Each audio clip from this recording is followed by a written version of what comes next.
there's like a huge black dildo named Bam. It had a picture of. Wait a second. Yeah. You named it? No, it had a name. I found the box. It's a guy that looks like Tupac, and it's a big box, and it says Bam. But then I brought it home. It's like a baby size, you know. It's a baby. Yeah, but I thought, let me see this guy Bam in action. But it turns out he does gay porn. And, what the fuck? And I didn't watch it. Yeah. Johanna, you're like out of control. Your life is a mess. I love it. I was hoping it was dildo like, named Bam. I was hoping it was like Bam Margera. Like, today on Jackass. So Bam is the biggest. That was the one I was trying to impersonate, but I didn't want to be too racist. I thought, I don't know. What would that racist sound if I'm like? a black dildo? I don't know. What color is Bam? Dark brown. But and anatomically correct. It's supposed to be. It could not Squirt's possibly be jizz. life size. It's dark brown. Yes. What color was it when you first got it? Yeah.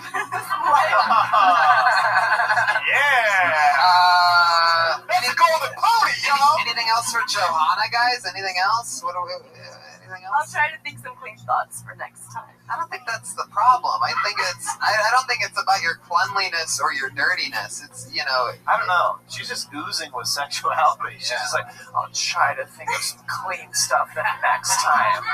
I'll do what I can. It'll be no problem. It was so realistic that it was hard to get the funny out of it because we all just thought you were just telling us the truth about everything. Like, it just You gotta But that dildo with the debit card, that's not a real I feel like there's a really fucking, and I know I'm right about this, a really fucking like crazy human being behind those cold dead eyes ears. And you need to let it rip more. You're trying to like pretend like you're over the line and everything, but you're not. And instead of going for shock value, you need to like really break down what the fuck it is that you want to say. Okay. And don't be such a blown up pussy about stand-up comedy. Just let it rip. Does that make sense? I'll try. Yes, thank you. Alrighty. Thanks. Johanna Petrie, ladies and gentlemen. Oh, I love this show. You never know who you're gonna meet. Our second time ever with Johanna Petrie. First time you learned she had sex with Lexington Steele. Hey, Tony. Yeah. Who dropped out on the show? Nobody. I literally wanted to celebrate our independence and just have fun. I decided not to even invite anyone. That's pretty cool, yeah. I mean, Ron White wasn't free this week, but I mean, if you know, or else we would have done it some other 4th of July. And when it lands perfectly on a Monday. Sorry, Tony, I can't make it here, man. Ron, is that you? Yeah, man, I just got lost in a whiskey bottle. Sorry. He's the best. That's great. He's gonna come on Great soon. guy. I just pulled another name out of the bucket. This is a guy that's been on the show many a times. Very funny. Always different. Put your hands together for Tam Fam, everybody.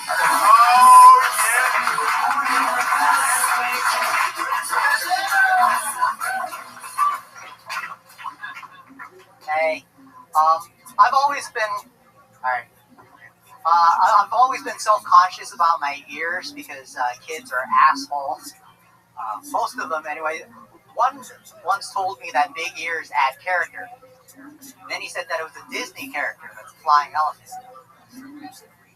I always got nicknames as a kid based on things that other kids said that I resembled.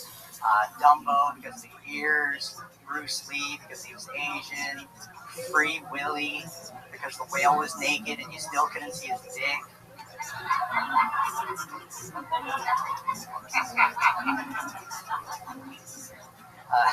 Speaking of whale genitals, I like Japanese food, but I can't afford the good stuff. There's a Japanese restaurant I used to eat at all the time until I started paying attention and I noticed that the health department gave it a B, which is disgusting because I've never seen Asians get a B in anything. Yeah, Tam Fam. Oh, there's more. Finish it, Tam Fam. Never seen Asians get a B in anything. Filipinos don't count. Okay. Whoa. Yo, dog, that was worth it. Yo, just a quick diss on the Filipinos at the end, man. Someone. I like how he shushed you like, I gotta get this Filipino dick in. Yeah. freaking done with this set. You just spew this pure hatred towards Filipinos. Tam fam. He really threw the Filipinos under the island. There it Yo, that's is. my boy Patty Reagan right there. Did you need to have two Dumbo jokes kind of like in a row? It was kind of weird when you did it in a second. Yeah, it's called a chunk. Thought he was going to do a one-liner. Now, Tam fam, let me ask you something. Last time you were on, we learned that Jeremiah can talk like you, and you can move your lips somehow knowing where he's going to go. He's better being funny as me than I am being funny as me. Can you say that a little louder? It's not gonna work. Don't worry about it. What I said was smart. What? Aw, Tam, can we get some more confidence in the monitors?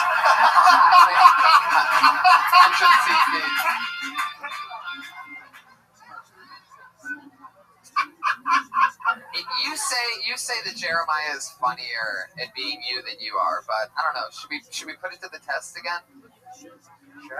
So, Tam fam, I'm just gonna ask you a couple questions. First of all, welcome to another episode of Who's Talking? All right, Tam fam, how's living in Los Angeles been going lately? It's going pretty well. Wait, you're not supposed to. Tam fam, I think you forgot how this works. And welcome, we are back to Who's Talking? Tam fam, how's living in Los Angeles been going? Life is pretty good. But you know who I hate? Filipinos. Boom. You know what? You are so right. Jeremiah is so much funnier than being you. Let me ask you one more question. Tam fam, what's your family situation like right now?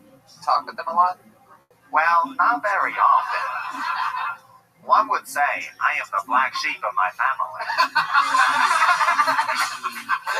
Oh my god. Are you in on that on the camera? It's so fucking funny. He's so good at it. It's unbelievable. Oh my god. Tam fam, what's been going on in your real life though? Seriously. Go ahead, Tam fam. Not a lot. Well, a lot of things. Like what? I have had sexual intercourse with many prostitutes. I say $20 enough. They slap me in the face and say, do I look like some kind of bitch prostitute whore to you?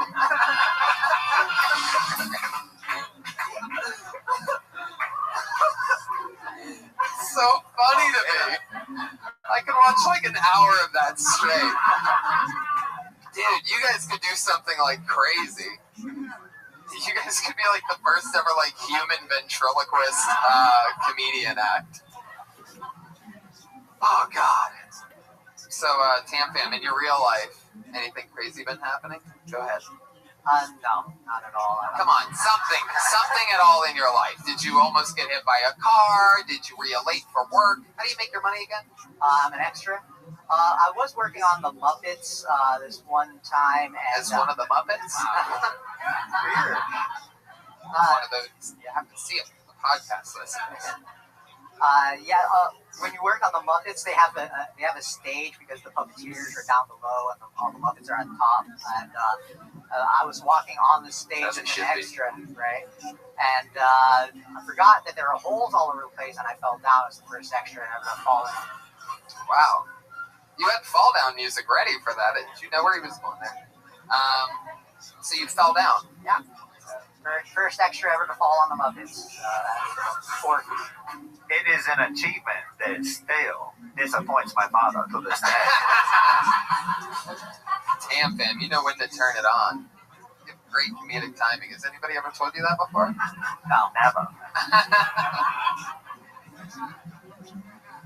Oh, shit.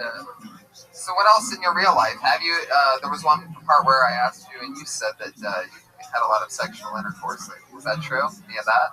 I did get wet on the regular. Sometimes I wonder, can a dick get any wetter than his?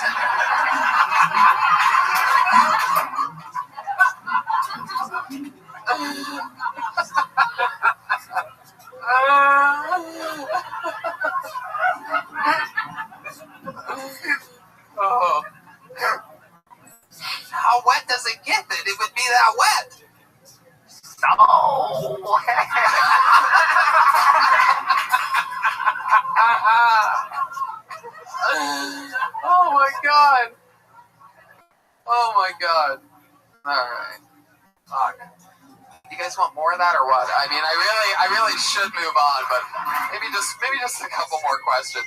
Tam Bam, let me ask you this on this special day. What is your favorite thing about the 4th of July? My favorite thing about the 4th of July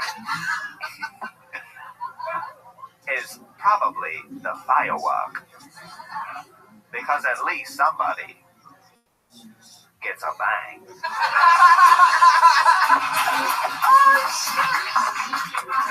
I can hear you thinking, and when you get it at the end, it's unbelievable. We're all rooting for both of you. It's unbelievable. I knew you had nothing. And then it ends with a bang. So beautiful. Jeremiah Watkins, ladies and gentlemen. Tam Bam, I call Jeremiah the article because he's a part of every single funny show in this town. The stand up on the spot, his show, Thunder Pussy, the improvised stand up show, roast battle, goddamn comedy jam, and Kill Tony. Jeremiah Watkins, a freak of nature. Doesn't get enough credit. Should already be on SNL. We're lucky to have him. As you can tell by his Tam Bam impression. SNL has been in demand of somebody that can do Tam Bam. Did you know you were that famous?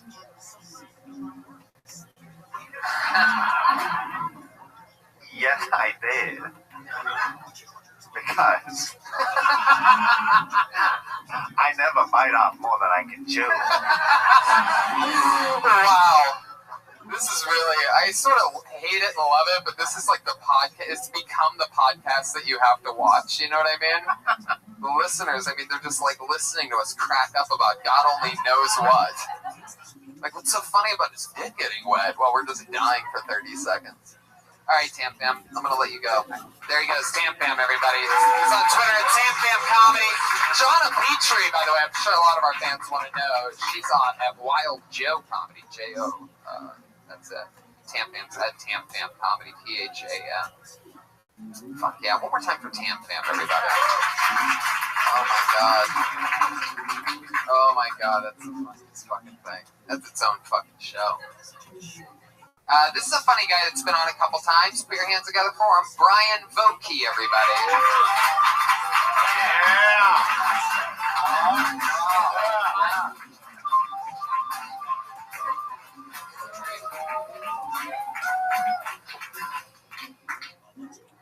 I can't wear a new pair of pants for less than a half hour without blowing out the crotch. Which wouldn't be a problem, except I don't have the kind of job where my dick can be out all day. I'm a preschool teacher. It's disrespectful as fuck to have your dick out in a classroom setting. Like the other day, I was going to read the kids Cloudy with a Chance of Meatballs. You know that story? I sit down, I was going to read them that, and as I sat down, my pants ripped open. And because I'm thick, I got to apply baby powder in the morning. So when my pants ripped, a plume of smoke came out of my crotch. Like my dick was a trick cigar. I had to say something, I had to address it, so I was like, more like Cloudy with a Chance of my balls. Right, kids? I don't know where I'm at. I'm good. Giving up at 52 seconds. Brian, I'm pretty sure you did that joke on this show before, right? Nope. No. Pretty sure you did. Okay. I've done it at the potluck, and you were there. Really? Yeah. Oh, I was? Yeah. Oh, that's a random. I hate that I know that. Yeah. But I didn't clear it up. You matter so much to me. Well, every once in a while I sit in for just a second, see what the fuck's going on in there. Okay, that makes sense. Brian, you look like every member of the Addams family put together. All of them. Has anyone ever told you that Tony, before? I'm pretty sure you used that joke on the show before. Oh, okay. On you, right? Yeah. Exactly. I mean, sorry to repeat a great joke about you. Maybe you should be opening with it. Is your crotch really busted? Yeah, he's seen me do it at an open mic, Why? actually. Yeah. Why? Wait, what happened? My pants are just, I'm thick. You know, I got cakes. So am I. You know, you buy like off jeans. I buy cheap, used jeans. What kind of cakes do you have? Red velvet, baby. He said I'm thick. I got cakes. When you say flow out the crotch, what does that mean? Like, okay, when you're fat, this is a problem you never had. When you like crouch down, like it Never had rips. that It just happen. rips out. Never had that. You've never I had have the thickest thighs in this business. So, but you can't.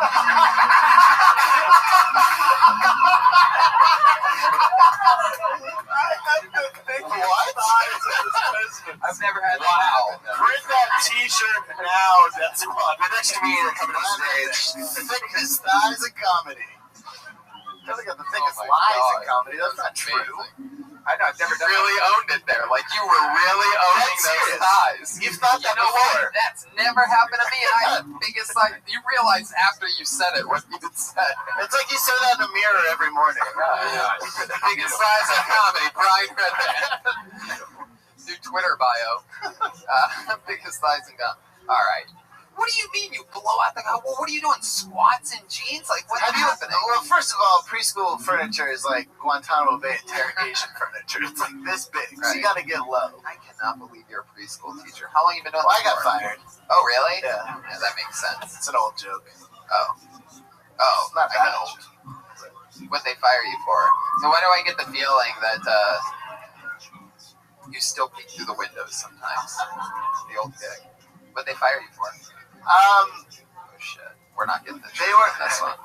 No. I've been arrested for shoplifting, and they renewed my FBI background check, and shoplifting got me fired. The classic tale. Brian, I'm gonna ask you a question, and I want to see how you are at being Tam Fam. I want to see if you're a better Tam Fam physically than Tam Fam, but with Tam Fam's voice. So I'm gonna ask you a question. Sure. Sounds How, good. Do I have to do Tam Fam's voice, or can I do a different voice? I was hoping it would be Tam Fam's voice. Okay. We'll try I this. just want to see what it looks like. Sure. So Brian, Why is that still on the that rise? doesn't even make any sense at this moment. Slavery. Yeah, it's every week it gets at a weirder, stranger time. Okay, so Brian, how'd you get here today? What's your favorite form of transportation around Los Angeles? Well, of course, it has to be a scooter. Oh yeah, you're pretty bad at this. Yeah. Why? Can I do a different I'm not an voice? immigrant. Okay. Yeah, Brian, let me ask you a question. Oh, what's up? What's the creepiest job you ever had? Well, one time, I was oh man, I was digging graves, and I had a handler with me, and I said, pass me the shovel, pass me that shovel. Where's the question? Drop the mic on that one. It's really hard to follow puking in an impression, is what I just learned. Yeah. He won't give up. When it's one of the only two songs you know on saxophone, you just let him play it. Fuck yeah. So Brian, Brian, in real life, tell us something interesting about you. You have any special skills, anything like that? Master yo-yo artist, like to skydive? Yeah, I'm a musician. I used to tour a lot in bands. A lot. What band? I got 3 bands on Spotify. Really? Yeah. What are their names? Cold Beat, Neon Piss. Wait. Slow down. What was the first one? Cold Beat. Cold Beat. Okay, so we tried to take like a couple cool names and put them together there. All right, what's the second one? Neon Piss. I feel like I actually like that band. What's the third? And The New Flesh. Oof. It's a Cronenberg reference. What? Cronenberg. I don't know what that means. As I said, I was digging graves. Wow, that's cool. What's your instrument? All of them. Guitar, bass, drums. Now, all the rock normally bands. Pat gets very, very angry at other people that do music and comedy. Pat, what do you think about? Do you have any questions for Brian? I like Brian's vibe. I like his attitude. I like talking to him. That's good for a podcast. Where are you from? Atlanta, Georgia. How long have you been in LA? Just 6 months. I lived in the Bay. Came here. That's where I was starting comedy. The Bay. Which Bay? Oakland. Okay. Bay. Yeah. Alright, Yeah. so you've been here for 6 months. Yeah. Anything fun happened in those 6 months? What's different? What isn't a thing in LA that you thought would be? I don't know. I live in like a, hiking, swimming, shit like that. Shit I can't do in the Bay, Do you think people like? Do you have audiences when you played shows that like went wild, or was it tame? Is everyone just tame and on their phones? No, people would shoot firecrackers at us, throw chairs, all that Fuck shit. yeah. Yeah, it was fun. Half-lit sparklers? No, real fireworks. Real fireworks. Oh, wow. We played in Budapest one time, and I got ripped off the stage, and they destroyed my bass. What does ripped off the stage? Like, literally grabbed by my clothes and pulled down, and all my bass just destroyed. It sounds like they love While that was happening, or you're like, I'm doing it. No, it was more like, just breathe. Budapest is great. You ever go to the baths and get your ass slapped a little bit? No, I was there being a successful musician. Whoa.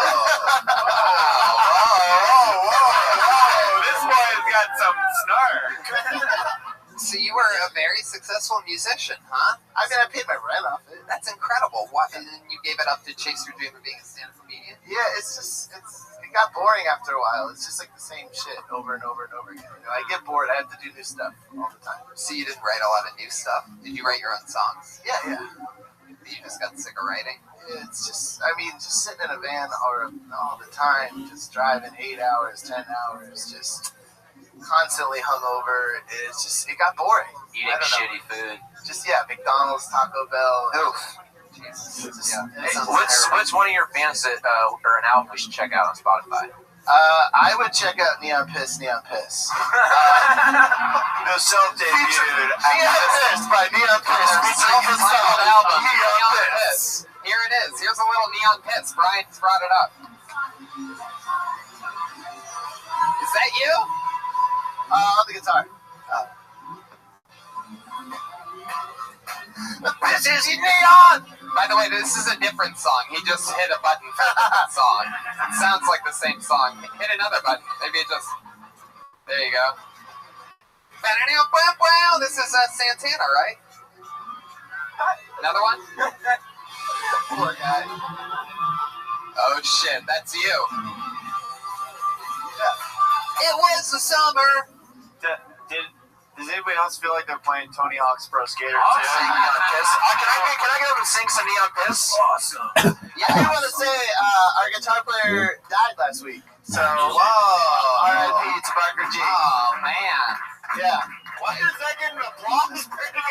Joy! I get it. It's weird to deal with that feeling. Man. R.I.P. Barker G. Damn. Neon.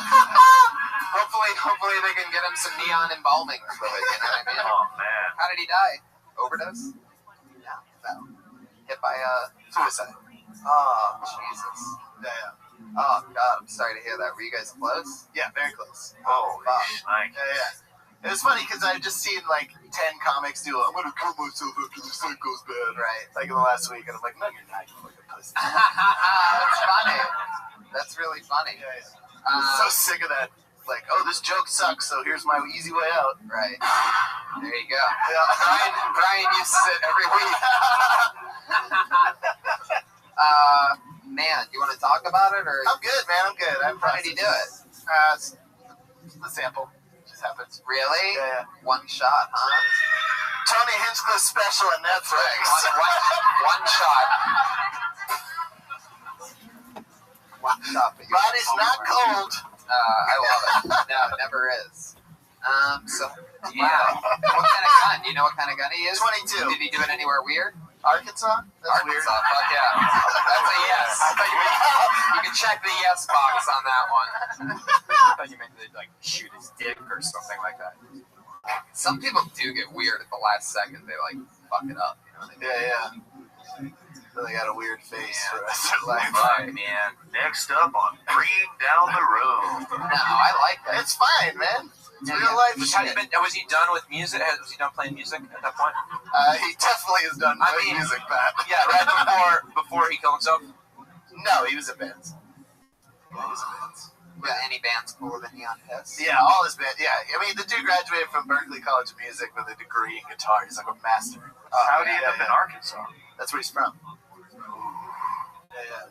Yikes. I used to go to this great rib place in Arkansas. And then I asked a girl from Arkansas, I was like, hey, is Bubba still open? She's like, no, Bubba's hasn't been open in years. They shut it down. They were selling meth straight out of the kitchen. I was like, why the ribs were so good? Those weren't ribs, dude. That was the lead singer in Neon Pits. They're serving them up. Methy ribs. Not a lot of meat on methy ribs. Man, that sucks. So, you going to Arkansas for the funeral? I just went to the Bay for a thing. There was a thing in the Bay. I just got back yesterday. It's fine. I don't know what. All of you are going to die. It's okay. Relax. My heart is beating so fast. Really? Oh, yeah. Really? Wish we could say the same for Brian's friend. Guys, come on. Come on. He's clapping. You should be laughing. It's fine. That's so cool. You have a good sense of humor that must help get you through shit. Yeah, well, what am I going to do? That thing about, now you hear other people talk about killing themselves is really funny. Any other bright sides to the suicide?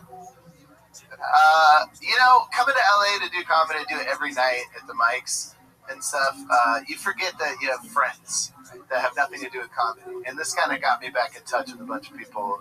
And it's so important to hang out with people who aren't awful. Totally. Absolutely. Yeah. I completely agree. It's very true. And that's beautiful and well put. And I love that. Thank you, ladies and gentlemen. Thank you. There you go. It's Brian Boki.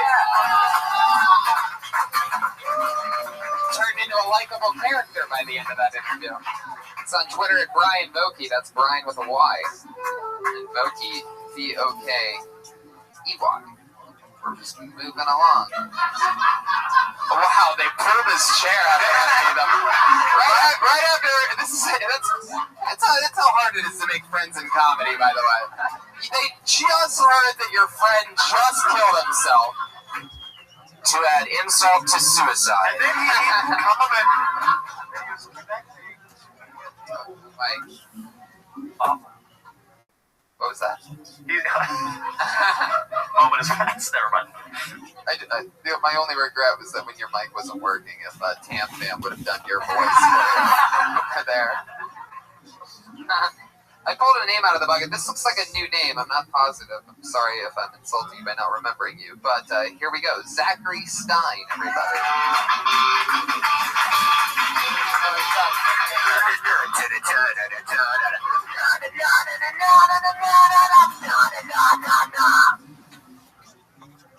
Thank you. I saw you as a pot dealer. I fucking hate him. He's the worst person I know. The best example of this is he'll text me, or he'll tell me about he'll brag about going to the strip club and paying for a blowjob. But don't get me wrong, I think that's a great thing to do. I paid for a blowjob, paid for multiple blowjobs. If I had a nickel for every time I paid for a blowjob, I would have an unsustainable business model.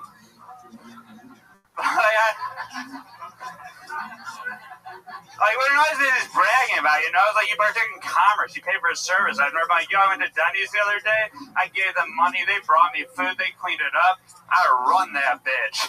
It's ridiculous. I text him, and he makes me use code words for pot, so I do now. I'll be like, hey friend, that one's a code word. Hey friend, I need half an ounce of child pornography. Hey, that's all for me, guys. Thank you very much. My name's Zach Stein. Fuck yeah. I like that closeout. Zach, for some reason, I feel like you just woke up hungover, started drinking again, and then came here, signed up, and just performed. How close am I to right on that? Fucking ridiculously, right? Yeah. Really? I nailed it? Yeah. You seem like you're half awake, half drunk. Special 4th of July just blowout. They picked my name, whatever happened happened. Like that. I'm gonna try to do some jokes if they don't laugh, whatever. They do it great. We're just gonna do it tonight. It's nice that you thought it was holiday specific. I love that. You drink a lot all the time, huh? I get sober you're like for Chris work. Farley without the swagger. Without the Jokes too.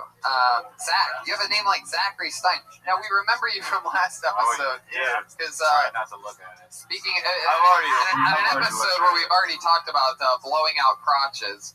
Zachary Stein, for those of you that missed, you were on probably a couple months ago, something like that. Yeah. And the thing about him was that you could see when we ended up talking in extent about your giant penis, right?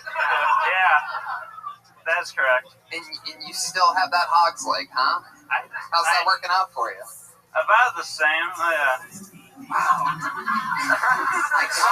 Sounds like all the blood is in his other head. Yeah. I feel like did someone wire your jaw before this set? Zach? You know, it's there and it's doing really good.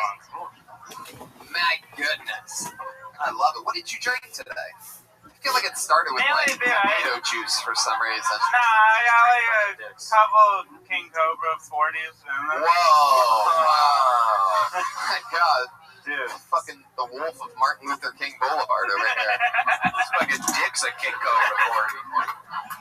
Oh, this place was packed. It'd be crazy for that one. Said everybody's wondering if it's as funny as they think it is. Yeah. Tony, Yeah. it looks like he's smuggling a Renaissance fair turkey leg. It really is aggressive, even in these pants. And I think I remember last time it was like great Different pants or something pants, like that. yeah. It was like a fucking like. Oh yeah. It was a situation. And of all the people that tucks in the shirts, you're one of the guys that always has his shirt tucked. Yeah. Why? You need to start wearing baggy clothes. I mean, Why do I feel like you have a couple tiny little airport liquor bottles on you right now? Am I right? Hey, I'm getting that vibe, but you don't, right? Do you have a flask on you? I don't think that far ahead, but like maybe in the future I will. That's a good idea. Jesus, thank you. I love that. I'm sure you'll remember that, by the way. I'm not blackout yet. It would be way fucking worse. But I like how I'll remember this conversation. he still managed to put a full suit on though. Yeah, you look so together. Right? Yeah, and That's what happens when you only own clothes like that. There's no other options. I'm sure that if you had sweatpants and a t-shirt, you'd be wearing it right yeah, now. this is the worst I've. You slept in that outfit, am I correct? No, maybe a week What do you ago. consider sleep? Like a long nap or? I mean, I laid on my belly in the park, but who gives a fuck about that? Depends on me. Were my eyes closed? Maybe. Maybe they weren't. Since I've done laundry, yeah. You know, just probably. another day. It's not even July 4th to me. Fuck yeah. I always wondered how you celebrate July 4th. Since first time I saw you was in A Christmas Story. I'm not even wearing my glasses today. You did that last time. Sure, people. Again, if you look exactly fucking like somebody, yeah, you're gonna get hit with the same fucking joke, you morons. Welcome to comedy, you fucking buffoons. You called me that last time. Yeah, you look like you'll shoot your eye out. So I made the call twice. Good call. Son of a bitch. And he did call you a buffoon last time. Yeah. I'll tell you that much. I'll tell you that much. He did not call you that last time. Because that is a brand new word I've never heard of. It's my new favorite word. It's my new favorite. And you're gonna hear a lot of that. I might be releasing the new buffoon t-shirt. Bumper sticker. Hashtag buffoon. Zachary, tell us something about your real life that's happened lately, and maybe something about, living life drunk. What's that I like? get sober. I work like a normal day job and Like shit. what? I manage a hair salon in Santa Monica. Girl. How does that go for you? Good. Like I'm good at it and stuff, but There it is. I get like it doesn't, because I know like that money is allowing me to get fucked up on a regular basis and stuff, so I can be in the moment and like be good at my job because I know I can't get that fucked up. I just have to go crazy if I don't have a job. Jesus, I feel like it's never gonna end. I just keep getting fucked up, then I work, and then I get fucked up some more, and then all of a sudden I'm working again, and then I get fucked up, and then all of a sudden I'm like, I need more money, might as well work more, and then all of a sudden I'm like, oh God, and then I wake up, and I'm like, I need to go to work, and after that, and I wake up again. I'm like, I gotta work. I have a problem. I'm only here to. only here to try to get some mangria. What? I said I'm only here to try to get some mangria. It looks like you have a bottle in your pants right now, Zachary. This is the commercial new from Pangria. Straight out of the garage. A hand buster. Available at Santa Monica hair salons. How long you worked at the salon? I've been in the salon industry for like 7 years. You say that like it's hilarious. It's people don't expect it, I guess. What goes on there that we wouldn't know about?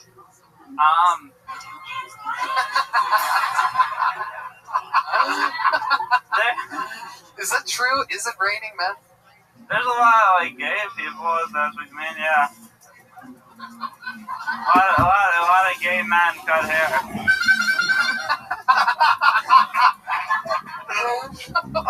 Why?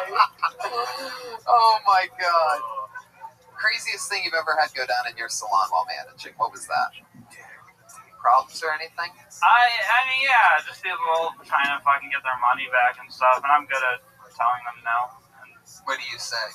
When somebody's like, I want my money back. Listen, I need my money back stat. This isn't looking good at all. okay. No, that's not what I said. But For your haircut, Jeremiah, he might actually give you the money back.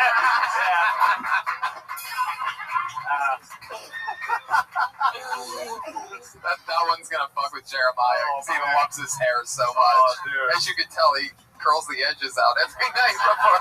No, I don't, you bum. Oh shit, Zachary, what are your parents like? Do they like what you do? Do they know you? Do they yeah, love you? my dad's a big fan. My mom's like, A big fan. yeah, he likes my stand-up and Oh, I stuff. love that. Yeah, How long have you been on stand-up? about 5 years. Wow. Yeah, like And 4 years. what's your mom like? She's like old racist Arab lady. What? Yeah, Old racist Arab lady? yeah. You came out of her vagina? No, I just surrogate mother. Right? Surrogate mother.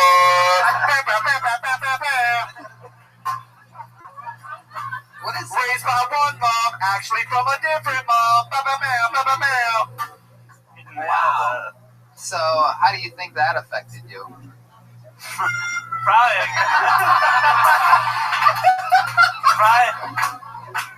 Probably a good amount, man. She's How Arab is she? Arab? Oh no, my mom. How Arab is she? Welcome to another episode of How Arab is she? She's now, so Arab. On a scale from 9 to 11, or 7 to 11. How Arab is she? 11 or 9? 11. Or 7? 11. 7, 11? 7, 9, 11. 9/11? She had arranged marriage she's at like like 15. 15. That's really the joke. If we edit this, it would be on a scale from 7/11 to 9/11. How Arab is she? It's so good when you actually figure it out. Takes that extra second. Writer's Guild.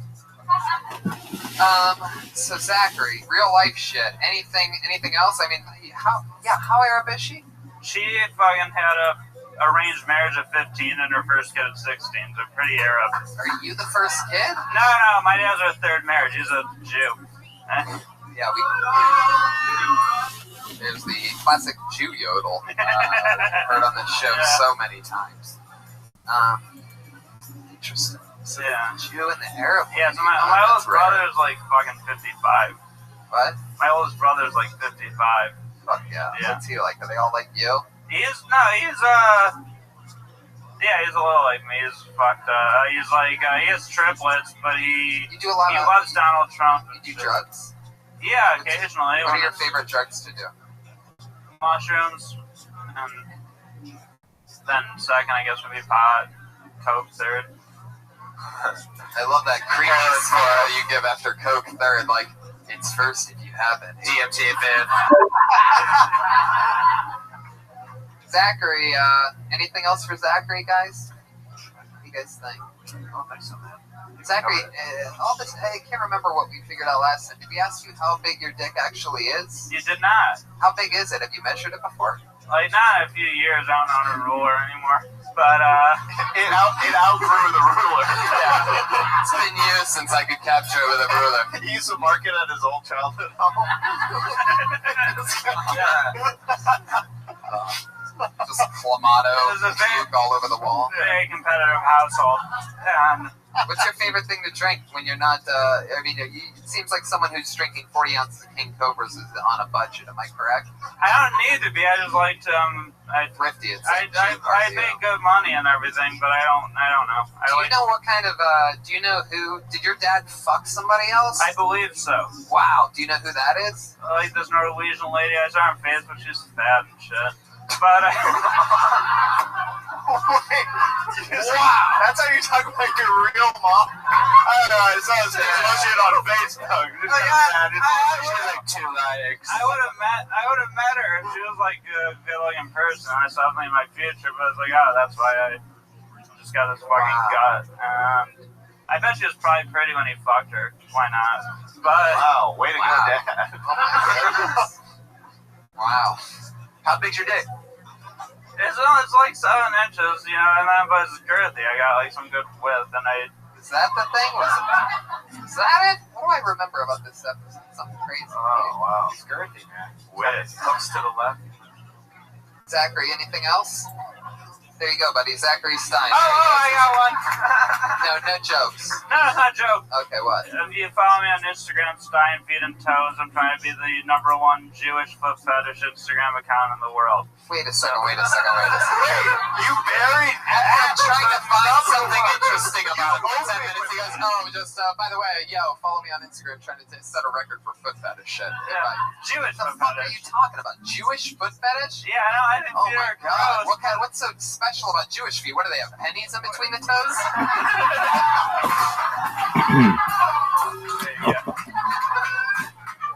Oh my god. Wait, do you This is by the way, for those of you that wonder, why is Tony taking such a podcast way in the show business? It's because I make jokes like that and I don't have a choice. Jewish people hate me. Just kidding. So, by the way, yo, follow me on Instagram, trying to set a record for foot fetish shit. Yeah. Bye.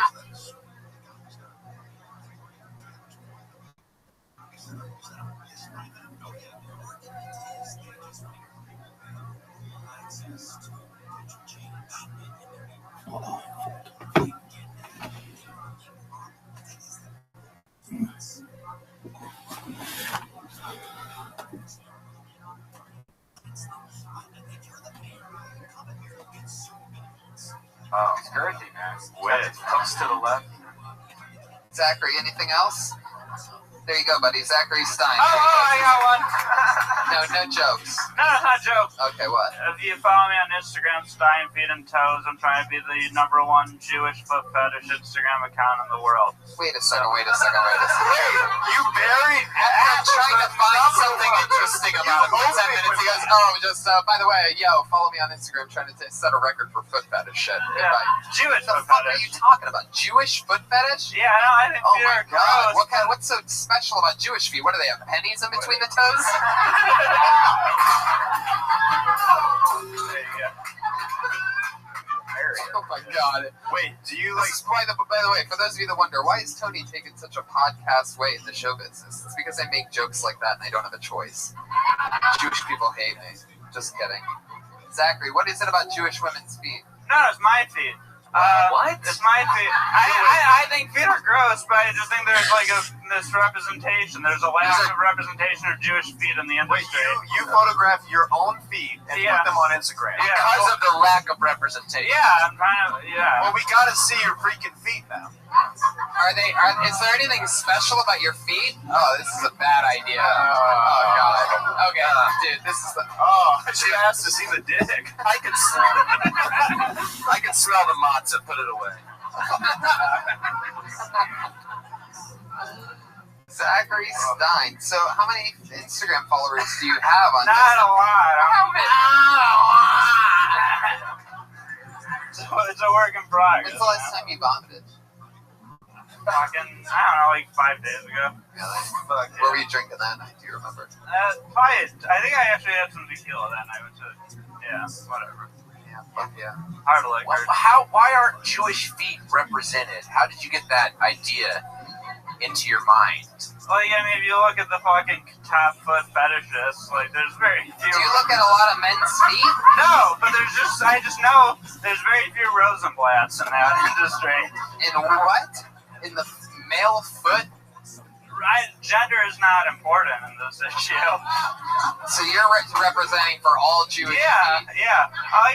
I wish a woman had the courage to take the foothold, but because I think that would be more widely embraced. But like, I see where I'm needed, and I do my part. Do you have your toes in your mouth right now? Where did that Joel? I was waiting for my opportunity. Joel Minutes coming in, everybody. And you got it. Zachary, I love that you're looking at your watch. Just act like you're I know what? My friends are comics. I don't want to take up too much time. But yeah. I'll manage you, dude. Thank you, Can I man. get 10% of your dick? Just so proud of that. Stuck the tongue out like Jordan after he nailed it. Zachary Stein, everybody. There he goes. He's on Twitter at @hack_Stein. @_Stein. How about that? Jeremiah? Fuck yeah. The Stink Panther. There he goes. Zachary Stein.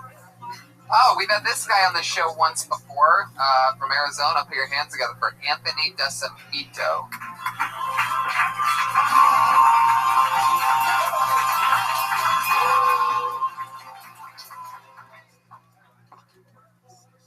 Hi. So if you're a fat guy and you're not wearing a funny shirt, you're just wasting everybody's time. You're giving us 50%, guys. I like my jizz, like I like my economics. Trickle down, all the way down to the ground, because that's where my face is.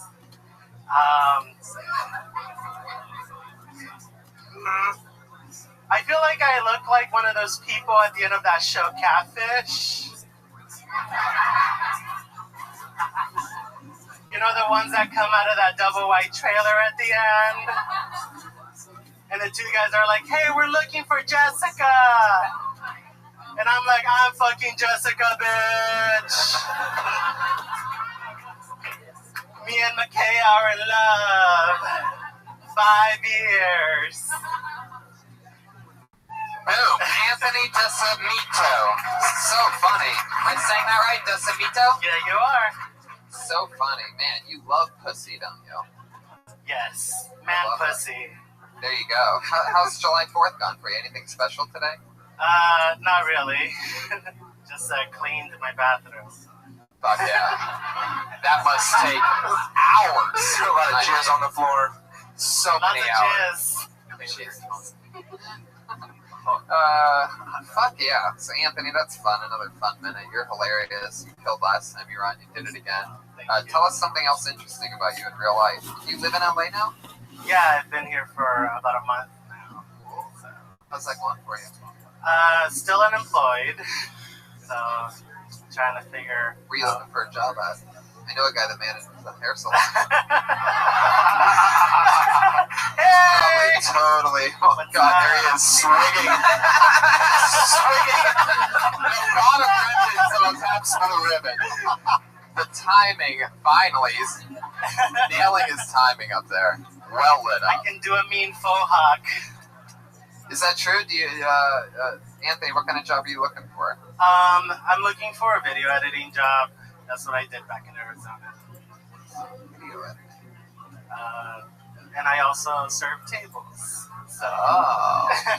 Wow. What kind of tables? Where have you waited tables at before? I worked at Cracker Barrel. Oh, Yeah, they must have hated you there. They did. That restaurant is racist. I worked there. Hey, what can I get for you? What the hell? I just want some damn biscuits and gravy. Got queers coming on my table. What's going on here? It's Cracker Barrel. This is United States of America. Have fun drop, bitch.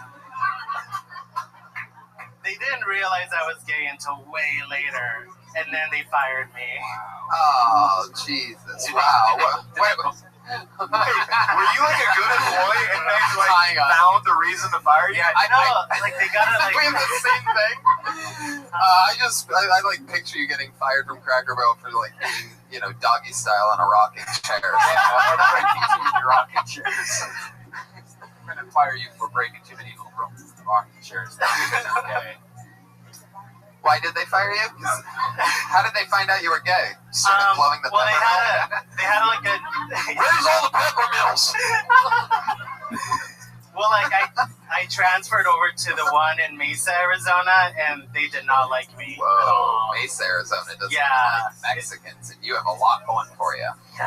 Right? What Right. is your nationality, Anthony? Mexican? I am Mexican and Filipino. Esamito sounds sort of Italian, no? It sounds Italian, but it's Filipino. It's like the name of some bird or something in the Philippines. Some gay bird. Some gay bird. What else? What else you been doing for a month? Are you living in West Hollywood? Because the difference, I'd imagine, I don't know much, but I'd imagine that the difference in, you know, being able to be a gay man in West Hollywood compared to Arizona. Yeah, I'm definitely less special out here. Like over there, it was like, whoa, a gay guy. Right. That's not dead. That's great. Wow, what a negative way to look at it. Well, I'm less special now that there's other gays here. Yeah. I was a luxury guy. You were just a fucking Arizona dump truck before. Now you come out here. I'm still. How's it been going? Have you hooked up with anybody? And if so, where and how? I've not hooked up with anybody. I thought I was, but then the guy was like we kissed, and then he was like, I hope I'm not giving you the wrong message, but I don't want to be with you. And I was like, then why did you kiss me? And then I left his house. Oh boy, there was no real. There was none of that like tam twist at the end. No. And then we went out with a bang. It's like what? Oh. I imagine And then I fucked a homeless guy. Whoa! Wow! Really? there's a punchline. I imagine that's like whenever you're in the grocery store and you take a sample from one of those people, and then they're like, "So are you gonna buy it?" And you're like, "You must not understand what a relationship is. I'm taking this for free and walking away from you." So you fucked a homeless guy? Huh? What's that like? Is that like on? Like that's a real thing. On newspapers or something like that? No, okay. One time, I went on a date with a homeless guy, but I didn't know he was homeless. Let me guess. You guys went on a walk in the park. We're gonna go to this new restaurant. It's called Bench. Period. It's a really hip place. It's just a bench, and you have to very exclusive. But How'd the date? What'd you do on the date with the homeless guy? we went to a punk show. I was like, okay, well, we should just go. Like, I was like, oh, maybe a mosh pit scenario would keep us from talking to each other. And how was Neon Piss? I broke a guy's guitar. That was a callback. Well, Anthony, you are funny as fuck. I'm rooting for you big time. Hopefully you find a day job soon, make some money while getting to tell funny jokes tonight and getting to meet everybody and know everybody. But you are absolutely hilarious. And Thank you. thanks for being on the show again. There he goes, Anthony Decimito, everybody. He's on Twitter at Anthony Decimito. Let's get our two regulars up here and see if we have time for another one at the very end. Going up first tonight, you know her, you love her. She started as a nervous, shaking puppy and slowly has gotten more and more calm. Writing and performing a brand new minute every. Are either one of them here? Either one? Oh wow, okay. You know the other regular, super confident, super swag, the one, the only, Vanessa Johnston, everybody. I don't identify as a Republican or a Democrat. I'm an atheist. Yeah, fuck that joke. So stupid. I don't know though. Like, how are you proud to identify as an elephant or a donkey. Like, those are the lamest animals. Like, elephants are fat, hairy, nearly extinct, and so are most Republicans, but Democrats are stubborn asses. So annoying. According to studies, the registered voting population is 20% Republican, 30% Democrat, 40% Independent, and the remaining percentage are like, where's George Washington? Fuck all these guys. What sucks is that registered independents, the majority of the population, are not allowed to vote. Okay. Fuck yeah. Your senior Daily Show correspondent, Vanessa Johnston. She is live on the scene. Fuck yeah. You were so quick to hate on your own opening joke. I don't even think you gave it a chance to really breathe. Maybe. Anyway, how's life? What's happening? That's good. I was in a bikini all weekend.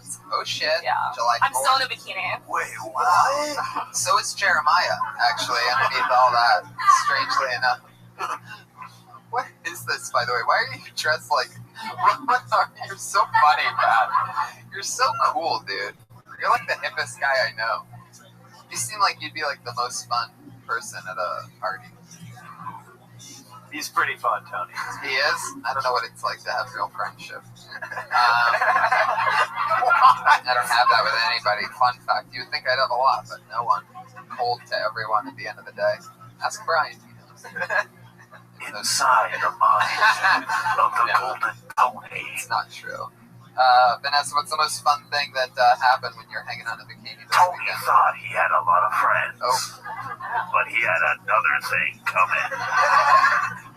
I want to hear the rest of this trailer.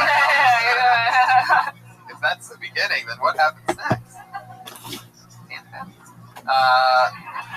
What did you see crazy? Anything crazy happen at the beach? I don't ever get to make it out there, ever. Really? Ever. I never, ever do. I want to. I just don't even end up, like, really walking out to the ocean. Nobody ever invited Tony Gibson to the beach. I totally forgot we were just doing that before. Like, I totally set myself up. Like, okay, we'll move on. He's not going to do more of that. God, even when I'm not trying, I lead the show in a perfect direction. Anything? I mean, no, not really. It's a beach, you know. It's pretty mellow. I don't even know what was on there. It was weird. Like, Did you get in the water? huh? Yeah. That's a thing. I did that once. It's like freezing cold. Yeah. It's like so uncomfortable. He was invited to the beach once, but never invited back again because he kept complaining. Maybe that's what it is. The water was cold, like his friendship. Alright, Vanessa will rock and roll. Writing and performing a new minute every single week's hard. Talking about political stuff. For some reason, when you were talking about the Republicans being elephants, I was hoping for some reason you were going to make a Donald Trump joke.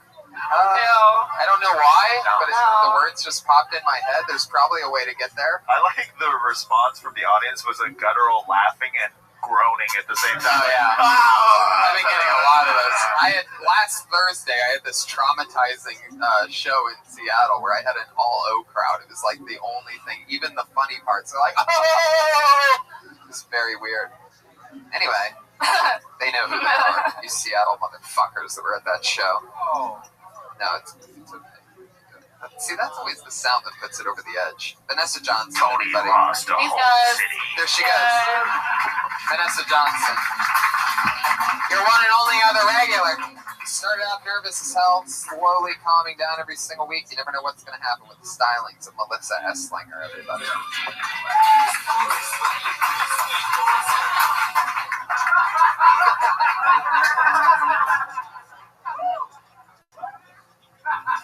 And that is all I have. You think I'm awkward here? Imagine me around a bunch of people I don't know, plus marijuana, plus beer, plus fireworks, and people walking around, and this isn't a joke, so I'm going to get to this. It's not that my kind acts are insincere, it's just that I tend to, like, premature ejaculate.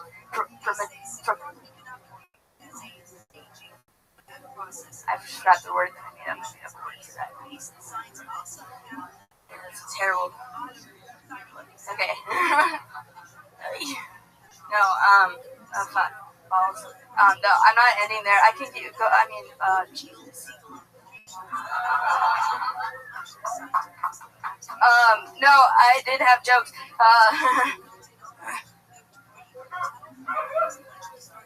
I'm not.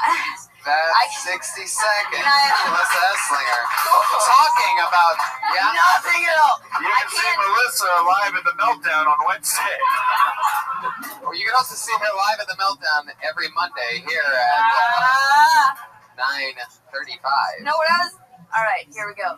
Melissa, you spent 60 seconds talking about the jokes that you prepared to do for the 60 that I did seconds not do. that you weren't doing the entire time. Listen, Dude, that's alt, bro. Yeah, that's super hip. Yeah. The double alt. Dude, I like that, dude. So alt that it's almost mainstream. What? I like alt. Yeah, Pat does. Melissa, what were you gonna talk about? There were jokes about being misunderstood. Nailed it. Nailed it. What Like- Tony didn't realize is he was about to be murdered. Wait, what? Whoa, what's this twist? Son of a bitch. Jesus, who's writing this thing? Not even gonna be in season 2 of this thing? No, It's okay, you panicked. And you I just did did the panic. thing. You I fell panicked. back on every I bad panicked. habit. Well, and, yeah. it's Exactly. okay. Did the Eminem song get inside your head, do you think? I mean, a little bit. It's too funny. Can I just say, I mean, follow I just it. pushed a random button of Eminem. Really? I had no idea what it was like. Wow. I don't know. I didn't know Listen, you were here, so I was just gonna do like an ending song. These weak mom's spaghetti. That would fuck anybody up. I mean, Okay. Melissa, did you do any? Did you like smoke weed or I drink or smoked anything today? weed and I drank some beer. I've been drinking with Zach all day. Zach is alcohol, and It's all good. It wasn't. I didn't realize how. It's all good. It's special July 4th episode. Yeah. Well, Oh yeah, I was gonna also talk Oh. about. I was gonna talk about holidays and how things like make. I was gonna talk about ramen noodles and holidays. Okie dokie. There Do you you want? go. I can go there. No, talk about it next week. There she goes. Melissa Esslinger, everybody. There she goes. There she's talking about it. There she goes again. Talking about it. Hey, Is this Tony. the time we have to end the episode? It is, right? I forget how it works in the belly room. Guys, that's tonight's episode. We have to wrap it up. This is it. Joel Jimenez is on Twitter, mostly funny. Anything else, Joel? Mostly sorry, and then I'll also Jewish man feet on Instagram. Look at the drawing from Ryan Chaibo, ladies and gentlemen. That happened while you were sitting here. That's tonight's special 4th of July episode. Oh, fuck yeah, look at me. 4th of July ringleader. Jeremiah Watkins, Pat Reagan. Guys, Yes. plug yourselves. Yes, at Jeremiah Stand Up on Twitter, Instagram, Snapchat, all that stuff. JeremiahWatkins.tv is my website.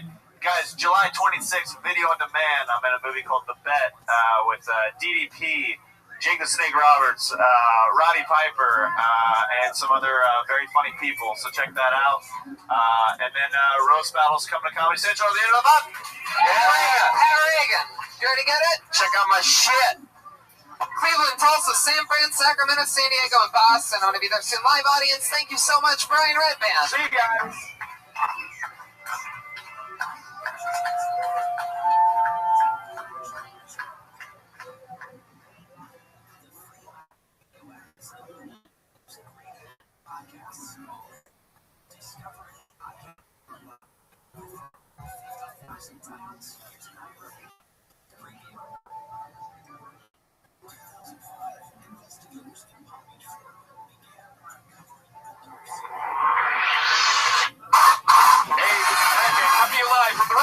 Comedy Store main room for a brand new episode of Kill Tony. Volume 4, Unit 4, Tony Hinchcliffe! Hi, everyone. Wow. Hi, everybody. Oh, my goodness. Feel that energy in here, that clapping golf energy. Fuck yeah, that's a steady studio audience clap you guys have. Must be coming fresh out of Kimmel or something like that. Hi everyone, make some noise like it's not a Monday. There you go. That's what I like to hear. Fire it up. Let it know it's all possible. Keep it going for Brian Redband, who's here. Hey. Keel Yulberg on the steady cam. Last time his camera ate his homework. Let's see if this one works this time. And Ryan J. Ebelt, the house artist, is right here. He's drawing tonight's episode. Right now he has a blank sheet of paper in front of him. And as the episode goes on, he's going to draw tonight's episode. It's going to be fucking crazy. Brian, you ready to do this? Yes. Just jump right into it. Who gives a fuck about news and Pokemon Go and all that other shit you can listen to on every other fucking podcast in the world? This is Kill Tony, and this is the Kill Tony Band. Put your hands together for Reagan and Watkins.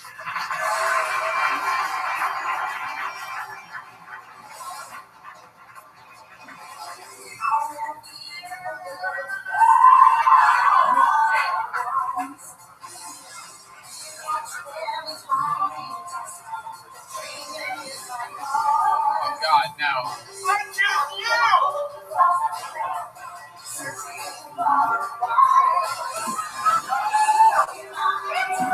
Just what's that? What you know about Pimp Donut? Okay, let's get back to work, Brian. Very good. Another hilarious intro. Pokemon Go themed intro, I'm guessing, from what I can somewhat understand of what that might have been. Very good. Reagan and Watt. Wow. Look at this. I didn't know that they had a fat hillbilly Pokemon character. Jeremiah, what are you supposed to be exactly right now? I'm Misty. Oh, wow. I know nothing about Pokemon, so... I'm Ash's best love interest. This is Ash. Yeah, I have no idea what's going on. I don't know anything about this Pokemon. It has this Pikachu in it. Wow. Just surrounded by idiots. This is great. What are you calling Pat? Ash. Ash. Ash Ketchum. Gotta catch 'em all. Wow. Fuck yeah. Tony, I have a confession to make. Oh, what is it? I didn't eat dinner so I could fit into these shorts. It looks like you have a little Pokemon in your belly. It looks like you didn't miss breakfast or lunch. Jeremiah being fat might be one of the greatest things that we've found out on this show in the past couple weeks. Shocking amount of stomach, really sort of petrifying, and I very rarely use that word. But my God, I mean, you just got engaged. Were you like this before that? Yeah. Oh, Okay, wow. he makes it look good, Tony. He does? And I've never seen a Pokemon character dressed like a guy that's about to get rid of a body before Pat. I don't know exactly. This is great. Joel Jimenez, the only one that actually looks like, I think, the character that you guys are trying to pull off. I love his little cheeks. Dude, that tail, though. Did you make all that yourself, Joel? Wow, that's very good. Sometimes I forget how Latino you are until you build something so awesome on a Monday when most people are, resting and sort of out of it. Well, speaking of great Latinos, ladies and gentlemen, I'm going to give you your guests for the night. Always, we have one of the funniest comedians in the world every single week. This week's no different. One of our favorite guests, one of the best in the world. Daily Show, Comedy Central special, so many great things. Put your hands together for one of our pals, the great Al Madrigal, ladies and gentlemen. Yeah, here he is. He's back. One of our favorites. So when I left the house just now, I got home from work, working full days, and then I got home. I was like, all right, guys, I got to eat dinner, and then I got to go back. And then my wife and my daughter, they said, where are you going, my daughter? We made panna cotta, and you can have some, and I really want you to try some. And I go, no, Daddy's got to go to work. This is work. With these fucking idiots. Yeah. You really are skinny fat. I've never seen... Thank you so much. Thank you very much. Thank you, Al. It's great to have you here. We're a big fan. It's disgusting. Well, Jeremiah is going to be on the sax tonight, playing from the bottom of his bottomless gut. I'm really excited. Al, welcome back. We have a drummer now. Oh, it's great. That's an upgrade since the last time you were here. It's awesome. Exciting. I heard you guys have gotten a lot better. The last time I was here, it was your first time doing the show. Yeah. And you guys really clicked, huh? Oh man, we've got chemistry like none other. As you can tell, I mean, just look how much Jeremiah's grown since the first time you saw him as the band leader. I mean, he does not waste any time. Don't make me fat laugh. waste joke. Don't make me laugh too hard or this top button's popping off. I love it. Well, there you go. Don't forget Brian's on the sound effects over here, playing it nice and slow for you. Guys, we have a bucket full of comedians. Look at them over there. Look at these people. One of these people could be the future. We found a lot of great comedians on this show. A lot of them just got hired here as employees, so you never know what can happen here. It doesn't seem like there's many names in the bucket. No, there are. They're just sort of like, you gotta like mix them up, scatter them around, sort of like that. I think there's a, there's a ton. And there's a Pokemon ball in here. Got comedians, you know how it works. You get 60 seconds. You know your 60 seconds is up when you hear the sound of a kitty. That means wrap it up then, or else you're gonna bring out the angry West Hollywood bear. Yep. You get it. Yep, you totally get it. That means your time is super done, so don't try to talk over it. You get 60 seconds and that's it. Everybody get it? You ready to start the fucking show or what? Very exciting. And gonna pull the first name out of the bucket here, and that name is Christian Piper. We've seen him before. Christian Piper, an uninterrupted 60 seconds from Christian Piper. Christian Piper, everybody. I'm a big old large fat guy. Hello? Not stressed about it though, because I'm already married. So how much longer do I really want to live anyway? I do think it's funny that people feel like they can point it out to me in public, like that's not a rude thing to do. Like I was on a plane, I guess my elbow's in the aisle. Flight attendant walked by, bumped it, said, "Hey, watch out, big guy." So I said, "Whatever you say, black lady." We're just throwing around adjectives, let's do this. Just seeing things and saying them, like that's not rude. From a small town in Kentucky, home of 3,000 people, called Beaver Dam. It's the kind of town where if someone asks if you've seen the new trailer, they ain't talking about no Star Wars. They're talking about somebody's home. That's about close, isn't it? That's 57 seconds from Christian Piper. By the size of yourself, I would have guessed that you didn't know your limits, but you know exactly when your time is up. You sort of remind me of what Jeremiah is going to look like in 2 months. Jeremiah looks pretty good. No, yeah. And he owns it. Yeah, totally. Especially how his ball is coming out of his pants. Yeah. No, that's still just the bottom of his stomach. His testicles are almost unrecognizable next to that stomach. I'm in so much pain right now. Jeremiah, why do you have the legs of a female tennis player? Fuck yeah. You're like Venus Williams if she was the size of Venus. I'm just going to keep plowing you with fat jokes all night, Jeremiah, while a much bigger man stands between us. Yeah. Total eclipse. Christian, you've always been funny. You've been on the show a few times. Just once. This is my second And time. I met you. You opened for me in what, Indianapolis? Salt Lake City. Salt Lake City. That's where you're from. That's where I'm from. How long have you been in Los Angeles? I've been in LA for 4 months now. Wow. How's that going? Where you living? I live in Thousand Oaks. We like in someone's garage. So your wife agreed to just make the move. Yeah. That's awesome. We both work from home, so it works out great. She doesn't mind living in someone's garage? We're moving. Is the garage that you live in Jeremiah Watkins' stomach? Smaller. That's the garage. What do you and your wife do? Stretch real quick. She runs a graphic design company. Oh, great. And then I do copywriting. Oh, cool. Oh, So that's, and she met you as a stand-up comic, right? No, we met the first day of freshman orientation at college, like 15 Oh, years so ago. she's been on this run. She knew you always wanted to do this. Well, she wouldn't marry me until I started doing comedy, and then she agreed to it. It's a So. great way. Yeah. So that's actually really helpful. It's just these guys that start trying to do stand-up comedy later on in life once they've already been married for a while, and then their wife or girlfriend, they don't know if they want, they didn't know that was part of the plan. Yeah. That's when it goes bad. But this is the only way it can really work when they know what they've signed up for. Yeah. That's, And she wants you to chase your dreams instead of just chasing. and how old are you? 32. Oh, that's great. And you've been doing it for how long? I'm sorry. 5 years. Okay, that's about right. I think that's exactly, I started at 28 also. Same exact thing. You got any kids? No kids, no plans. Is there anything you miss about Salt Lake City? No, I went back there like last week. I do miss Wise Guys. Wise Guys is a great club, and I love performing there. But And now you're other than that, not really. I don't miss anything about it. right. It's kind of a shitty Mormon town. But Do you have LA comedy buddies? I'm making some friends, right, guys? Holler if you love me over there.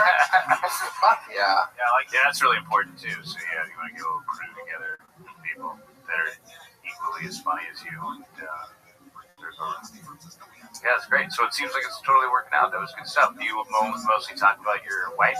I talk about my wife a lot because I did this on the last time I was on. She has autism, so that's a big part of what I talk about because it's lots of material. Is she like super hot? Has autism? Yeah. That's, I mean, I don't want to necessarily do material, but that's one of the things I say is that I thought the agreement was that she was allowed to be mean and rude to me because she was so much hotter than I was. Right. That's just what I thought our deal was. But instead, I was just exploiting an autistic woman for Yeah. sex. So, Is her favorite color the spectrum? There you go. Oh, you son of a bitch, right, man? That's one of my first lines of the night. You gonna do that to me? You just say, okay, all right. I'll see you. All right. Right you in the corner over there.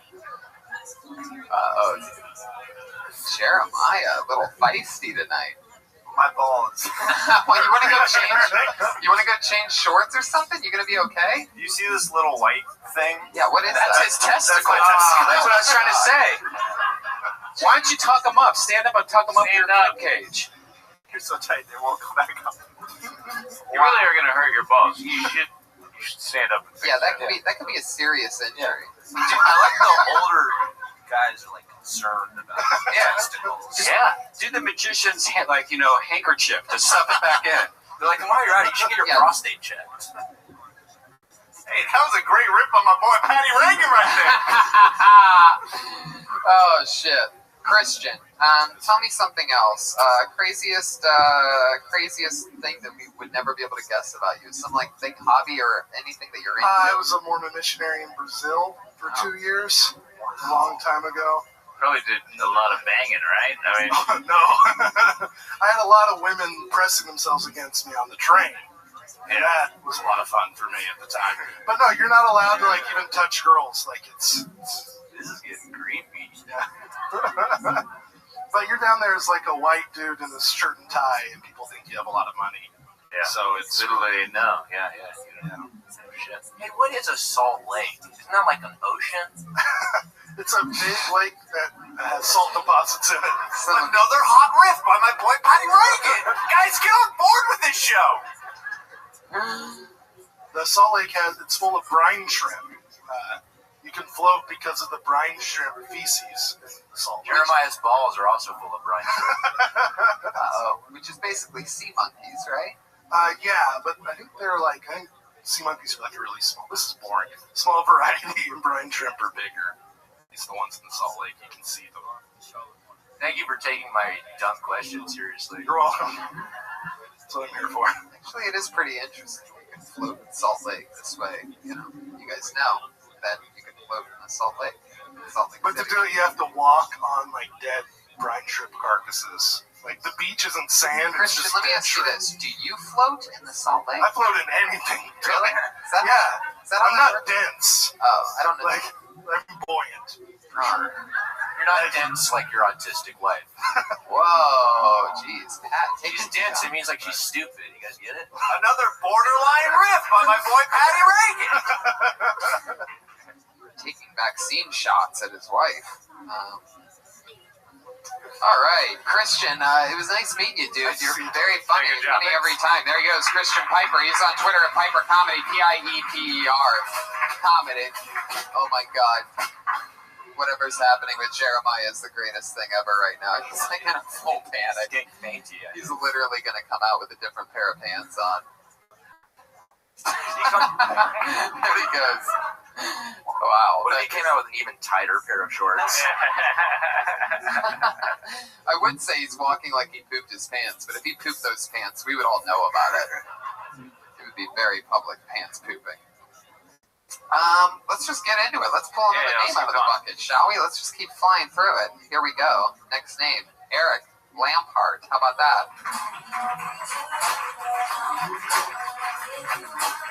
Looks like a new name. Eric Lampard, everybody. Come on.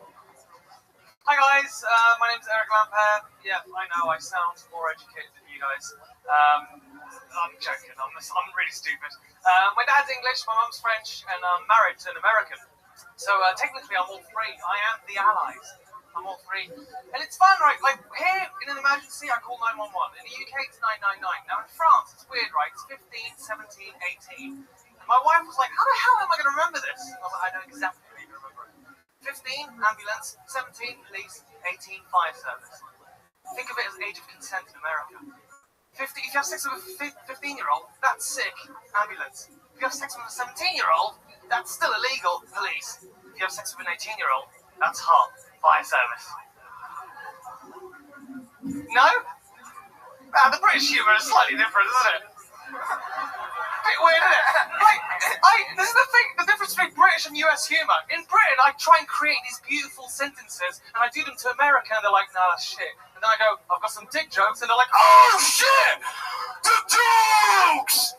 I should have done some dick jokes. There's the cat. I'm done. Fuck yeah, Eric Lampard. Fuck yeah. Sending the audiences headed for the Brexits. How dare you? So you're just visiting? Is that? No, I actually moved here. But I moved here a day before Brexit. It was as if I left and Europe was like, well, if Eric's gone, That's right. we might as well leave as well. Sure. Now that Russell Bland is gone. Whoa. Eric just turned into a raptor for a short moment there. That's fun. So how long have you been in America? A couple weeks? Yeah, about 2 weeks. Just moved here. My wife's from Pittsburgh. Yeah. I left the phone and went, oh, Jesus. Yeah, Pittsburgh. Huh? It's weird. They're so violent. Yeah, the place is the pits. A good one from my boy. Whatever your name is. Oh, shit. Wow. In there. Jeez. That's my goal, Mike. That was great. Pat, you are not famous in England yet. I'm to go lock, stock, and two smoking barrels on this. That was the worst episode of Downton Abbey I've ever seen. Pat using up all his English references all at once. Made me want to puke up my tea and crumpets. I think your Any more stereotypes, guys? Any more? What? Well, I liked what you said about audiences that hear liking dick jokes. Do you like it? Yeah. I should just got my dick out. No, clearly not. No, actually, Eric, don't worry about it. You'll see that I'm not sure what's giving you that impression. What shows have you been going to? Look who it is, everybody. There he is. Pants. I think your joke referred to a lot of like the police was 4, ambulance is 5, or whatever. Didn't you say something like that? Like, Yeah, it's 15, we don't have that. So like I think everyone was just confused what the fuck you were talking about. You know, we just have like 911. Yeah, you know, you're trying to teach us their phone system and tell a joke at the same time, and we sort of like, you know. I thought it was clever. Yeah. I'm just saying it was also sort of a dick joke. But yeah. That's what I was trying to do. Yeah. Just have an hour dick joke, but maybe I should just stop doing it. No, it can be done. Thanks, man. Thanks for your support. By the way, so I'm actually quite nervous because I've always had a crush on Misty, and that is fucking weird. Wow. I've always had a crush on her. Look at that. What do you think about this version of Misty? Are you into this one? Kiss him, Kurt. Kiss him. Hi, my name's Crispy. Eric. Good. Eric, Real good. Eric, over here, buddy. Focus. What do you do for work? What do I do for work? Well, believe it or not, I just do stand-up comedy back in the UK. By the way he responded, I thought he was going to say I'm a magician. Like, what do I do for work? Well, believe it or not. No, I've been doing it for 8 years. We're back in the UK, so I'm trying to work out what works here and what doesn't. Like, it's obviously British and American university. So I'm just going to work it out clearly tonight. Is it really that different? Like, what's... Yeah, it is quite different, actually, yeah. Because it seems like... Think of it as the Office UK and the Office US. The Office UK is so much drier, and the Office US is more like noises and farms and shit. I don't watch either one of them. I don't know. It's all dog shit to me. We're all Downton Abbey fans. You what? I didn't say anything. I'm not from Liverpool. That's really good. Hey, I'm done talking for the next 5 minutes. Got a little Australian there for a second. You ever been to England, Al? I have. I've done a couple sets. Where'd you do? Not too crazy. I went over the first thing I did, I went on tour with Ginny Garofalo in 2008, I think, and did like hour-long sets. And then, other than references that didn't go, for the most part, it went fine. I didn't notice that much of a difference. And then I'm a storyteller also, so that might help. Do you have any of those? Stories? Yeah. I have some stories. All right, yeah, maybe you... My mother wrote Harry Potter. Maybe do those, but I didn't really. And then the toughest time I had was in Rotterdam. I think what there in 2007. Yeah, I know. Netherlands, right? Yeah, exactly. That was. Netherlands, their humor's good, man. They're really they're sharp, 4 or 5 languages. They're real sharp, mate. Actually, yeah. I performed in Stockholm, Sweden. You ever performed there? Oh, that's nice. No, I'm in Norway quite a lot. Yeah. What the fuck are you guys laughing at? Angry fucks over here. Bunch of young, jealous comedians just cackling it up. Have you done sets in New York at all? No.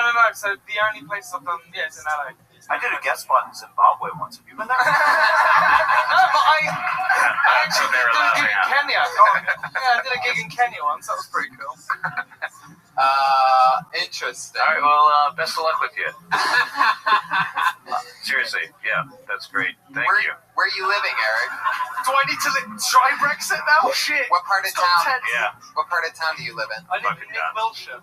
Mid-Wilshire. Yeah. Oh, God, I've never heard that said so uppity before. I live in Mid-Wilshire.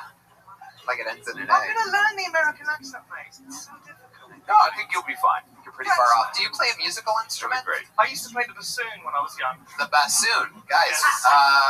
Pat and Jeremiah, have you ever thought of adding a bassoon player to the mix over there? Well, not after today, isn't it?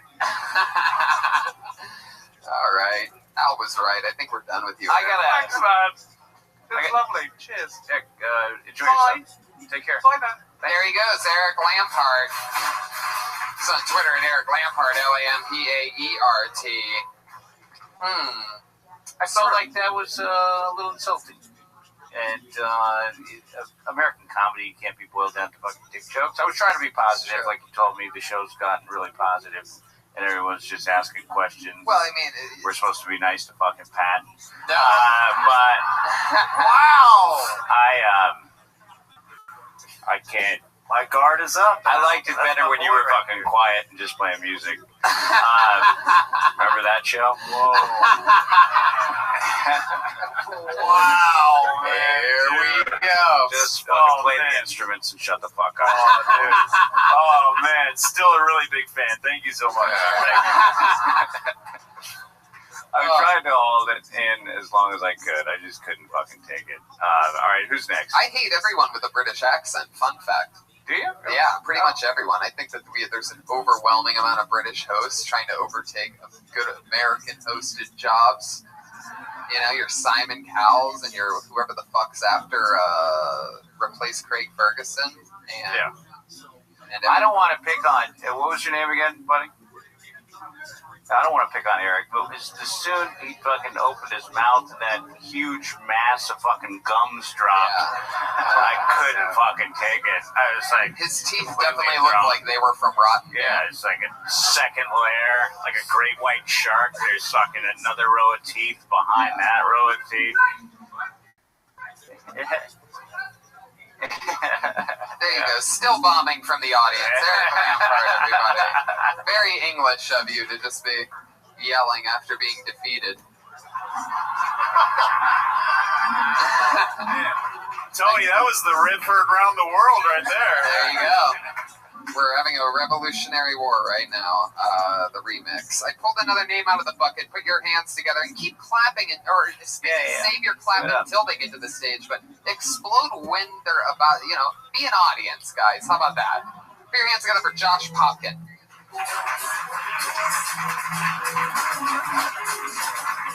It's going to be a long one.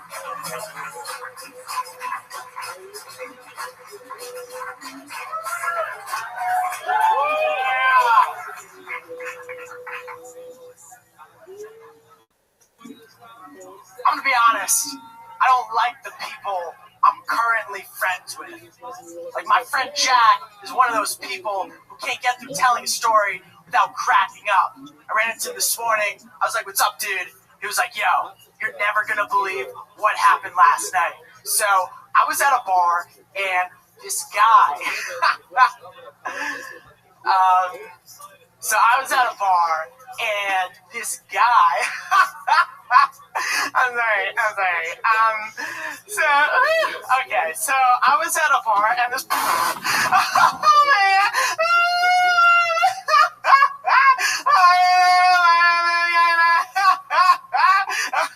So I was at a bar and this guy died. I was like, "Wait, what? That was the whole story?" He was like, "Yeah, dude, you should have been there." I was like, "What is wrong with you?" Thanks, guys. Wow, exactly. Not a dick joke. Not a dick joke. Right? Not funny at all, but not a dick joke. That was Josh Popkin. If you're wondering who the laughter was, that was Josh Popkin as well. The one-man audience. That's Josh, tough. you're fairly new at this, right? Yeah. How long have you been doing stand-up? About 2 years. 2 years. And where are you from? Connecticut. Awesome. How long have you been out here, buddy? Since the summer started, since like that. Oh, wow. Yeah. You go to New York first and do some stand? Yeah. Were you on the Stanford swim team? Glad to see those rapey. Little rapey, right? Have you been told that before by multiple girls while raping them? That you've seen rapey before? Haven't been told that. Never been told that. You have a girlfriend? No. Been on dates lately since being in LA? I have. Or are you just in a Connecticut pussy? I don't discriminate. Debut album's gonna be called No Means Yes. Very good. Even your own band has given up on defending you, Jeremiah. No rim shot for that one from Joel. Josh, last date you went on in LA, what'd you do? We went to, actually went to a comedy show. Now as tall as I am, so the average Ortiz Were you going up that night? No. She was a comic. No. Took her to see what you do sometimes, but not here to show somebody else's. What's up? What show did you guys go to see? Hopefully not this one. Didn't come to this one now. We went to the Dentist. How old are you, buddy? 21. Oh, yes, super young. Wow. Ton of time. I've got a lot of money out there with 100 grand of How long did you turn 21? Wow. What's that like? What's changed since you become 21? Nothing. You go to bars or anything? Oh, yeah. I'm gonna show up to your gym and punk you for He's 21, but he's 75. Whoa, for you podcast listeners that are into shoe jokes, yep, they look fairly new. Why don't you just run him by Jeremiah and I got promoted by Al Magical.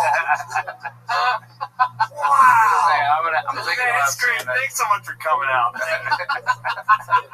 Oh man, it's great to be here.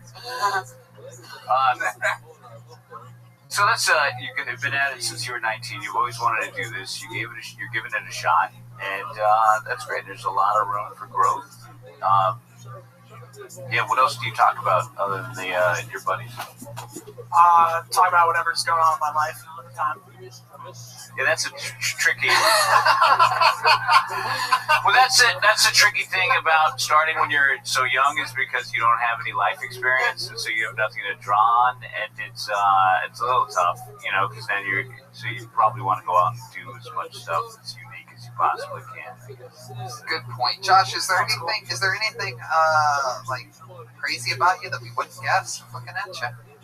Connecticut, white as fuck. You seem like, pretty fucking. You seem like people that like your comedy would like the flavor of water. You know what I mean? Like, it's just sort of like nothing really there. Are your parents weird? Do they have weird jobs? Is anything crazy about your life other than the fact that obviously you hang out with, complete morons that laugh at themselves ridiculously? I mean, I wouldn't be friends with that person anymore. I mean, I'd work with them. I'd have to be part of the band over there, but I wouldn't. No, I guess what he's getting at is like, what's different about you that you could probably start talking about that'll separate you from everybody else? That's Yeah. When I was younger, I had 3 feet of my colon taken out. Get the fuck out of here. That's it. Do you talk about that? Yeah. There's some colon bits. Occasionally. Right now, the English guy's like, fucking do it. 3 feet of colon taken out. Wow, what was the situation there? I had an inflamed colon, and they did a little resection. What inflamed it? I've said it. There it is. There it is. Red man from 3-point range. How does he do it? Man.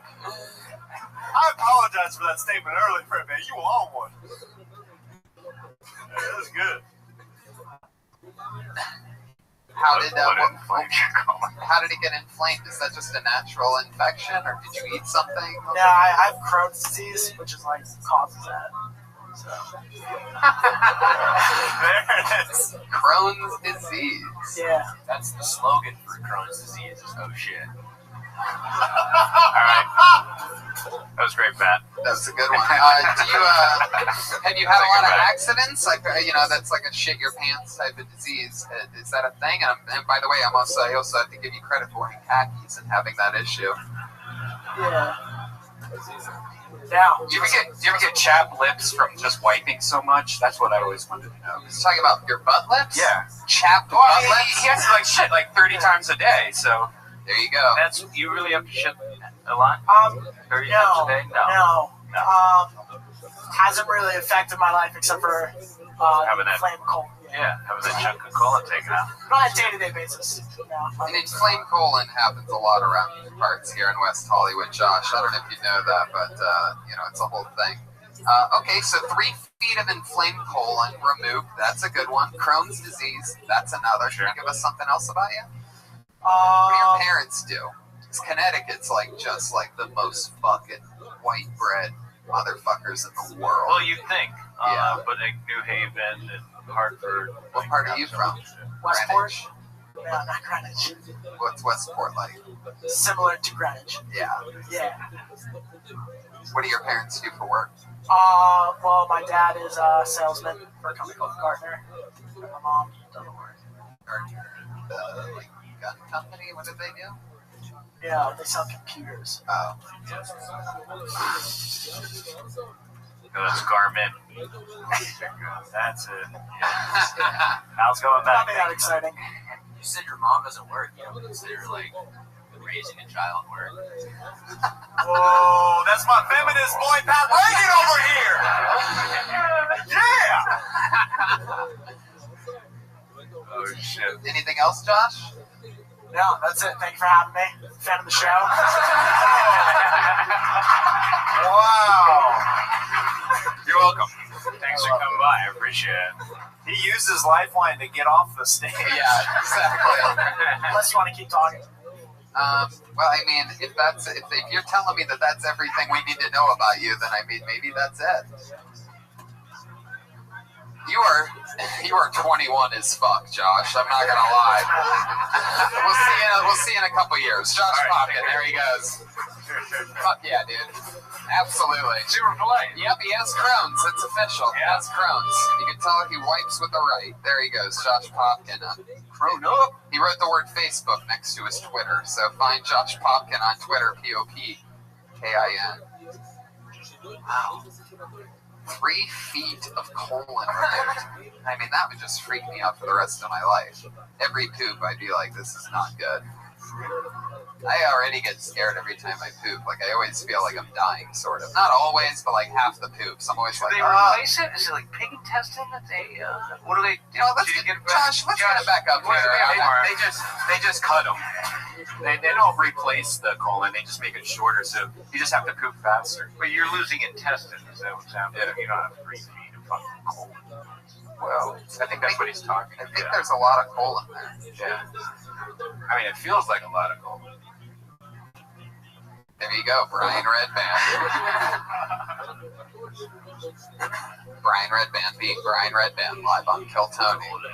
I pulled another name out of the bucket. This looks like another new name. Put your hands together for Anthony Amorello. Yeah.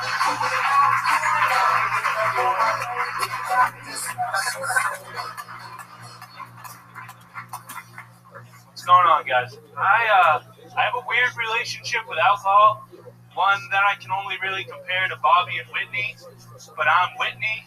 And what I mean by that is sometimes I go out with Bobby, beer, and I wake up in the morning, I have a black eye, I'm addicted to crack. I don't think I would have started drinking as heavily as I do if they just had commercials for alcohol like they do modern medicine. When you see a commercial for Zoltac for a fluid in your knee, the side effects is anal bleeding, you're not taking that. They just had that beer. If they just had that commercial for beer, if it was like PBR, get drunk on us. Side effects include vomiting, bruising, bleeding, dehydration, dizziness, memory loss, illegitimate kids, legitimate kids, wedlock, divorce, alimony, lawyer fees, DUI, more lawyer fees, friends gained, friends lost, disappointed pets, pissed off neighbors, doctor bills, and sometimes, in not so rare cases, death. You can be like, no, I'm not drinking, but instead they just put a pair of boobs next to the beer, and everybody's like, yeah, I'm down. They put a, yeah, that's cool. All right, fuck yeah, Anthony Amorello. You just shook your head like you weren't. I'm winded. That.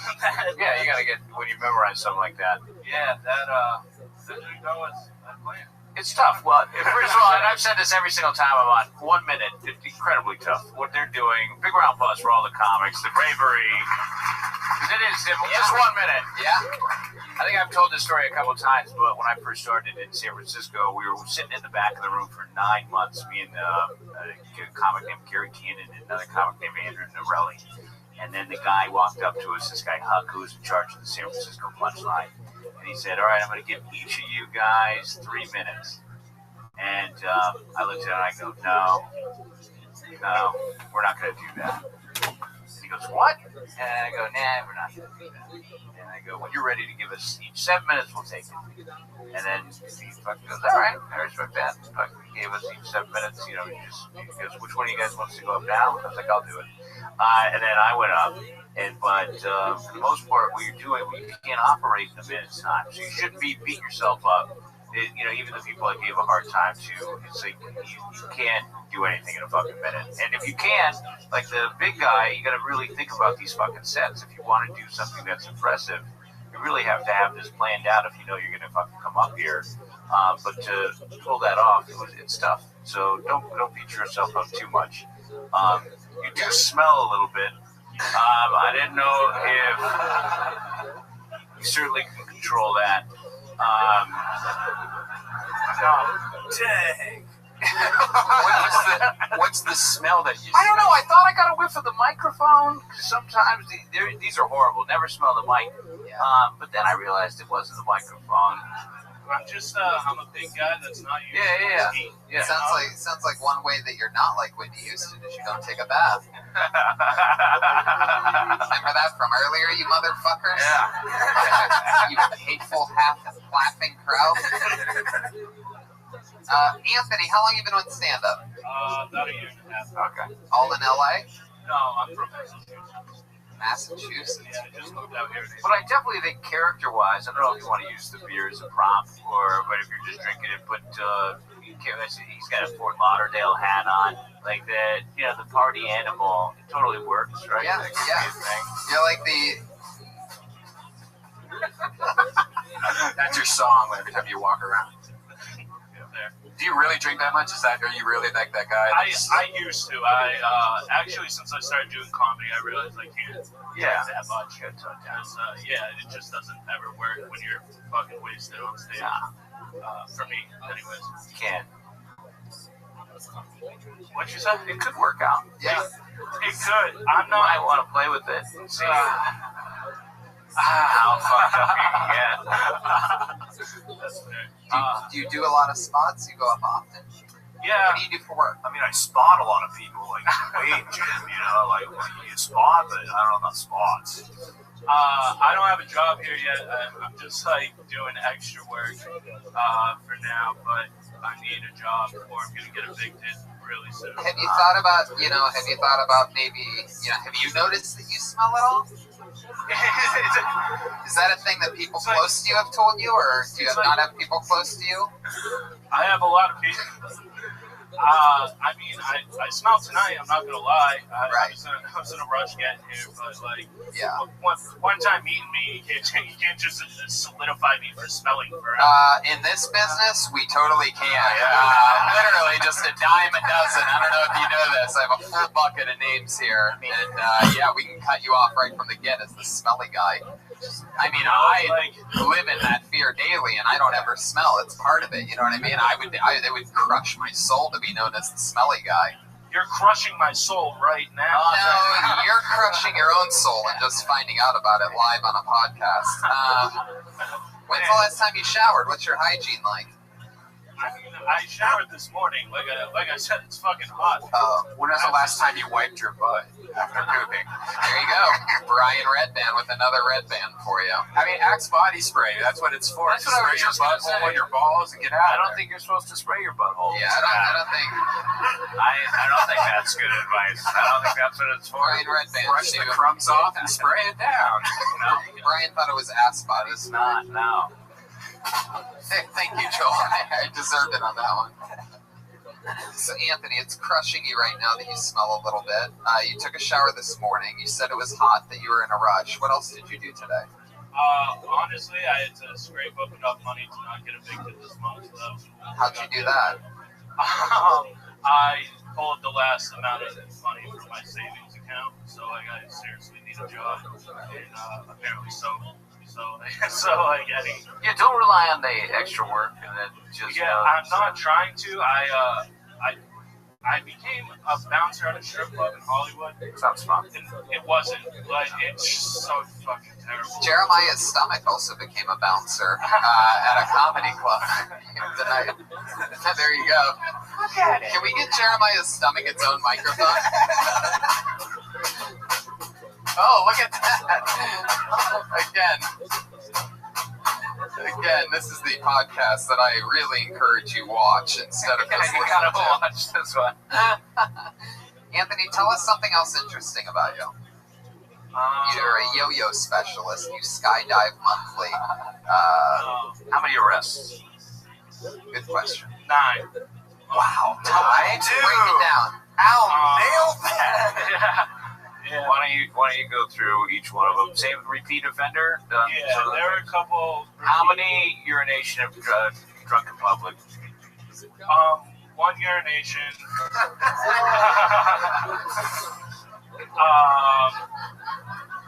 Al Madrigal killing it right now, by the way. Perfect question. Keep going. 1 being in public, 2. Is that different than the public urination? No, he's recapping. Maybe it was just a wet shit, the first one. I don't know. No, and then there's 3 possessions. Because Massachusetts. Yeah, what do you have? Just weed? Yeah, just weed. There was inciting a riot, DUI. Wait. Wow. that almost sounded like, I mean, you really tried to cover up that inciting a riot there with that DUI. Inciting a riot, DUI.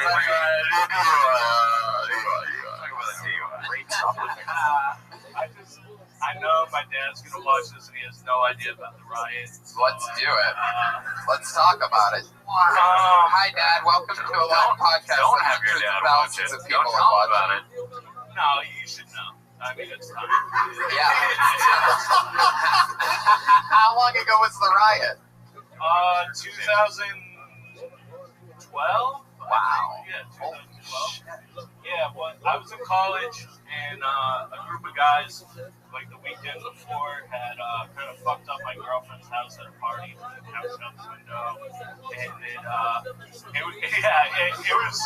No, shit gets crazy. I'm telling you, this is the stuff you should all be talking. You should be talking about on every single one of these fucking stories. Instead of analogies, you know what I mean? Like, you could do that Whitney Bobby shit. You can write shit, but you look anybody like can do that drug commercial. You know, it's for liquor, but this, the 9, going through each one. Yeah, I was trying to do new stuff. You know? Gotcha. That's let's and being. Let's not do new stuff. Let's hear that. Let's hear the good stuff. I want to hear the best of it. Unless you've done this stuff on the show before. Yeah, exactly. Unless you're a customer. But yeah, so tell us about the inside. They threw the couch out the window. Yeah, so they threw the couch out the window, and mind you, like, we're in New Hampshire, so like it's just drinking and drugs. So like things escalate really quickly. In about 5 days span, we got to the school spring weekend, which is just like mayhem. And these kids found me, and I found them, and they had a lot more friends than I did around that section. And punches were thrown, and then about like $7,000 worth of damage to the school. It ended up being like 70 people just in this huge brawl. And I was... Because you got a lot of friends. You got a lot of people that'll back you up. My friends were drugged out. I couldn't find them. They were just on a couch somewhere, and I just couldn't... Like, it was not, like, my girlfriend was at the cafeteria. It's like a quarter mile away. She sprinted down when she heard about it. But, yeah, it was She was at the cafeteria with who? Jeremiah? Yeah. Dude, you got me again, man. It's crazy. Well, the good thing about you being arrested 9 times is we know you didn't drop the soap because you didn't pick it up. How long did you spend in jail longest time? Longest time, I mean, I got bailed out every time, which is nice, but I think the longest time was like 7 hours for that DUI. Whoa, you're a gangster. And you're the youngest of how many siblings? 4. And I didn't even get prosecuted for that DUI, so that was pretty sweet. That's what's up, dude. Yeah, that was great. And your parents didn't go to college, or did they? My dad went to Emerson. Graduated? Yeah. What does he do? He's now a paving contractor. The what? A paving contractor. He moved to LA and he was doing background work. For your 9 arrests. Yeah, he did. He was doing background work out here, and then he just fucking hated LA. Wow, well, hopefully you'll follow in your father's footsteps. That's fun. So, what do you think you're going to end up? It sounds like your story is very compelling because it sounds like you just ran out of money, shit got real, you don't have money left for next month, and you're planning on staying here. So, what do you think you're going to do? Any ideas? You know, if you thought about, selling a body part or something like that? I'm really close to selling my car, actually. What do you have? I have a 2002 Jeep Grand Cherokee, so that should get me through the next month. Horrible car, though. It really is. It's one of the worst fucking Why don't you cars. go back to strip club DJing? No, that's a bouncer. It's fucking gross. Like, you think I smell, like, they smell, man. And, like, there's something about, like, part of my job. I know, super stinky at the end Don't of it. start associating that with your own personality, by the way. You don't have to be the smelly guy yet. Yeah. Can I just tell you something real quick? It's just that very helpful. Hopefully, you sound like you're a little bit defeated, and yeah. So you got to take this very seriously. This goes for everybody else. It's easy to get down on yourself. It's easy for you to assume that this isn't going to work out. But if you really do put the work in and take this seriously, everything will be fine. But you just got to do a shitload of work. And this isn't like college. You can't fucking half-ass this if you really want it to go well. So this is really something. But don't, you come out here and you do background work, and you're scraping together the money, and you gave it a shot. You want to be able to say that, but if you really want to give it a shot, you got to put a shitload of effort in. So why don't you try that and just see how effort goes, and then you can fucking quit. I'll be homeless before I go home. The thing is, I got a DUI. I can't drive Uber. I'll be homeless before I thought you didn't get convicted for the fucking DUI. Yeah, it still comes up on your record. What about Lyft before you go home? That's how it works. Lyft to let you. Lyft to let you do it. Lyft to let you put your PBR in the cup holder while driving. Well, Anthony, I hope you figure it out, man. If you really want to do it, you're going to be fine. You know what I mean? But you're going to have to go out of your comfort zone. I did jobs and did shit that I absolutely hated. There was a period in time where I was waiting tables while working here at the store, and I would literally, during the day, lunch shifts, 9 years ago, I'd be waiting tables at this Italian restaurant, Los Feliz. And I would literally be at a table, and I would take a break real quick and go outside and cry for like 40 seconds. And then I'd go back in, wipe the tears, just be like, hey, so here's that lemonade you wanted. Like, they would never know. I was taking a break like every 3 minutes to cry for 40 seconds. Oh, my God. Then come back in. I swear to God. I mean, I have witnesses to prove that. Maybe 8 years ago helped me assemble my IKEA kitchen side by side. Yeah. That was like an honor. I remember being like, oh my God, I can't believe I get to help Al Madrigal put together an IKEA set. It was fun. I swear to God, it was like at the time, it's one of those amazing gigs. Same thing with Steve Ranazizi letting me dog sit for him. He used to pay me like a couple $100 a month. He'd go out of town for November. I would dog sit for him. And it was like a game, life-changing shit. So, now I really hustle your fucking ass off, and maybe you gotta stop boozing, even though you get that character. Yeah, you'll be fine. But you really gotta fucking hustle. So, how old are you? Yeah, you had a good time. You can still have a great time, but now it's time to sort of grow up a little bit. All right. There you go, Anthony Amarello. We're going to stay in touch with Anthony. We're going to we're going to keep an eye on this developing story. That was nice. There he goes, sipping warm PBR all the way back to his seat. Already making the big change in Yeah. Changes right away. Just starting to take it seriously. Anthony, one more time for Anthony, everybody. Yeah. Come on. I feel like we got a lot of heart on that one. Heart's good. Did you guys ever give plasma or donate plasma or blood for money? Twice a week. Really? They would accept your blood? Plasma. Tony. Why is this blood 20% Go-Gurt? Yes, Jeremiah, what was that? I love how you're being like really humble for like 45 seconds, and then you're like, but that was before the Netflix. That was the whole thing. It's like a setup, and then a punchline at the end. It's a whole thing. I pulled another name out of the bucket. I feel like it's a new name. I might be wrong. Put your hands together for Dylan Gray.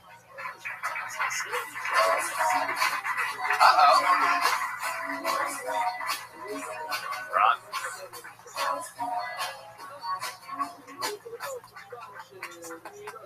Yes, I have pink eye. Yeah, it's pretty bad.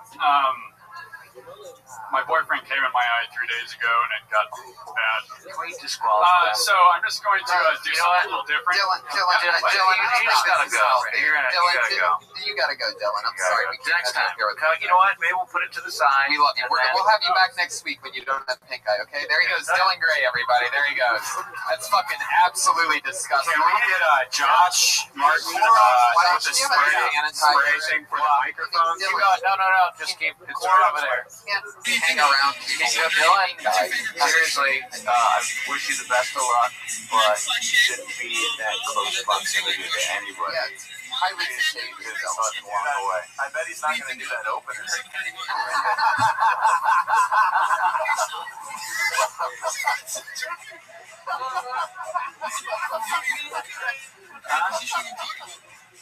What's that? Alright, can we get a invitation? Holy This is the first time anyone's ever gotten thrown out of a comedy club. No, sir, you have to leave. Dylan, we love your heart, man. Please come back when you don't have pink eye. We just all work so much on such high caliber projects that we can't get sick. We hope you understand. Could never, not even. I can't believe his last name's Gray and his eye is pink. There you go. There's one joke for you to take home. Does anybody know that guy? No. Has anyone seen him before? No. No. No. I was confident. If you were all fucking friends with him, I was confident in my decision. But fuck that guy. Have you guys ever had pink eye? Yeah. Oh, good. Paper towel. No, he did with the Clorox. Yeah, that Josh, you really took care of it.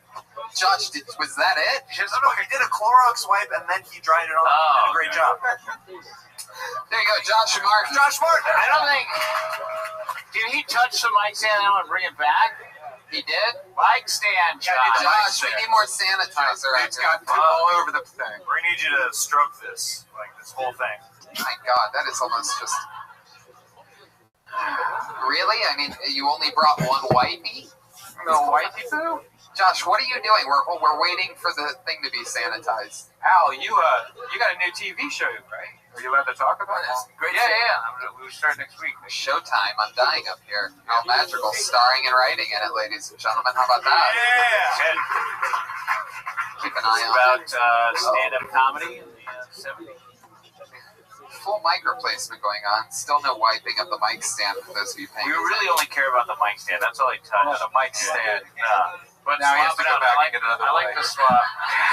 Jesus Christ. Al is in I'm Dying Up Here. They're taping that soon, and that's coming out. When's that start? I think in the winter, December, January. Winter, December, January. Why not promote more things in this dead part of the show? I'm going to be in Cleveland next week, Tulsa, San Francisco, Sacramento, San Diego, and Boston's Wilbur Theater. For those of you listening to the live stream right now, keep your eye on those dates. TonyHinchcliffe.com. They're dying up here. We're clean. Clean and good to go. You guys ready for That's your for next you guys, comedian? by the way. That's We've had pink eye. We've had. people are fucking disgusting. Bobby Lee does it. Mencia used to do it. They stick the microphone in their mouth and shit like that. Don't stand for that, you guys. Fucking don't. Anybody looks gross, fucking send them on their way. Yeah, and if you're ever sick, just take the night off. You can't get people here Right? sick. You fucking Right, Jeremiah? psychos. That guy's eye looked like it was about to fall out of the fucking socket, Dude. too. Like that was like purple He eye. looked at me in the eye, and it was like I was staring to the eye of Sauron from Lord of the Rings. He's like, "What? I think I was like, yeah." His eye looked like it had 3 feet of colon removed from it. His eye looked like a Pokemon ball. Whoa, Pat. Sometimes Pat lets us know when we've reached our limit of jokes on a subject. Yeah, I knew I shouldn't attack that. Let's get the terminology. Yeah, misusing terminology with Pat Reagan, spin-off show. Put your hands together for your next comedian that looks like another new name, Tyler Guizar. Anything can happen, ladies and gentlemen.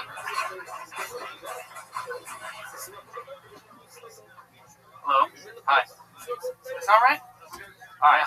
I'm in the Navy and about to get out right now. Pretty stoked. Grow some facial hair. Look a little generically white. And I joined the Navy like 6 years ago. And when I joined the Navy, my whole perception of the Navy was the movie Top Gun. You know, so I was like really stoked to work with these like pilots. You know, Top Gun. Fucking Maverick, Tom Cruise, Iceman, Val Kilmer, really good looking dudes. 6 years in the Navy, I haven't met a single Maverick or Iceman. Maybe like one goose. Or a couple geese, I don't know. And it would have been all right, you know. We can't. I love it. We can't all be Tom Cruise. You know what I'm saying? We can't all be Tom Cruise. 5'6", plays 6'2". It's very difficult. But these fucking nerds. Oh man, they saw this movie. All right, I love it. Done. Wow. Wow. That was great. I have so many questions. Yeah. So, how old First are of you? all, yeah, good question. How old are you? 24. He's done this up before. Really? Yeah. Is that true, Tyler? No, I've never been on here before. Oh, you must have seen him in the OR or something like that. That happened to me last week. Very strange. It's probably just because it's a Top Gun joke, and like every single person in the world probably heard a Top Gun joke before, and then the other half has no idea what Top Gun is anymore. I would hope they do. Well, Tyler, it really seems like you're banking on the fact that everybody watched Top Gun in the past week. I mean, your references are out of control. You pretty much named every cast member. Is it me? Are you making a joke? Because Top Gun has to be about the Air Force, right? No, it's Navy. the And Navy. Navy pilots, yeah. What else are you talking about? How long have you been doing it? About a year sporadically. Because the Navy is really hard to get to. Yeah. But I'm getting out, so I'm getting more time. Sure. And then where were you stationed? I was in Washington on one of the carriers, and then I was in San Clemente Island for the last 2 years.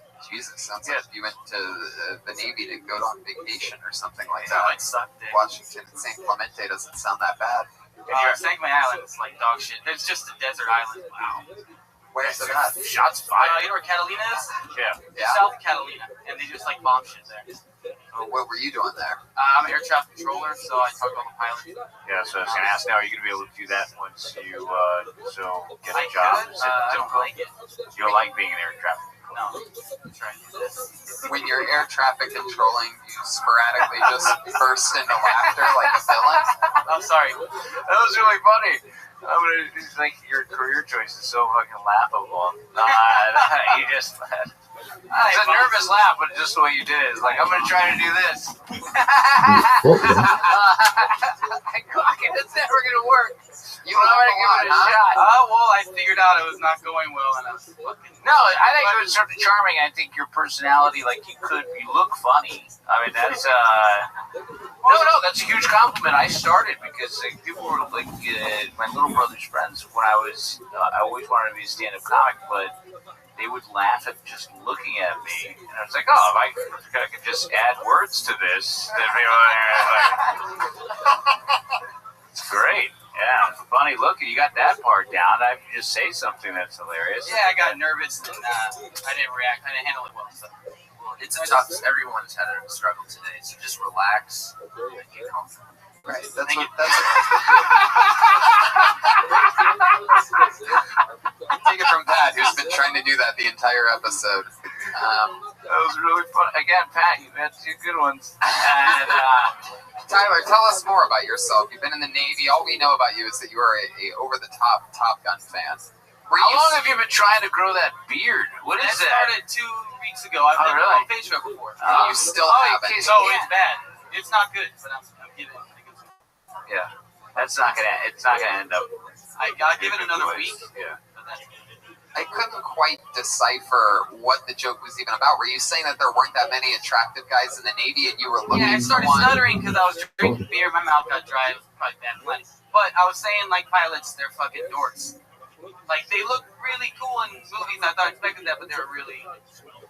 what do you think these pilots think of the air traffic controllers down below? They're just telling them where to go in reverse and where to park. It also probably comes from that they were, like, assholes, so it probably comes from Are pilots really assholes? Do they ever crack the window? Like, get out of the way, faggot! You know what I mean? I had to work my way into control positions. And like had to get him coffee and do all this planning. I handled the airplane, so like coffee. That's an air traffic controller thing. You gotta work your way up. And you stuttered a little bit. Is that something that happens on a regular basis? Or? No, sometimes. But I just got a dry mouth. Yeah, I'm nervous. Yeah. What's some crazy things that is non-Navy related about you? Yeah, what else what are people gonna find interesting? What's your dating life like? Well, Get a I lot got a girlfriend. Dude, how long have you guys been dating? About 2 years. Where'd you meet her? In the Navy. Wow. She's gonna be so mad when she sees. It's a secret. You're not allowed to date. Nobody has to see this, guys. If they don't know who lives already, let's not fucking tell them about it. What's her role in the Navy? Same job. We worked together. Same job. You guys I met her, and I was probably like 3 or 4 ranks higher than her. Whoa. So that's really taboo, right? You can't be doing that. Yeah. When she gives you hand jobs, does she go like that? I don't know. It's so stupid. Yo, that act out though. Thank you. Again, it's the podcast you must visually watch. Tyler. So that's interesting. She's an air traffic controller too, about 4 ranks below you. Well, now we're the same. Whoa. Well, I'm out, but we're the same. Oh, you're out now. Yeah. How long's that been? Well, I saved up all my vacation days, so like from June until the end of August, I'm still in, but I never come back. I'm getting paid all the time. All right. That's great. It's like. That's interesting. So, and when she's done, she'll join you, I guess. Are other guys trying to bang her all the time, though? Isn't that tough? Oh, that's the weird thing in the Navy. Yeah. It's like the girls are diamond ducks. So, wait, I didn't use that phrase correctly. No, you used the opposite. Yeah. Yeah, so it's a lot of competition, but on San Clemente Island, it's pretty smooth. Why was that? That's a funny character that you can play. Like, you just walk up and go, hey, how you doing? I love to bang. How'd that go? Right? Have you laughed like I can keep picturing like an imaginary. You want to try that just for a second? Can we try to act that out? Like, walk up to your opening line and, hey, everybody, what's your name again? Yeah, she's like, hey, everybody, my name's Tyler. I love to bang. Yeah. See how that goes. I love to have sex. Some sort of sex thing that'll make our English guy really happy. Hello, my name's Tyler, and I like to bang. There you go. Sort of works for me. I like it. It actually worked. Love to bone. What else, Tyler? Anything else? Jeremiah, you got anything to add to that? So I like pussy. What about you guys? That works. Hey, how many times a day you say I love you to your girlfriend? That's probably 20. Jesus. I'm a really caring guy. Sweetheart. He has to. You don't understand how many guys are trying to fuck his girlfriend. Yeah. And not to mention, she's air traffic controlling too. So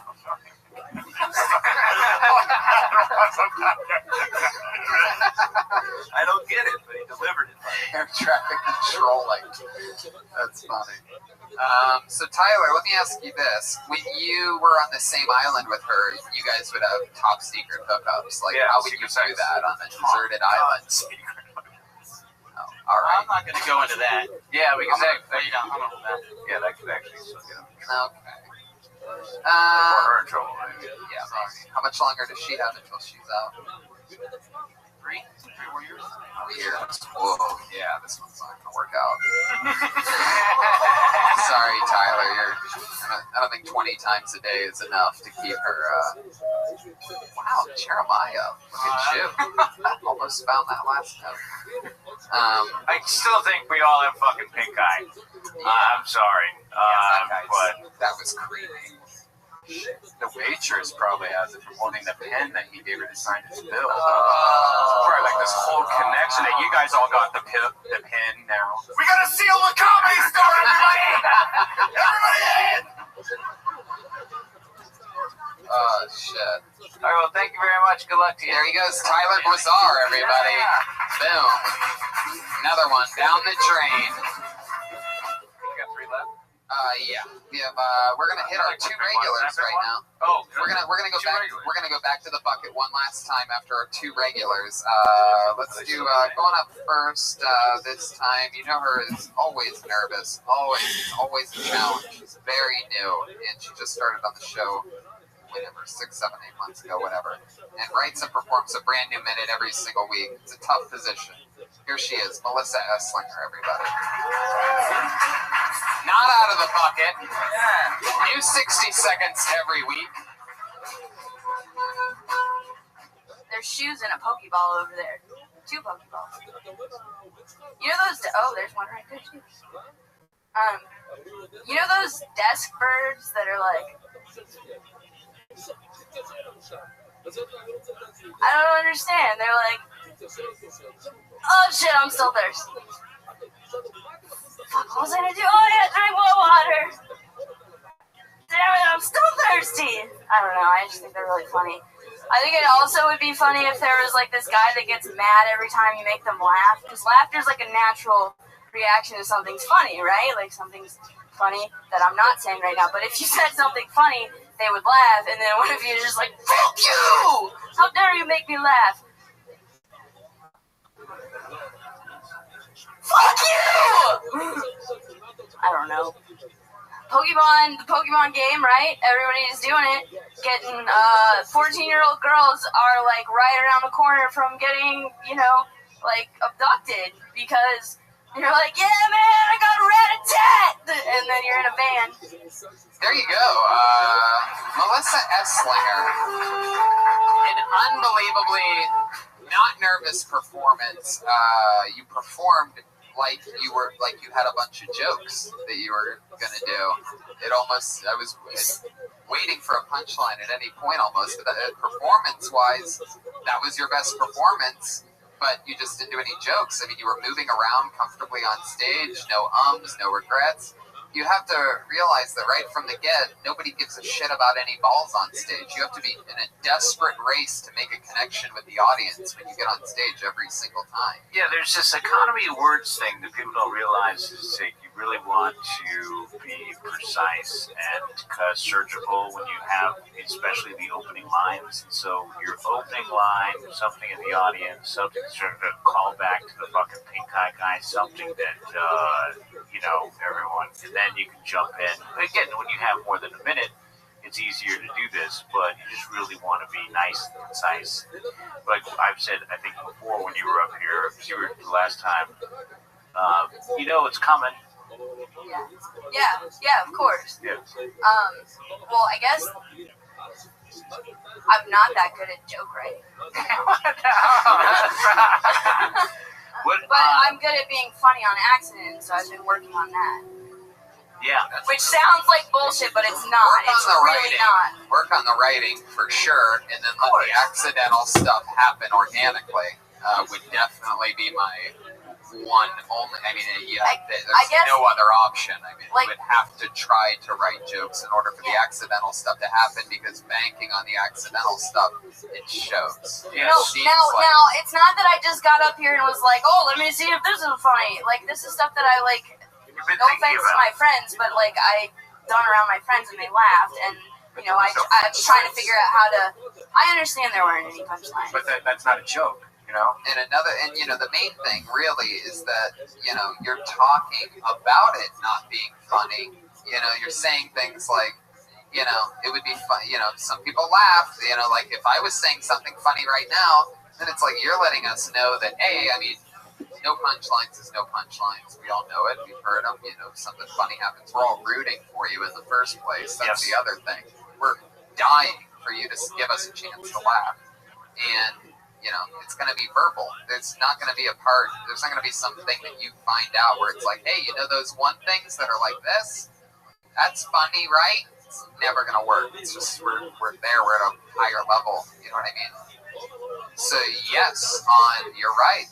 That's water thing. I don't even know exactly what you're talking about, but...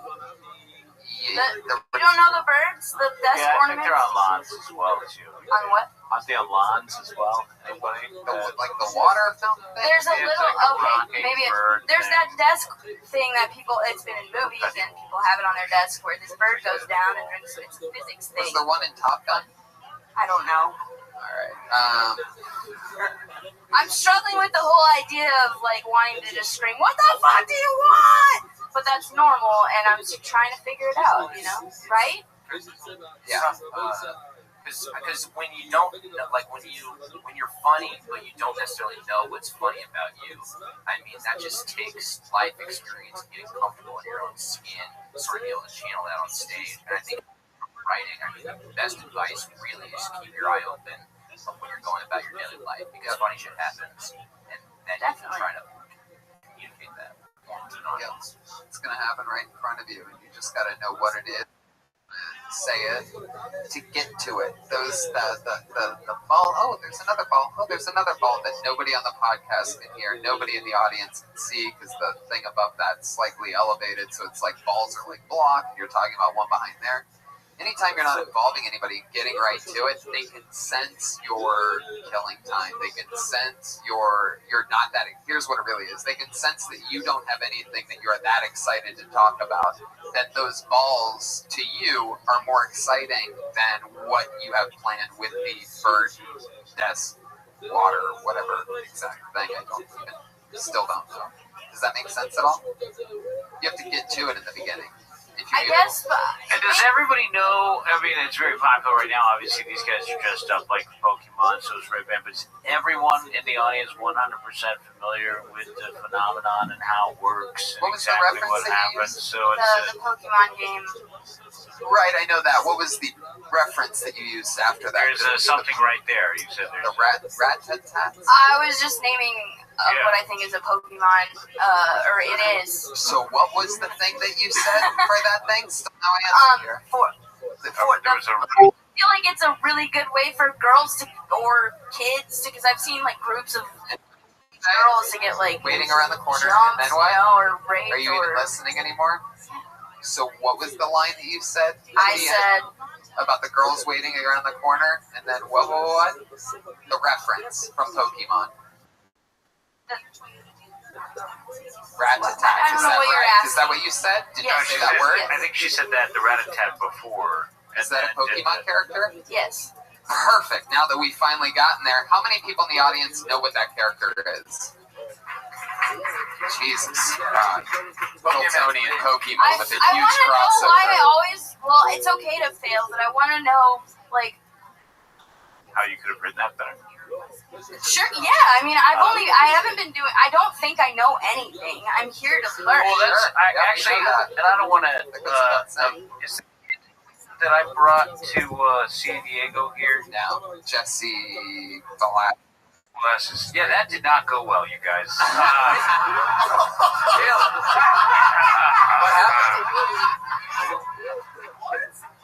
What happened? That did not go great at all because of this very thing that we're talking about. So you guys don't know, some of you, what I proved is that just bringing him down is that it's very difficult to, when you get up, like, so if I brought you to host, and I thought I was just going to host, I'm saying this for him and for everybody, and I tried to teach him exactly what, you go out like hosting and going up first, there's no fucking around this minute that you have, even as a headliner, if you're Louis, if you're anybody, like, first minute, you want to, obviously if you're headlining, you can establish yourself, and if you can build, and that's great, but when you're somebody like yourself that's unknown, you're hosting, and there's a large group of people there, you gotta go up, and like I said, economy of words, and really have this scripted out and planned, and just go to it. You saw the guy from Salt Lake City, he knew that 58 seconds he was ready to go because he's been doing it for this amount of time. And the English guy,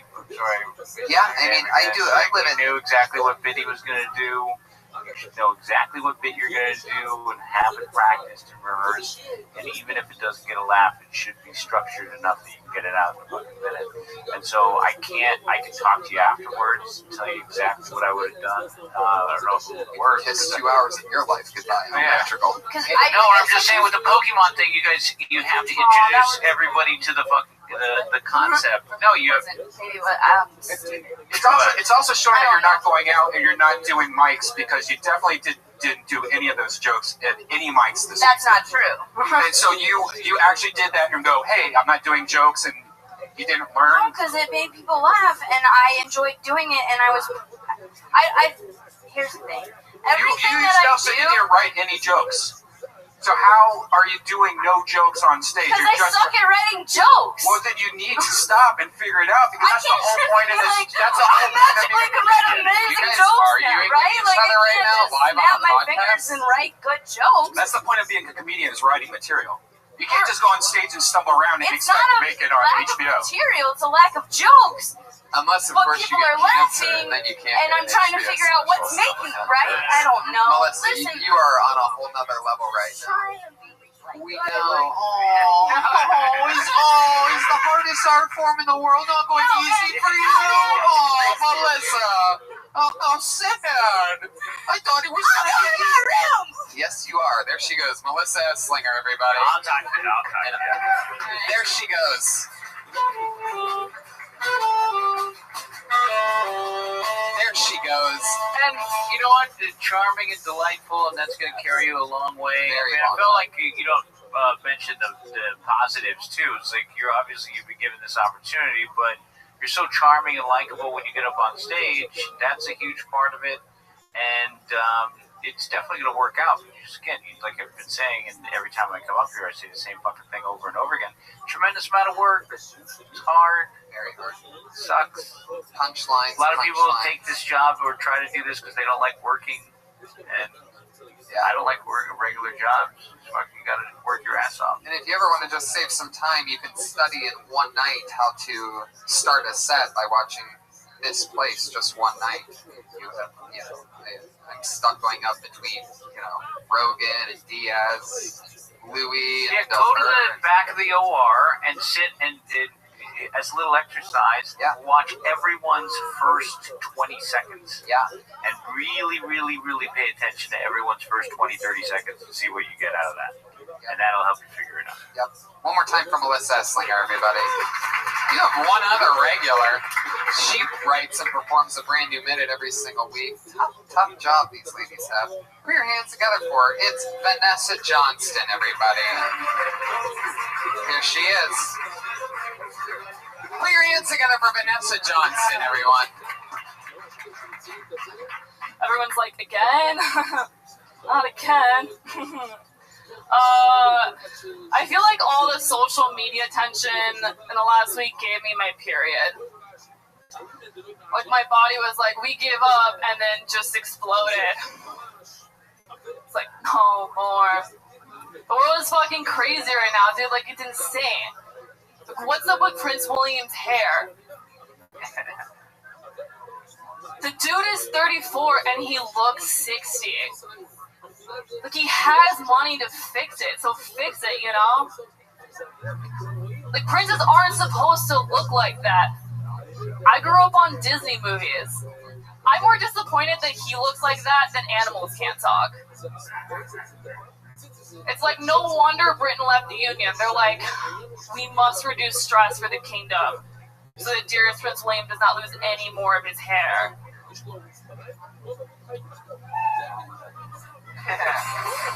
Prince William have weird hair?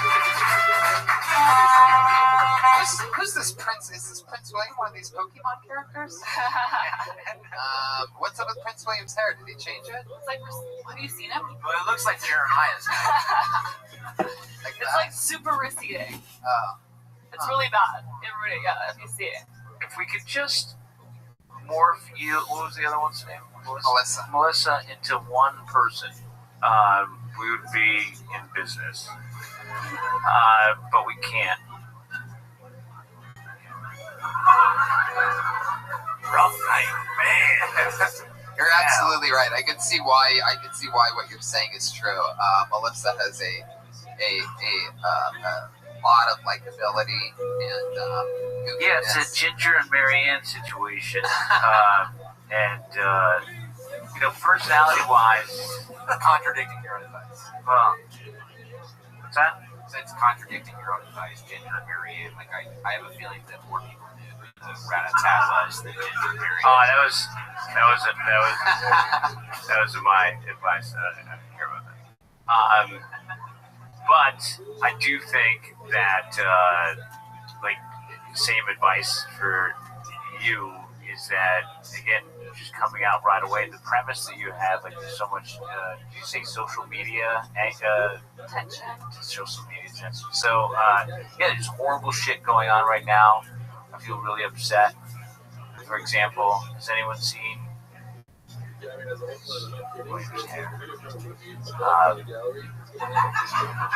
So, you see, if we take back and we play out and we were to type out what you said, that's what I encourage all you guys to fucking do, is record it all, type it out, all the words that came out of your mouth. You could have done that so much fucking cleaner and tighter. Same thing with Melissa. It's like you play that back to yourself, you write it on a piece of paper, and then you bold all the parts of Microsoft Word that are supposed to be funny, and get rid of everything else that's non-essential. So you just come up, say your opening line. Hey everybody, how you doing? You smile.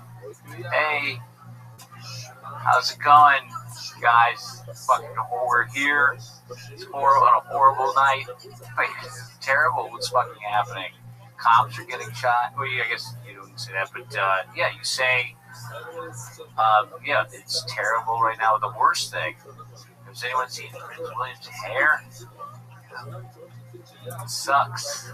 I don't care about that. So I just don't. It's so much tighter, you guys. It's so much cleaner, and you probably should listen to it and then write it out, and then see what you're left with, and you might be left with something decent. Definitely, what I love about what Al's saying is it'll definitely get you to figure out a delivery system for you. That sort of goes from a misdirect to a goofy, and it'll have people leaning forward a little more, waiting for a joke. You know what I mean? If you have that misdirect in your pocket, sort of, and a little bit of goofiness. And the other thing, like when you say social media stuff, you're talking about like all the craziness that's happening with shootings and everything, right? I didn't want to say shootings because I didn't want to diminish like what's happening, because I think what's happening is really important. So I didn't want to like shit on that. Like, say what's happening. What do you mean? Well, like everything. Well, and it's not even just like the Black Lives Matter and everything, but also like Pokemon Go. There's just social media in the last week was like fucking. I feel like it was like on 1,000%, like compared to last week. Like everything was just like insane, and yeah. There really is a lot happening. Yeah. Sociology professor. but she is sort of onto something that you come across as this is, and again, no offense, but. So play into like the vapid social media, Instagram, like, and then your take on world events could be a funny thing for you to do. I'm not sure. I don't know how to fucking help, but as a character, that might be sort of funny for you to give recaps of weekly news as somebody who's obsessed with their phone and an Instagram account, because all of your news comes from Instagram or something like that. I don't know. What is interesting is I feel like in the last couple months you've really been hitting politics like left and right, and then once a Daily Show correspondent is the guest on the show, you're like, fuck this shit. I'm gonna adjust us. You haven't? You've been trying to. Well, I mean, like, I was in debate and speech as like a kid, and so everything I did was like political and everything. So when I first started, it like was towards that, and then when I did this, I did a little bit more emotional, just because I knew that those would hit. It was like easier. And so then once I started doing that, it was like working. Then I started veering towards things I felt like were a little bit harder. And it's because it's like things that I care about. Yeah. That makes sense. I don't know. I just think the news with like 50 likes thrown in can sort of be funny. I don't know. Maybe. The news with 50 likes. Well, when she says like nonstop. Oh, yeah. And then there's like a shitting. And then there's like. So maybe that might be guess. I don't know. And getting drunk over his head. It gets to this point in the show where I just I can only say the same thing over and over again so much. Vanessa, another new minute from Vanessa Johnston, Yeah. everybody. Oh, isn't that bad? It's a tough gig. One last bucket? You want to pull it out, Al? One last one? Yeah. You never know what's going to happen, everybody. Last comedian of the night. Here we fucking go. You got this, Al. We've got Kevin Mack. Have you seen him before? I think maybe. Kevin Mack? Kevin Mack. Here he comes. Here he comes. Here he Here he comes. Here he comes. Here he comes. Here he comes. Here he comes. So, guys, I don't think Donald Trump has thought this whole Mexican border situation.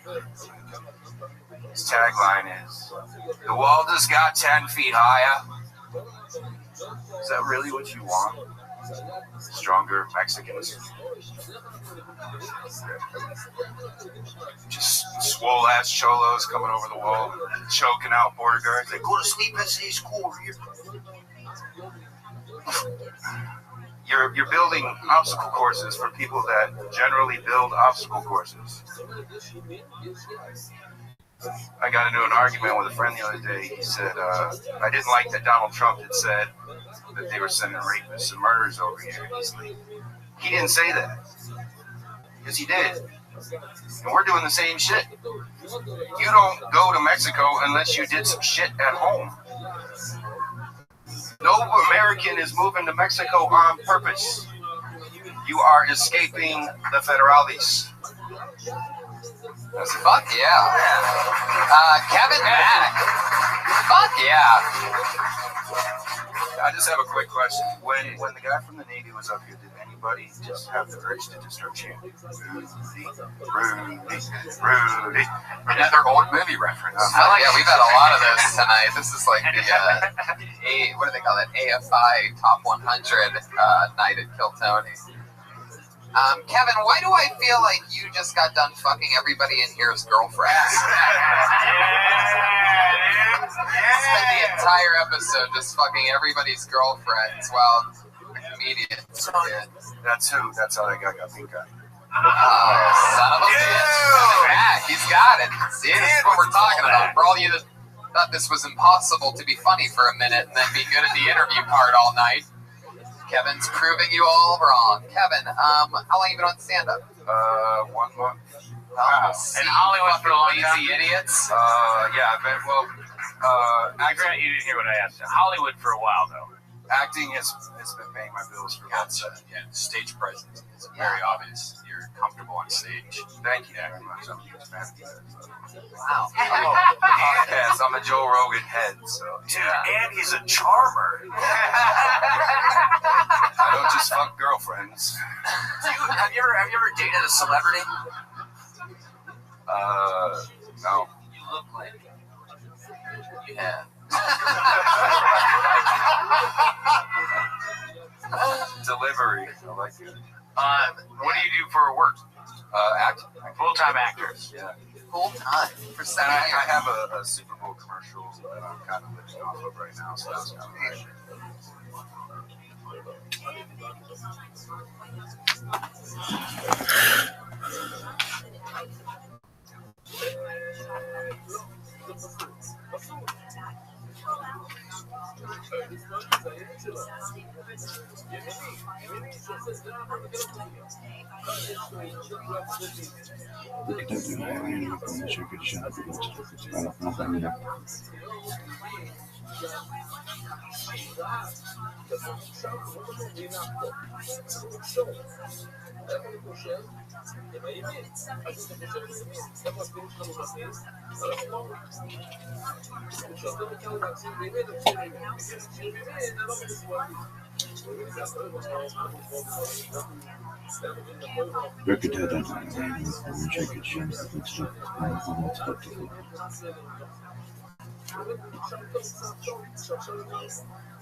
Hey, which one was that? It was the Horse Whisperer, the Buy commercial, where I'm pretty much yelling at a horse for the whole commercial. It's like a thug accent.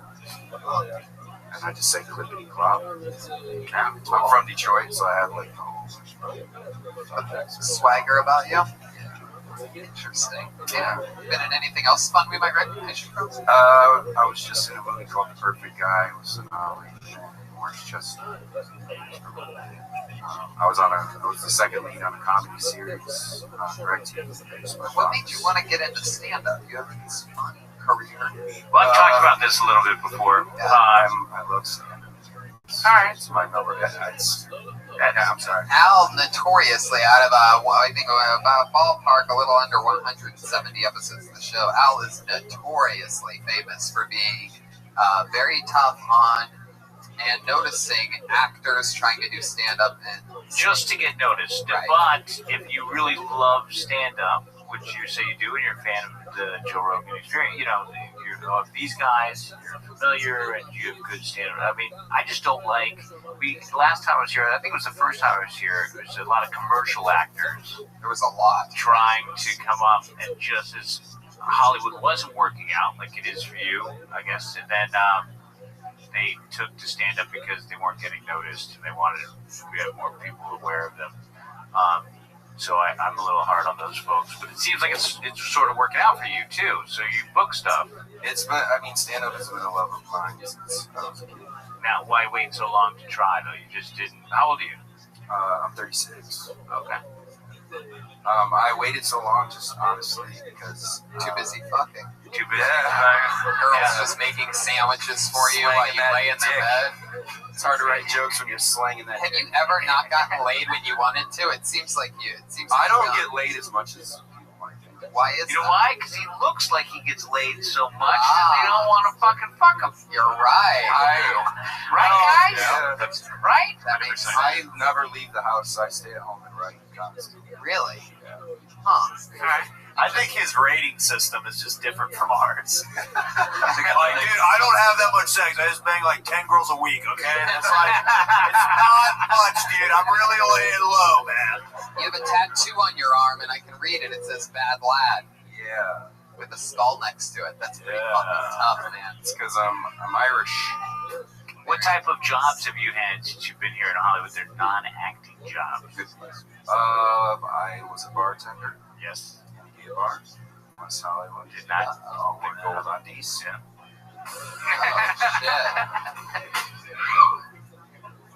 Girls are freaking out over this guy right now. This is like Beatlemania up here right now. Like he's like, I worked at a Orange Julius in Temecula, and girls are squirting in the audience. Like, oh my god, Orange Julius! Wow!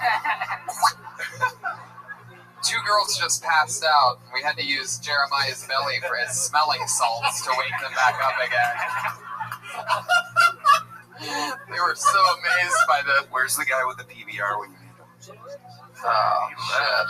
Well, now you just came off like a bully. I'm not a bully. Hey, that guy's huge. I'm not fucking with that. Kevin, anything crazy ever happen when you were working at the gay bar? I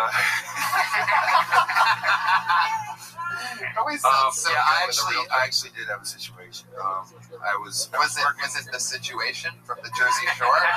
Came into the bar and started sucking your dick uncontrollably? What was it? What was the situation? Yeah, that was it. Actually, I slapped a gay guy. Oh, no, you didn't. Oh, I did it on accident. Wow. Yeah.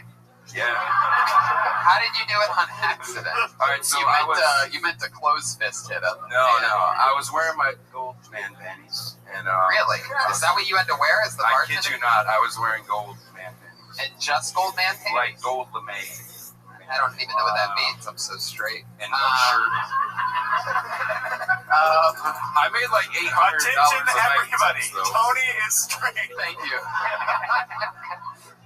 You're just how much money you made a night? You made $800 a night. Are you fucking serious? Yeah, that was like on an average night I'd make $800. On a good night I'd make like 11 or 12. Dude, how much do you think I can make?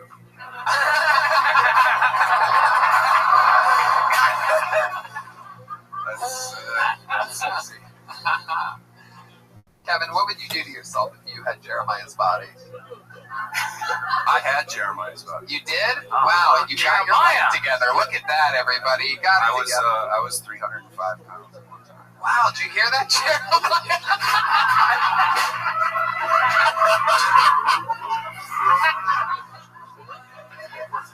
Jeremiah's only 312. 305. You can do it. Dude, I used to look like Jeremiah, then I started just booking stuff after I started dropping those pounds, dude. Oh, shit. I was actually in the Navy, too. Really? Wow, you're like the best of everything that happened tonight, Kevin. I got kicked out.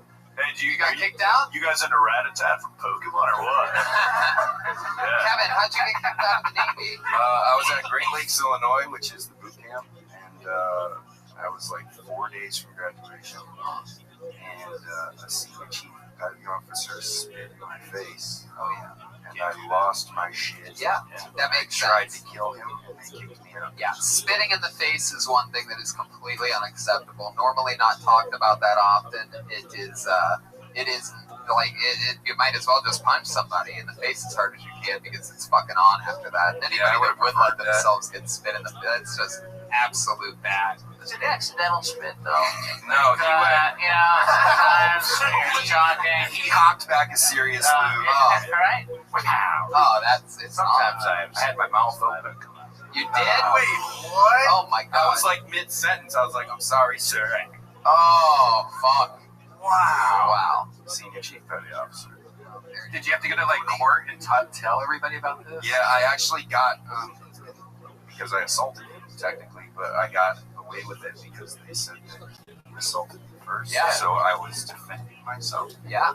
So yeah. I'd love it if your last name was Danger and that guy spit in the face of Danger.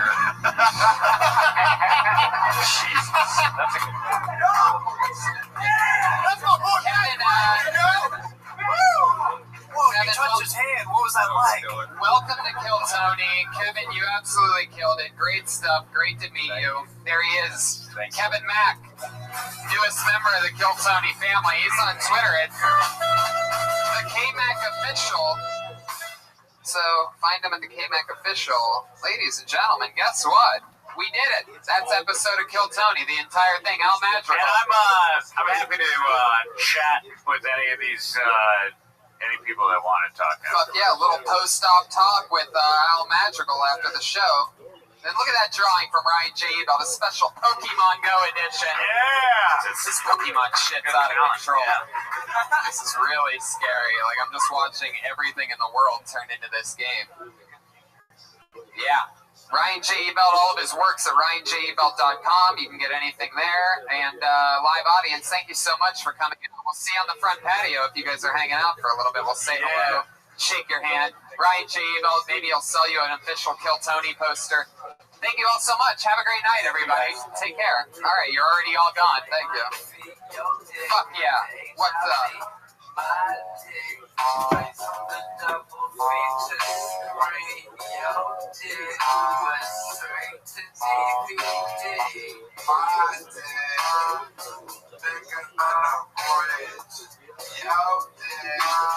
Look like a little kid.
What's up, sluts?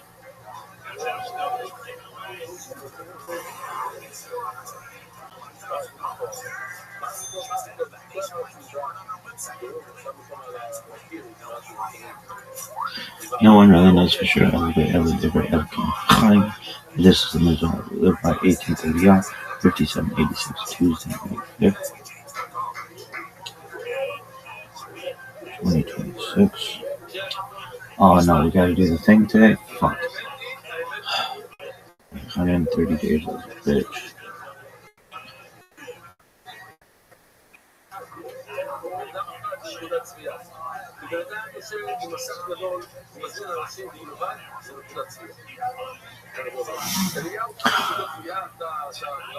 (3761) Creation of the world, birth of Adam and Eve, Chava. 3631 137 son of Adam was born. 3526 235 Enosh son of Seth was born. 3436 325 Kenan son of Enosh was born. 3366 395 Mahalel son of Kenan was born. 3301 460 Yared son of Mahalel was born. Yared. Really the fuck is Jewish name was? Really? People are good. I didn't give a fuck. When you said no one gives a fuck about that motherfucker, I didn't give a fuck about him. I care about him now, but I didn't give a fuck about him. You're like, yeah. Really? West Side. Why? Why West Side? Why not, bitch? This is the worst Kabbalah class ever. Really? Oh, it sucks. It's terrible. For how long have we been doing this, bitch? 130 days, motherfucker. But are we done? No, dog, it's Omer. Omer kind of bitch.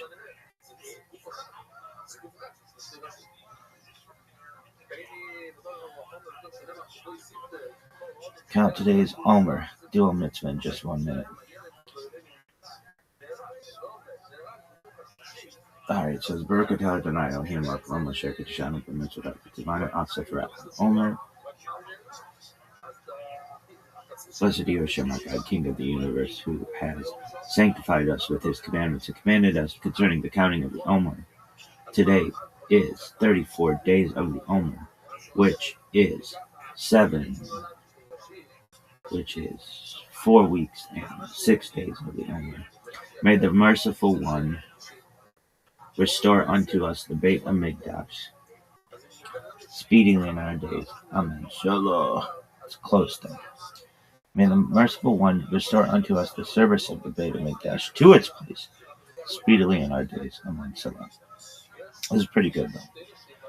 Alright, is that it? This is coffee and Kabbalah coffee. Oh man, we gotta do that thing that's what? Oh, really? Here we go. Kabbalah.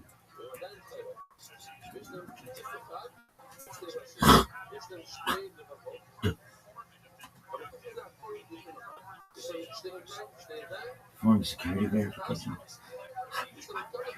This website uses security service to get malicious bots. Bad hominin attack. Really? Why?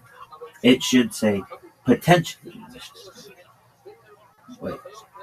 No, it should say against super cool rabbis who want to use our resources. Why? Why not? Timeline of Jewish history, baby. Alright, don't suck dick. Look at this athleticism, though. I vomited yesterday on camera, ripping Zuckerberg in the ass. And, I guess that's the first one. What do you want me to do?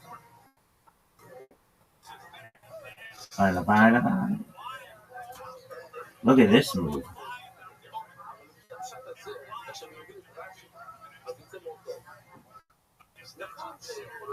Jewish history. Timeline of Jewish That history. is Tantor. By Matt Iskander. Art by Several Lightstone. Jewish history spans nearly 6,000 years, beginning with the creation, approximately 4,000 years before the Common Era. Boring. It continues through the eras of the patriarchs, the Egyptian bondage, the judges, the First Temple era, when the kings of Judah and Israel ruled, the Babylonian exile, and the Second Temple era, which concluded with our being taken into exile yet again by the Romans.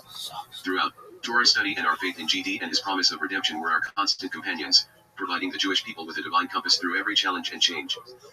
Creation of heaven and earth, and Adam and Eve. Secular year Jewish year event in history. Minus 3,761 creation of the world. Birth of Adam and Eve, Chava. Minus 3,631 130 Seth, son of Adam, was born. Minus 3,526 235 Enosh, son of Seth, was born. Minus 3,436 325 Kenan, son of Enosh, was born. Minus 3,366 395 Mahalalel, son of Kenan, was born. Minus 3,301 460 son of Mahalalel, was born. Minus 3,139 622 Chanuk, son of Ur, was born. Minus 3,074 687 Metushalach, son of Chanuk, was born. Minus 2,887 874 Lamech II, son of Metushalach, was born. Minus 2,831 930 Adam died. Minus 2,705 1,056 Noah, son of Lamech II, was born. Minus 2,225 1,536 Noah began the construction of the ark. Minus 2,205 1,556 Yefet, son of Noah, was born. Minus 2,204 1,557 Shem, son of Noah, was born. Minus 2,203 1,558 Shem, son of Noah, was born. Minus 2,105 1,656 Metushalach died. Minus 2,105 1,656 the great flood covered the earth. Minus 2,103 1,658 Arpachshad, son of Shem, was born. Minus 2068 1,693 Shalach, son of Arpachshad, born. Minus 2038 1,723 Eber, son of Shalach, was born. Minus 2004 1,757 Phalang, son of Eber, was born. Minus 1974 1,787 Ryu, son of Phalang, was born. Minus 1942 1,819 Sirach, son of Ryu, was born. Minus 1912 1,849 Nakarai, son of Sirach, was born. Minus 1,883 1,878 Terah, son of Nakarai, was born. The Forefathers. Secular year Jewish year event in history. Minus 1,813 1948 Abraham, son of Terah, was born. Minus 1,803 1958 Sarah, daughter of Haran, was born. Minus 1,788 1973 Abraham married Sarah. Minus 1,765 1996 dispersion from Babel after building the tower. Minus 1,761 2000 Terah left Ur-Kasdan with his family. Minus 1,755 2006 Noah died. Minus 1,743 2018 the covenant, Brit Bain Habitarum, with Abraham. Minus 1,738 2023 Abraham settled in Canaan. Minus 1,727 2034 Ishmael, son of Abraham, was born. Minus 1,713 2048 Abraham circumcised himself and Ishmael. Minus 1,713 2048 Sodom and Gomorrah were destroyed. Minus 1,713 2048 Isaac, son of Abraham, was born. Minus 1,677 2084 the Akhah, where Isaac was brought on the altar by Abraham. Minus 1,677 2084 Sarah died. Minus 1,653 2108 Jacob and Esau were born. Minus 1,638 2123 Abraham died. Minus 1,603 2158 Shem, son of Noah, died. Minus 1,592 171 Isaac blessed Jacob instead of Esau. Minus 1,576 2,185 Jacob went to Haran. Minus 1,574 2,187 Eber, great-grandson of Shem, died. Minus 1,569 2,192 Jacob married Leah and Rachel. Minus 1,566 2,195 Levi, son of Jacob and Leah, was born. Minus 1,562 2,199 Joseph, son of Jacob and Rachel, was born. Minus 1,556 2,205 Jacob left Haran. Minus 1,553 2,208 Benjamin was born. Minus 1,545 2,216 Joseph was sold. Minus 1,533 2,228 Isaac died. Minus 1,532 2,229 Joseph became viceroy of Egypt. Minus 1,526 2,235 Kahat, son of Levi, was born. Minus 1,523 2,238 Jacob and his family went to Egypt. Living in Egypt. Secular year Jewish year event in history. Minus 1,506 2,255 Jacob died. Minus 1,429 2,332 after Levi died. The enslavement in Egypt began. Minus 1,393 2,368 Moses was born. Minus 1,355 2,406 Joshua was born. Minus 1,314 2,447 Moses encountered the burning bush. Minus 1,313 2,448 the Jewish nation left Egypt. Traveling through the desert. Secular year Jewish year event in history. Minus 1,313 2,448 the Jewish nation crossed the Red Sea. Minus 1,313 2,448 the revelation at Mount Sinai and the giving of the Torah. Minus 1,313 2,448 Moses broke the tablets. Minus 1,312 2,449 Moshe came down Mount Sinai with the second tablets. Minus 1,312 2,449 the tabernacle was erected. Minus 1,312 2,449 the spies returned from Canaan with bad news. Minus 1,274 2,487 Aharon and Miriam died. Minus 1,273 2,488 Moses died. Judges and early prophets. Secular year Jewish year event in history. Minus 1,273 2,488 the Jews crossed the Jordan into Canaan. Minus 1,258 2,503 the appointment of the land of Israel was completed. Minus 1,245 2,516 Joshua died. Minus 1,228 2,533 the rule of judges began with Othniel ben Kenaz. Minus 1,188 2,573 Ehud ben Gera became leader. Minus 1,107 2,654 Shamgar ben Anath died. Minus 1,107 2,654 Deborah became leader. Minus 1,067 2,694 Gideon became leader. Minus 1,027 2,734 Abimelech, son of Gideon, became leader. Minus 1,024 2,737 Tola, son of Hua, became leader. Minus 1,003 2,758 Jahir, the Jalidite, became leader. Minus 982 2,779 Jephthah, Hagiladi, became leader. Minus 969 2,792 Elon, Hazabilonai, became leader. Minus 959 2,802 Abdon ben Hillel became leader. Minus 951 2,810 Samson became leader. Minus 931 2,830 Eli the Cohen became leader. Minus 907 2,854 David was born. Minus 892,871 Samuel became leader. Kings and the First Holy Temple. Secular year Jewish year event in history. Minus 879 2,882 Saul was appointed king. Minus 877 2,884 David became king of Judah in Hebron. Minus 869 2,892 David became king of Israel in Jerusalem. Minus 837 2,924 Solomon became king. Minus 833 2,928 the building of the first Beit Hamikdash commenced. Minus 827 2,935 the first Beit Hamikdash was completed. Minus 797 2,964 Solomon died and his kingdom was divided. Minus 797 2,964 Rehoboam, son of Solomon, became king of Judah. Minus 797 2,964 Jeroboam ben Nebat became king over Israel.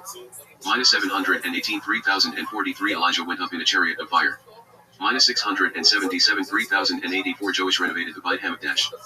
Minus 619 3,142 Isaiah began his prophecies. Minus 574 3,187 the first two of the 10 tribes.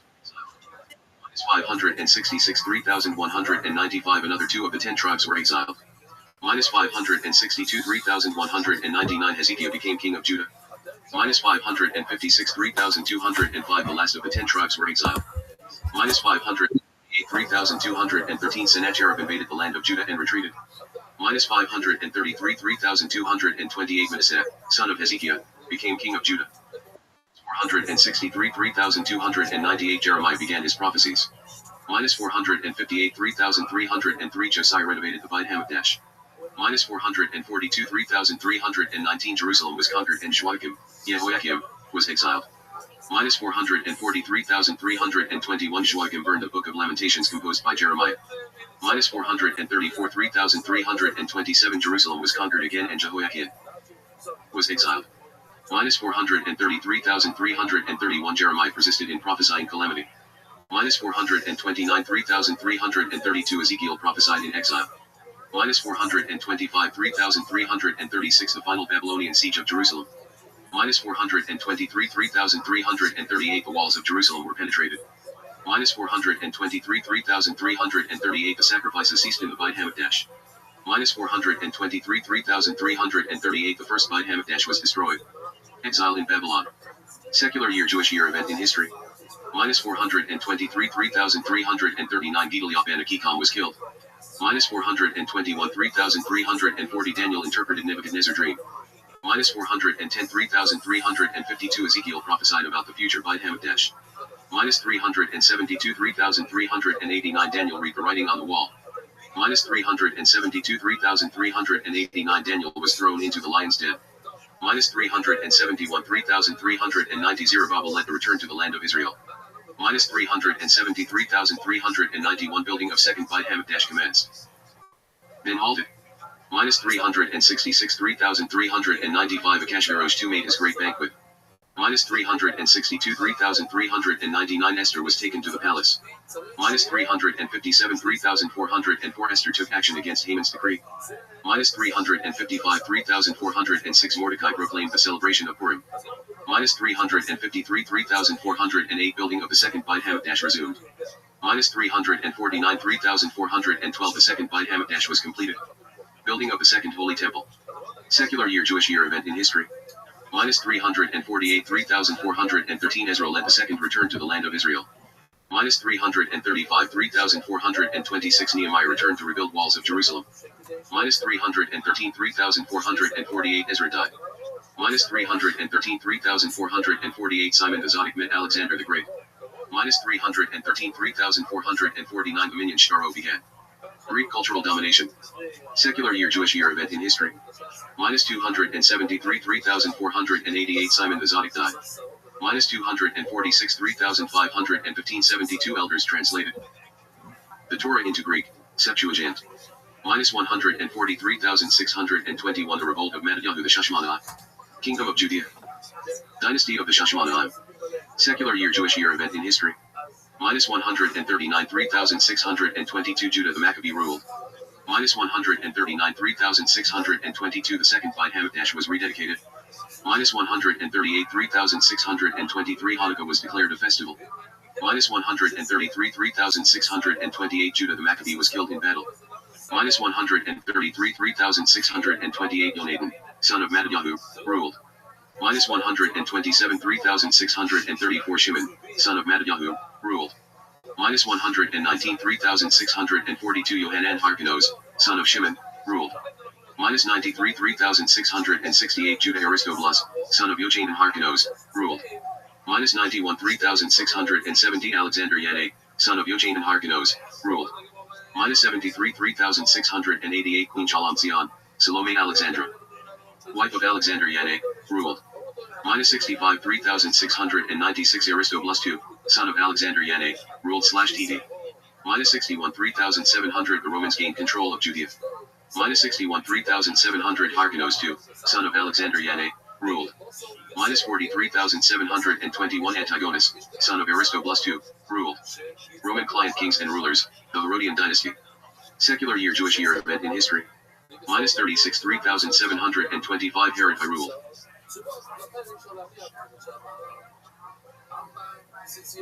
Killing all the Shashmanaim. Minus 33, 3,728 Hillel became the leader of the Torah scholars. Minus 19, 3,742 Herod I began rebuilding the second Beit Hamikdash. Minus 11, 3,750 renovation of the second Beit Hamikdash was completed. 1, 3,761 Archelaus, son of Herod I, ruled. 8, 3,768 Hillel died. 10, 3,770 Archelaus was deposed by the Roman Emperor. 21, 3,781 Agrippa, grandson of Herod I, ruled. 28, 3,788 the Sanhedrin moved from the second Beit Hamikdash. 44, 3,804 Agrippa II, son of Agrippa, ruled. 53,810 Rabbi Gamliel, son of Shimon, grandson of Hillel, died.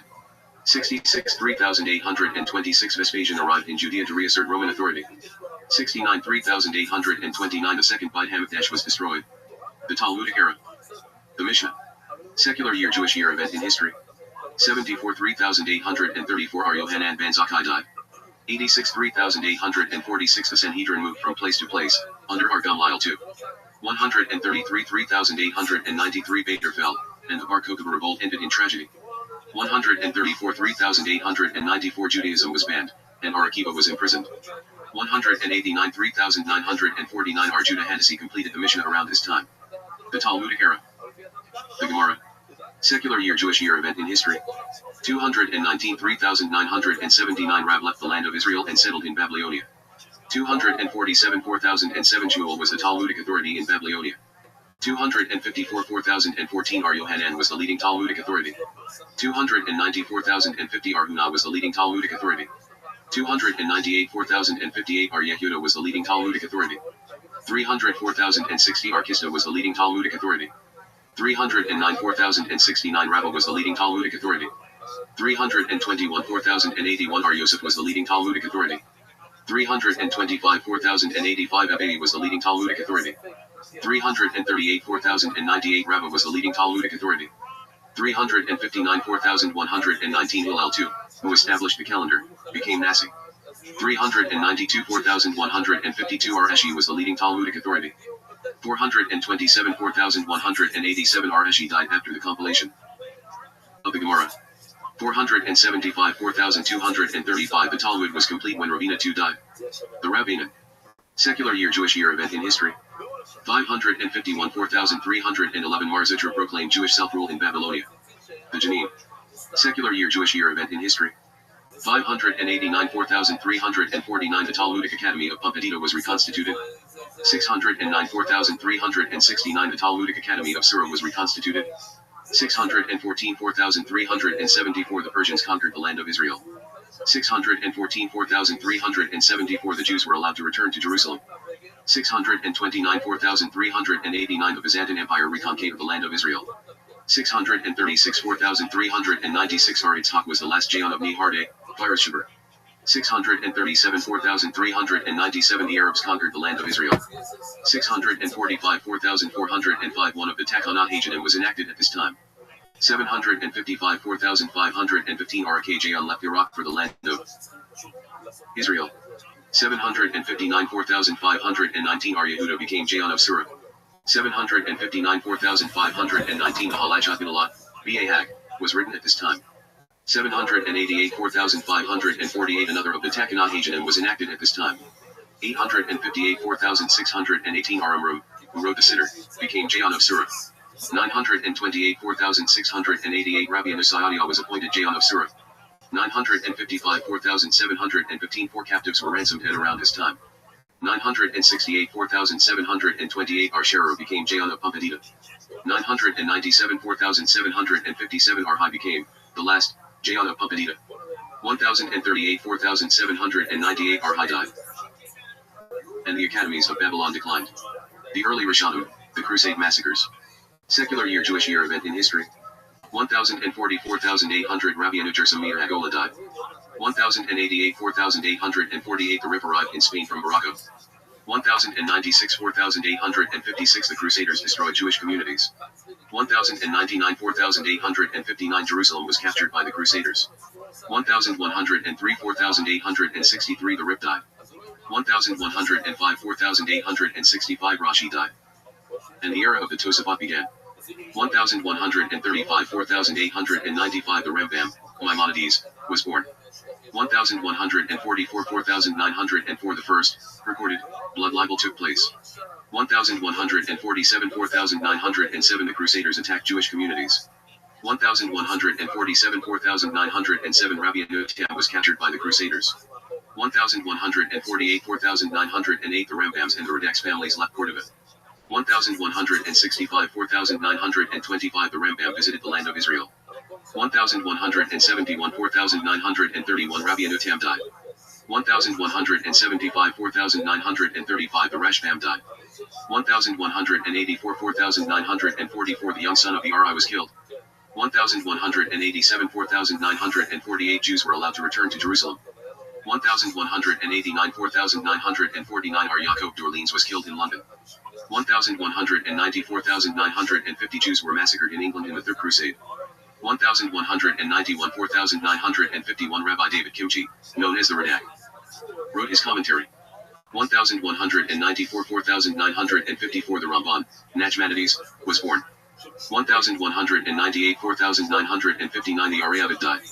1204 4965 the Rambam died. 1236 4996 rampaging mobs massacred Jews in France. 1242 5002 a massive burning of the Talmud took place in Paris. 1244 5004 Jerusalem was sacked by Egyptians and Turks. 1252 5012 the Inquisition began to use torture. 1267 5027 the Ramban left Spain and settled in the land of Israel. 1275 5030 the Ramban died. 1286 5046 the Maher Amir Rothenberg was imprisoned. 1295 5050 new works advanced the study of Kabbalah. 1295 5050 the era of the Tosafot concluded at around this time. Later Rishonim. Persecutions and expulsions. Secular year Jewish year event in history. 1295 5050 all Jews were expelled from England. 1293 5053 the Maher Amir Rothenberg died in prison. 1298 5058 the Rheinfleisch massacres began. 1298 5058 the author of the Mordecai and Haggahat Maimoniyot were killed. 1305 5065 the Rashba placed a limited ban on philosophy. 1305 5065 the Rush and his son, the Tur, arrived in Spain. 1306 5066 all Jews were expelled from France. 1310 5070 the Rashba died. 1325 5080 Jews were massacred by the Posteros Crusaders. 1327 5088 the Rosh died. 1336 5096 Jews of Germany were massacred by the armed letter bands. 1338 5098 the Ralbag wrote his commentary on the Bible. 1349 5109 the Black Death massacre swept across Europe. 1367 5127 the Ran, Reibisch, and other scholars in Spain were imprisoned. 1391 5151 Jews of Spain were massacred. Many were forced to convert. 1391 5151 the Reibisch and Rashbats left Spain. 1394 5155 the final expulsion of Jews from France. 1413 5173 Ar Yosef Albo was in a forced debate with Christians. 1421 5181 Jews in Austria were massacred in the Wiener Gezerre. 1475 5235 the invention of printing was used for Jewish books. 1481 5241 the Inquisition was established in Spain. 1488 5248 Ar Obadiah de Bertinora settled in Jerusalem. 1491 5251 Columbus consulted Ar Abraham Zacuto for his travels. 1492 5252 all Jews were expelled from Spain and Sicily. The great scholars of the Shulchan Aruch and Torah consolidation. Secular year Jewish year event in history. 1493 5253 Ar Dodid Tzahab Barbanel arrived in Naples from Spain. 1496 5257 all Jews were expelled from Portugal. 1516 5276 the Ein Yaakov was printed. 1516 5276 the Turks, Ottoman Empire, conquered Eretz Yisrael. 1525 5285 Ar Yosef Yasselman saved many Jews during the Peasants' War. 1553 5314 A mass burning of Jewish books took place in Rome. 1563 5323 The Shulchan Aruch was completed by R. Yosef Karo. 1575 330 The Shulchan Aruch was published with supplements of Rama. 1572 5332 The Arizal died in Tzfat. 1573 5333 The Maharal came to Prague. 1573 5334 The Maharshal died. 1575 5335 R. Yosef Karo died in Tzfat. 1599 5359 The Maharal returned to Prague again. 1614 5374 The Maharsha became rabbi in Lublin. 1616 5377 The Tosafot Yom Tov commentary was concluded. 1621 5382 The Shallow arrived in the land of Israel. 1629 5389 R. Yom Tov Lippmann-Heller was imprisoned in Prague. 1640 5400 R. Yoel Sirks, the Bab, died. 1646 5406 The Shech and Taz, on Shulchan Aruch, were printed. 1648 5408 Jews were massacred by Shmuel Maki's forces. Earlier Karanim and East European massacres. Secular year Jewish year event in history. 1654 5414 The first Jews settled in New Amsterdam, New York. 1655 5415 Many Jews killed in Russian and Swedish invasions of Poland. 1656 5416 Jews were permitted to live in England. 1656 5416 Baruch Spinoza was excommunicated. 1673 5433 The Magen Avraham, on Shulchan Aruch, was completed. 1676 5437 Shabtai Tzvi died as a Muslim. 1689 5449 The Beit Shmuel, on the Shulchan Aruch, was printed. 1698 5458 The Baal Shem Tov was born. 1702 5463 The Nidai Yahushua's family was killed in an explosion. 1712 5472 The Sittei Chachamim was arrested. 1724 5484 Ardad Yaakov Kulai, Miam Loizi, arrived in Constantinople. 1727 5487 The Mishnah Elimelech died. 1734 5494 Jews were massacred by the Haidemek bands. The Karanim and early Hasidim. Secular year Jewish year event in history. 1741 5501 Igor Hashayim arrived in the land of Israel.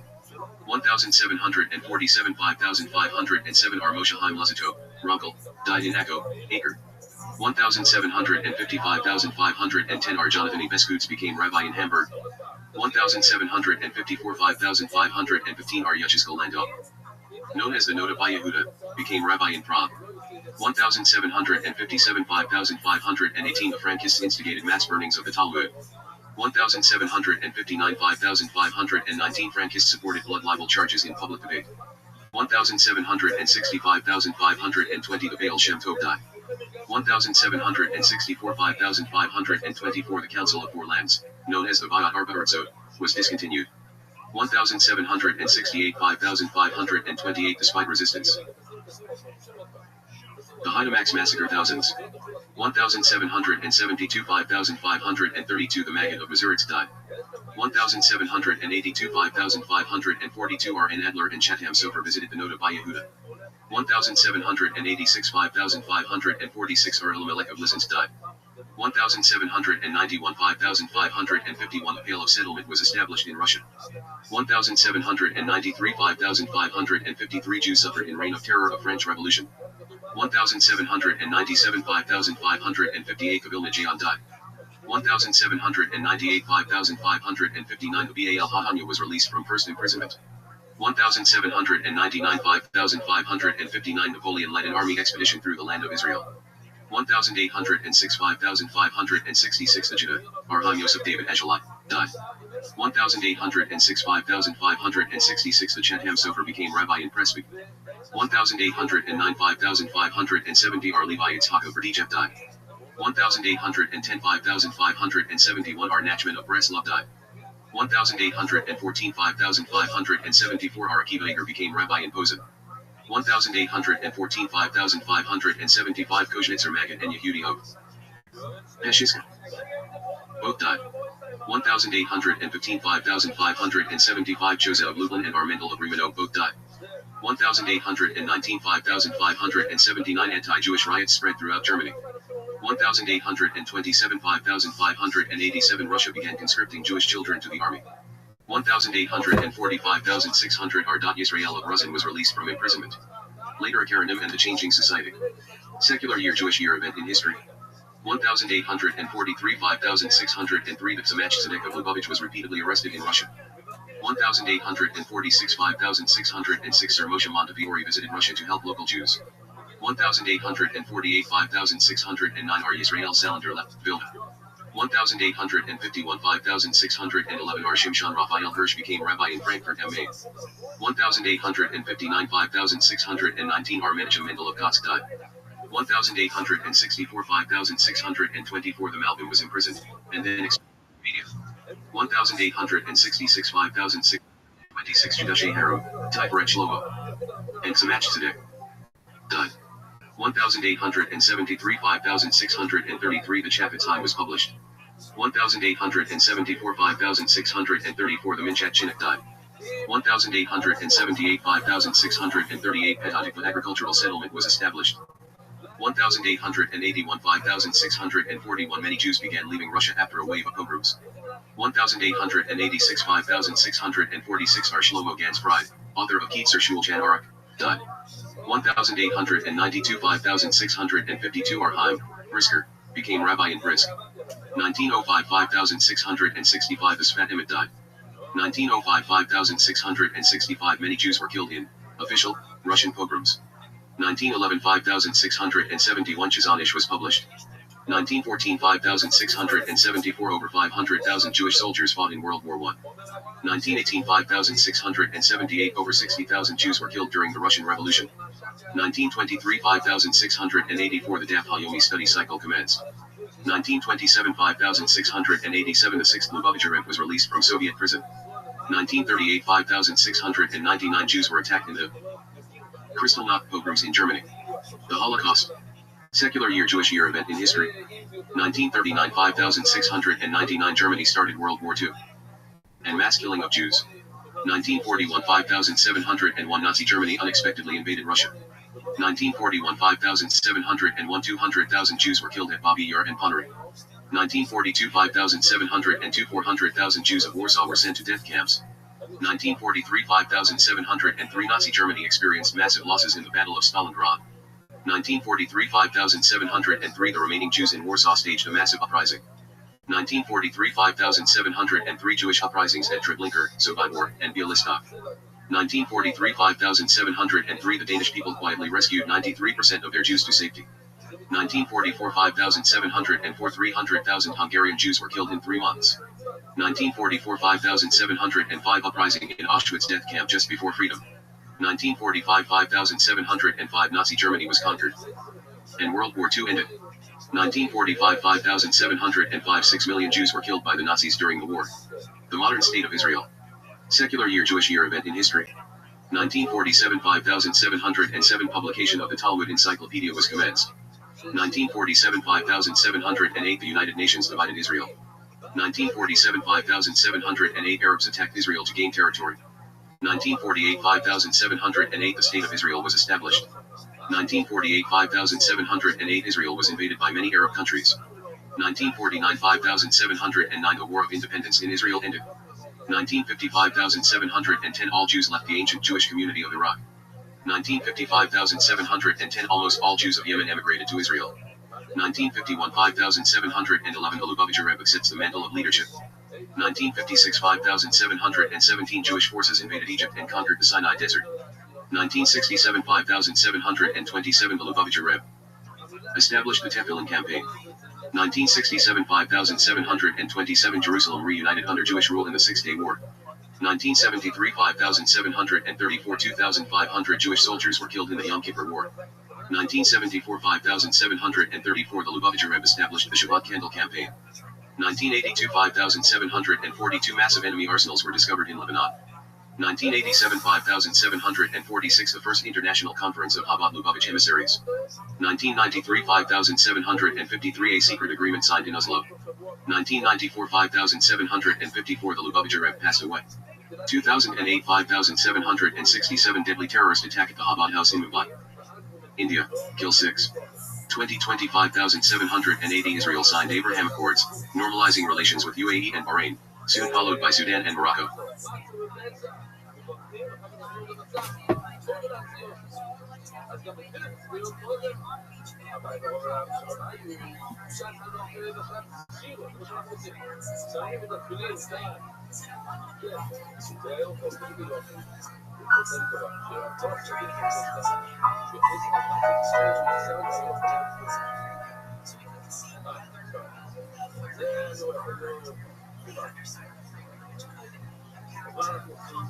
I'm Dr. Justin Sledge, and welcome to Esoterica, where we explore the arcane in history, philosophy, and religion. One of the most difficult aspects in starting to study Jewish mysticism and Kabbalah is getting a handle on just how those ideas developed over time. It's tempting to think that, for instance, Kabbalah has just always existed in the form that we have it, or that Kabbalah is just one thing at all. Of course, neither of these positions is really tenable. Such notions developed greatly through the ages and are still developing. And there are now, and there have always been, numerous mutually exclusive schools of Jewish mysticism and Kabbalah. This class is meant to serve as an introduction to Jewish mysticism and Kabbalah from the point of view of its incredibly complex development from the prophets of ancient Israel and to the rise of modern Hasidism in the 18th century. Of course, this series isn't meant to be exhaustive by any means, but only should serve as a springboard for deeper study and reflection, and hopefully it will also enable you to situate developments in Jewish mysticism and Kabbalah in their historical and cultural context, and hopefully embolden you to dive into the primary texts, which are admittedly as sublime as they are obscure. Let me express my gratitude to Congregation Tehillah for allowing me to use these lectures to reach a larger audience here on Esoterica. If you want, you can find the entire series under the playlist Entering the Garden, an Introduction to Jewish Mysticism and Kabbalah. I'll be uploading them over the next few weeks, or if you find these episodes after autumn of 2021 and you want to watch the entire series, you can find them in that playlist.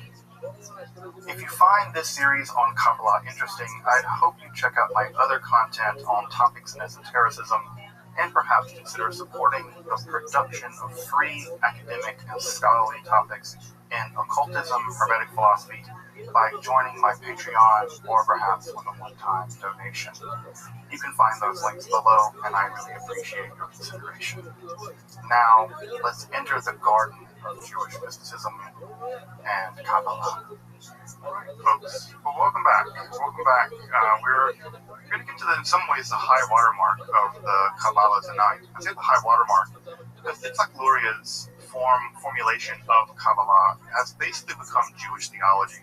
And that's something I think that, you can't really shake a stick at that. It's a really incredible thing that fundamentally one guy, in many ways, formulated how Jews all over the world understand their God, understand their scriptures, understand the world that they live in.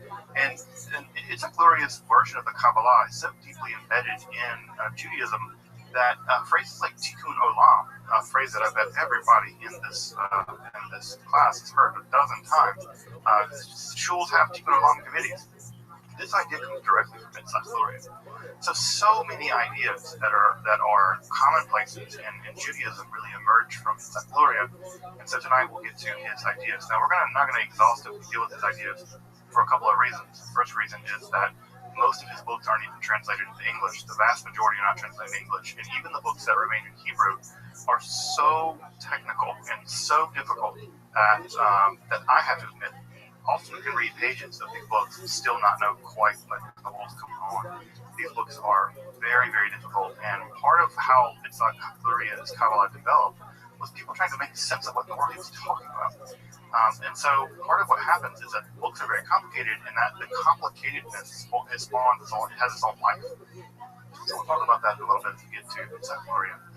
But to rewind a little bit, talk about this period that I sometimes refer to as the interregnum. That's the period after the composition of the Zohar, but before the rise of Gloria and Kabbalah. What we have is that in that period, Kabbalah didn't really spread very quickly. It was a very underground, it was a very elite, it was a very hush-hush kind of thing. That's not to say that people weren't publishing things and talking about Kabbalistic ideas, but there was no desire to make it public. It was a very hush-hush, elite, esoteric practice, very much so. And by 1492, with the Alhambra Decree, which declared that basically all Muslims and Jews had to leave Spain or convert, you have the Kabbalah transforming from being a very elite, very inner, very inward-looking, very secretive kind of thing, to the Kabbalah actually becoming imbued with a very eschatological, as they say, it has to do with the end of the world, and a very messianic meaning. And so in the aftermath of the disaster that was 1492, Kabbalah is going to branch out into the world, and it's going to become popularized. And many of the refugees who fled from Spain, who were actually saved by a Muslim leader, which I don't know why that doesn't get more press, but it should. Bayezid II was the Muslim leader of the Ottoman Empire that basically sent his entire fleet to Spain and saved as many Jews as he could. Not because he was a great guy or anything, he may have been that too, but he realized that you kick all your doctors, lawyers, and scientists out of a country. Of course, he wanted them, and he was right to do it. The Ottoman Empire saw a huge boom from the importation of the refugees after the 1492 Alhambra Decree. By the way, you can also notice that Spain didn't do terribly good in many ways in the aftermath of that either. So many of these Jews are going to settle in the Ottoman Empire. One of the main places they're going to settle is going to be in Salonika. Salonika and Warsaw have been traditionally known as the only two Jewish cities in the world. And so Salonika in Greece is going to be one of the places they're going to settle. But many of the Kabbalistically inclined people are actually going to move to the place they're most familiar with, at least in their sort of imaginary landscape. And that's up in the Galilee at a place called Tzfat, near Meron, where Shimon Bar Yochai is the traditional author of the Zohar, was thought to be buried. And it's there at Meron and Tzfat, or Safed, where new forms of Kabbalah begin to emerge. Kabbalah begins to be popularized. This is a very important moment in the history of Kabbalah. Teach it publicly at some level. There are classes you can take from Kabbalah. And what ends up happening is in this area, there is a rise of a new form of Kabbalah that is highly systematized, highly intellectualized, very encyclopedic, and very synthetic, which is just to say that it's organizing all kinds of Kabbalistic ideas into something like a Kabbalistic system. That system, of course, the major one is going to be Joseph Cordovero. We'll talk about him in just a moment. Of course, other forms of Kabbalah also existed at this time. We talked at length last time about Abraham Abulafia and his so-called ecstatic or prophetic Kabbalah. This is a completely other form of Kabbalah that doesn't really care much about the Sefirot and that kind of stuff. He knows about them and he's aware of them and he's interested in them, but that's not part and parcel of his project. His project is a kind of intellectual communion with the divine, and that's accomplished by a wide range of things like breathing techniques and focusing in on Hebrew combinations of Hebrew words and various kinds of mantra-like structures. So there are other forms of Kabbalah that came about in the milieu of the Zohar that didn't quite make it. Now, what's going to be really important is that in the Safed milieu, in the Safedian form of Kabbalah, Isaac Luria and his student Chaim Vital are going to reincorporate some of Abulafia's ideas, and that's going to basically save Abulafia from oblivion. Remember, he got basically excommunicated and exiled to a tiny island in Corsica, and he kind of vanishes from history. He dies. He's going to be kind of resurrected in many ways by Luria and Kabbalah. And as I mentioned, this is the area in Safed where Kabbalah is being systematized and it's being popularized. I cannot stress that enough. Kabbalah is being taught in public. Why? Because they think the world's about to end. They think that the 1492 Alhambra Decree was the beginning of the end, and that Kabbalah, the unveiling of Kabbalah to the world, would ultimately lead to a kind of eschatological and end-of-the-world event. And that end-of-the-world event would be led at some level by Kabbalistic speculation, and it would urge in the Messiah. And in fact, there were many people at that time, Cordovero being one, Chaim Vital being another one, Zachlurier being another, that many people, including those people themselves, thought they were the Messiah. Chaim Vital, we actually have some of his notes, his autobiographical sketches, journals, diaries. He even says in his notes that, if I just studied the Mishnah a little longer, I would have become the Messiah. I know it. So these guys are really convinced that the Messiah is not just around the corner, but they might be it. And that kind of idea that you might be the Messiah and you might be ushering in the Messianic age is going to be hugely important as we get to next time when we get to Shabbatai Tzvi and his mystical heresy that leads many people to believing that he's the Messiah. So Shabbatai Tzvi is next week. Next time.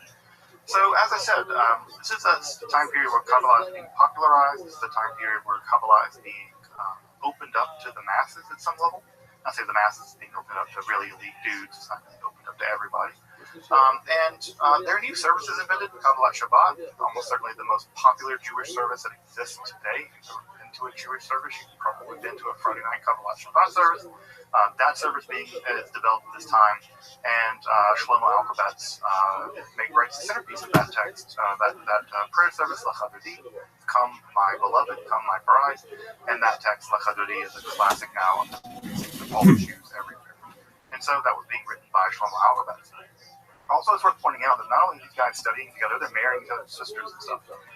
Joseph Cordovero married Shlomo Alphabets' daughter.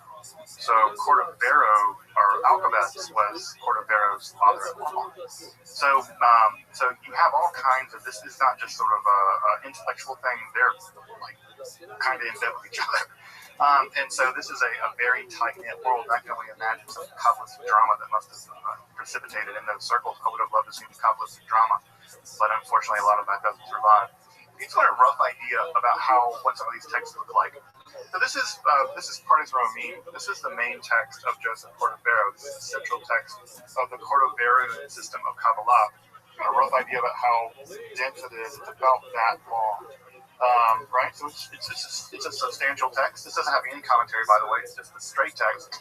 And if you want to get a sense of what this looks like inside, it's pretty dense, wall-to-wall text, right? You get a sense of what this looks like. So these texts are no joke. Pardes Romim is an incredibly difficult, incredibly challenging text to try to read. There is no translation of this into English at all. I don't think there's no systematic translation for sure.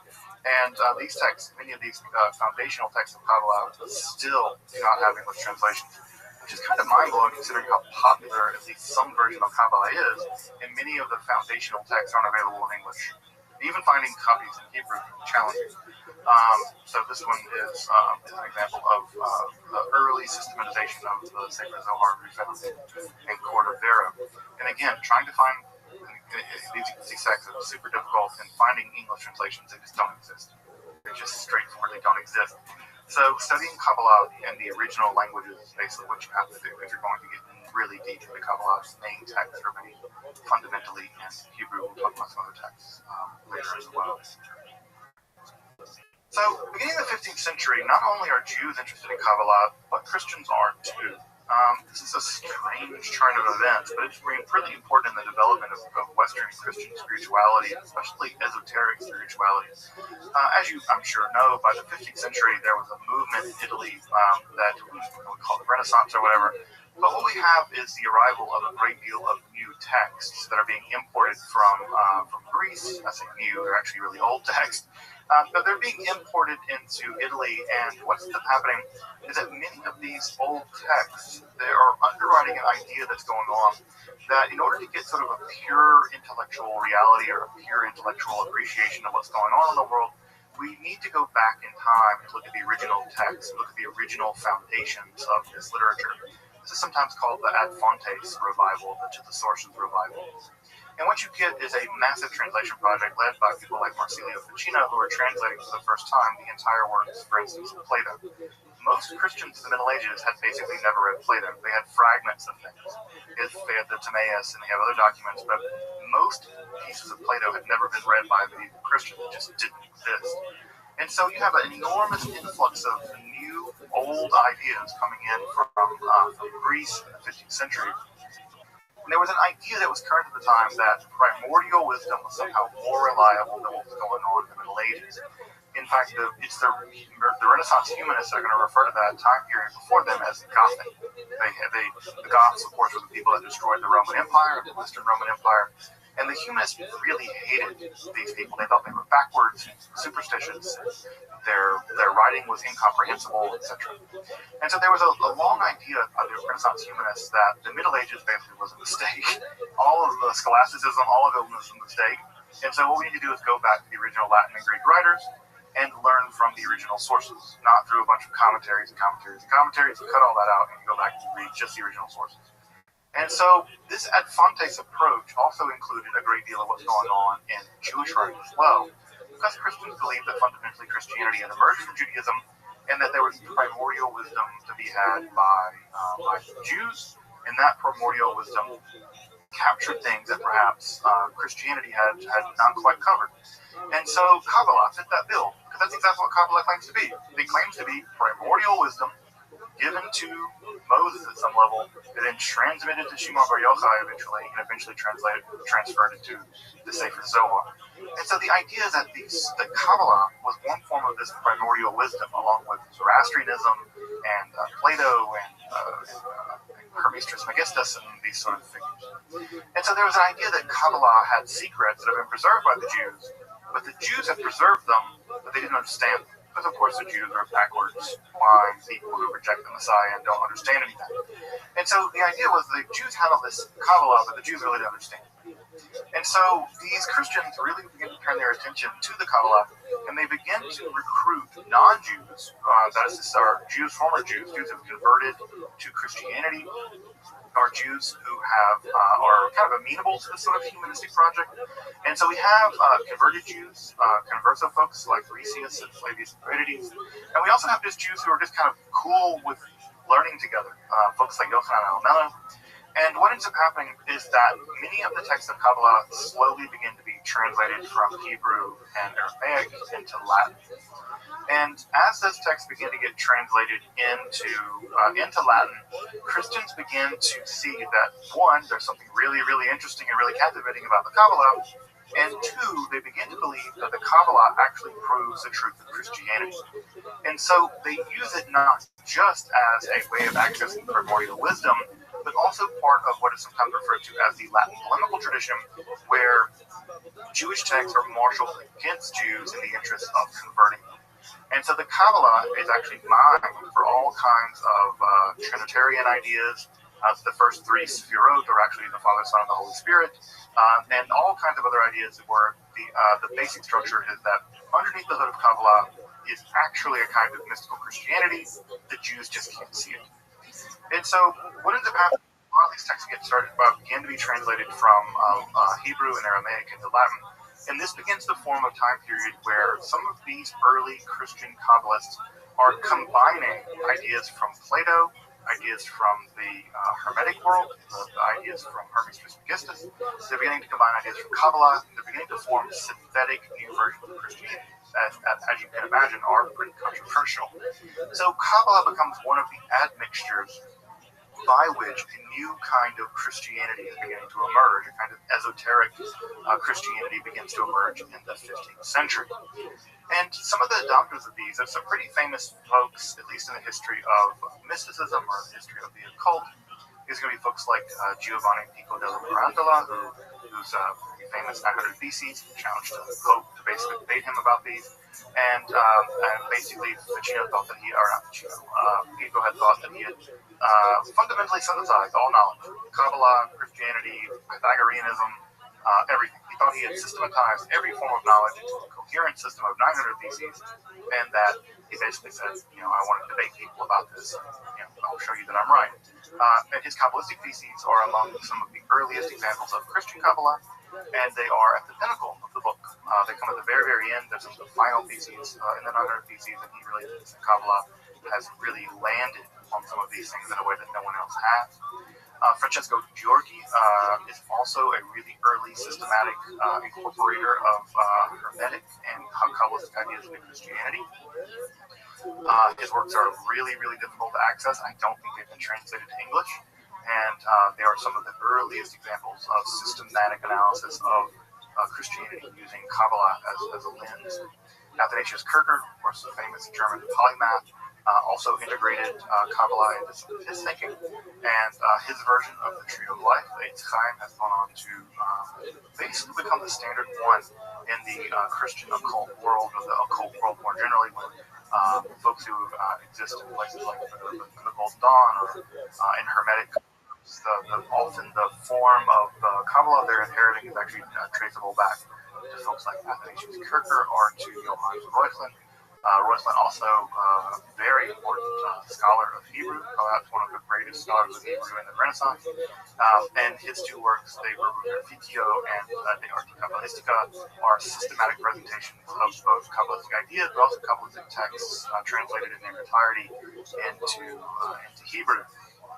Many non-Jews whose first encounter with Kabbalah was almost certainly going to be a translation of the Arte Kabbalistica, and that another version is another text is Kabbalah Denudata, the Kabbalah Unveiled, by Christian Northern Rosenroth. You see a bunch of these guys are Germans. The Germans were pretty interested in this, and in fact, many people have made the argument that the Protestant Reformation has its origins in this kind of touch with Kabbalah. That Kabbalah is sort of the escape velocity that the Protestant Reformation at some level needs to get away from Catholicism, and that the bridge at some level away from Catholicism, the gravitational pull away from Catholicism at some level at a very early strata was Kabbalah. Now, of course, that doesn't mean that Martin Luther was terribly interested in Kabbalah. He wasn't. So, yeah, a whole different ball of wax. At any rate, Kabbalah Denudata is incredibly influential. Cornelius Agrippa's 3 books of occult philosophy is probably the standard text in the Renaissance on occult philosophy and magic. Virtually all magic practitioners who operate now in the West, let's say folks for whom magic is a part of their spiritual practice, almost certainly trace all of their theory back to some level to Cornelius Agrippa. So Agrippa's his 3 books of occult philosophy are foundational, and Agrippa integrates Kabbalah into his thinking seamlessly. He really is deeply connected to ideas in Kabbalah. So what I want to point out is that Christians are also interested in Kabbalah.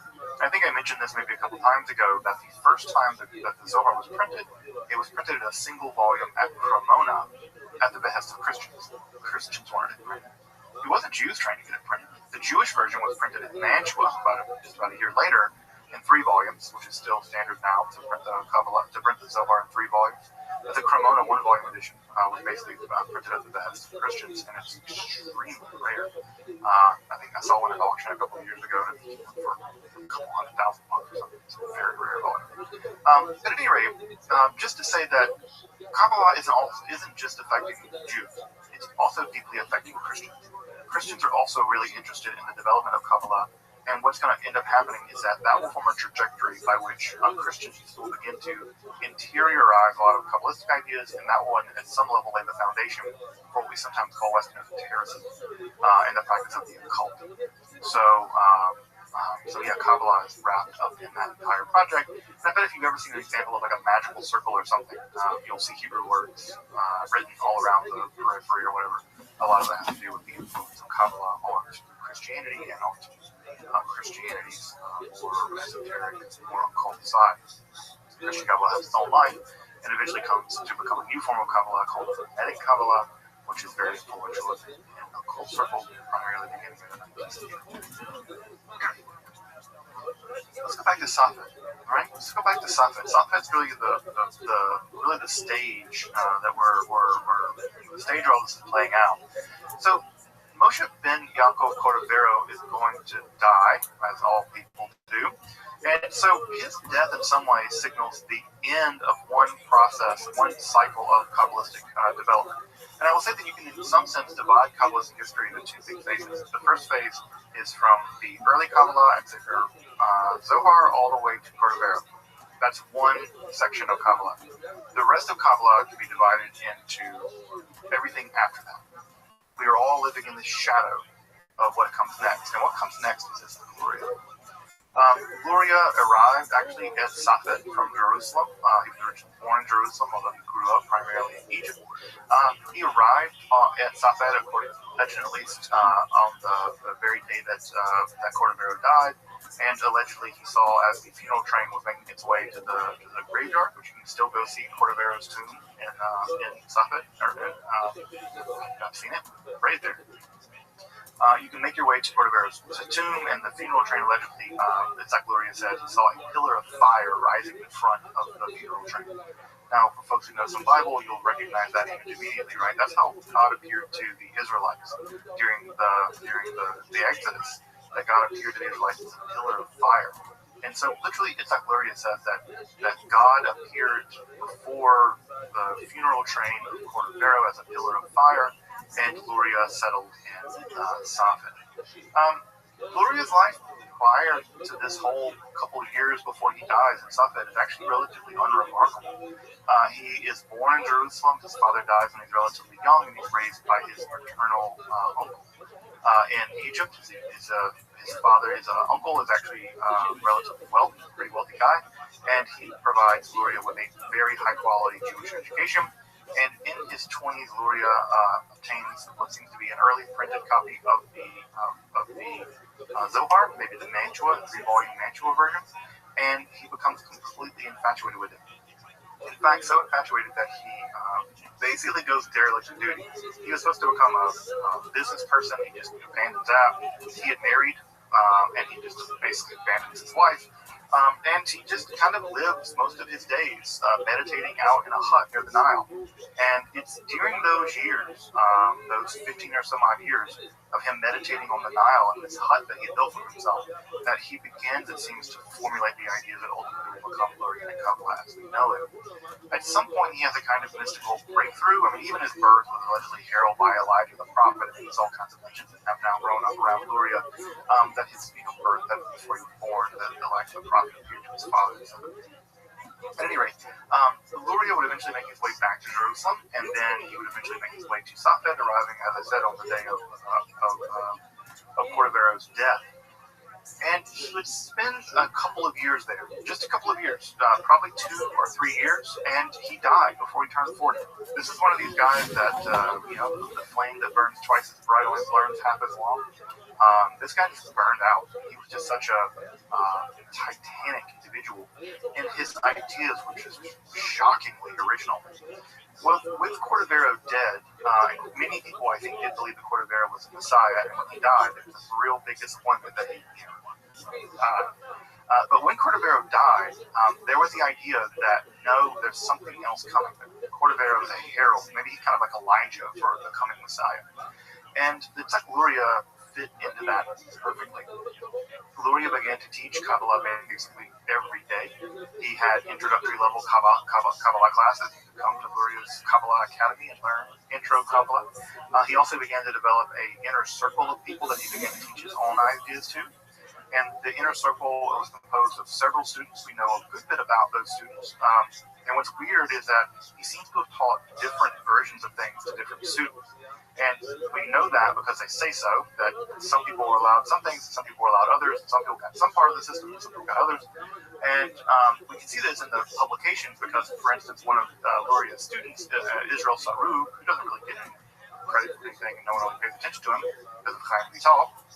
But Israel Sarug was one of the earliest publishers of Chaim Vital's works, or Tzach Luria's works rather, and he published them in Italy and popularized them. And so a big part of what's going on with Isaac Luria is that Luria really wants Kabbalistic ideas popularized. That's probably part of his sort of general messianic program. He believes in a very intense way that the Messiah is a hair's breadth away, and that if Kabbalah gets out there, it will usher in the Messianic age immediately. That kind of Messianic fervor is going to prove to be a disaster here in just a little bit, so you'll get back to that later.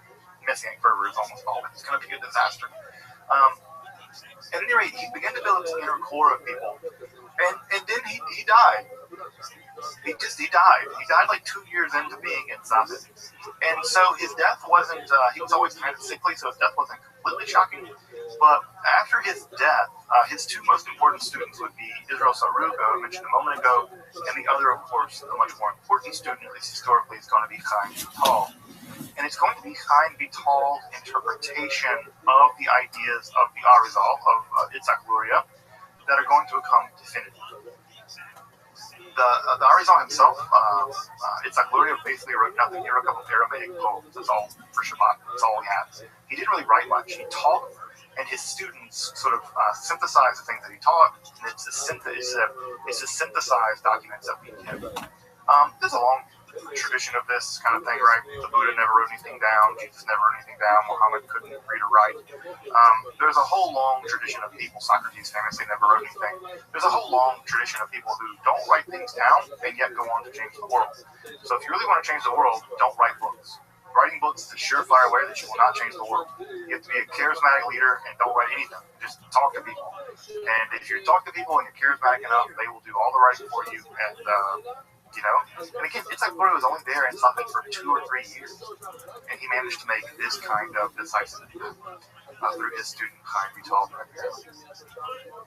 So, what do we know about the system of Luria and Kabbalah?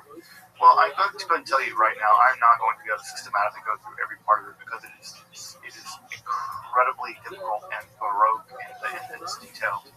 But the main thing to know about it is that whereas Cordovero was moving in a much more rationalistic, much more intellectualistic, much more systematic direction when it comes to trying to unpack the ideas of the Sefer Zohar, Luria is much more interested on the mythos of the Zohar. He's much more interested in the evolving process the Zohar seems to describe about how God goes from being infinitely recessed to becoming present in the world.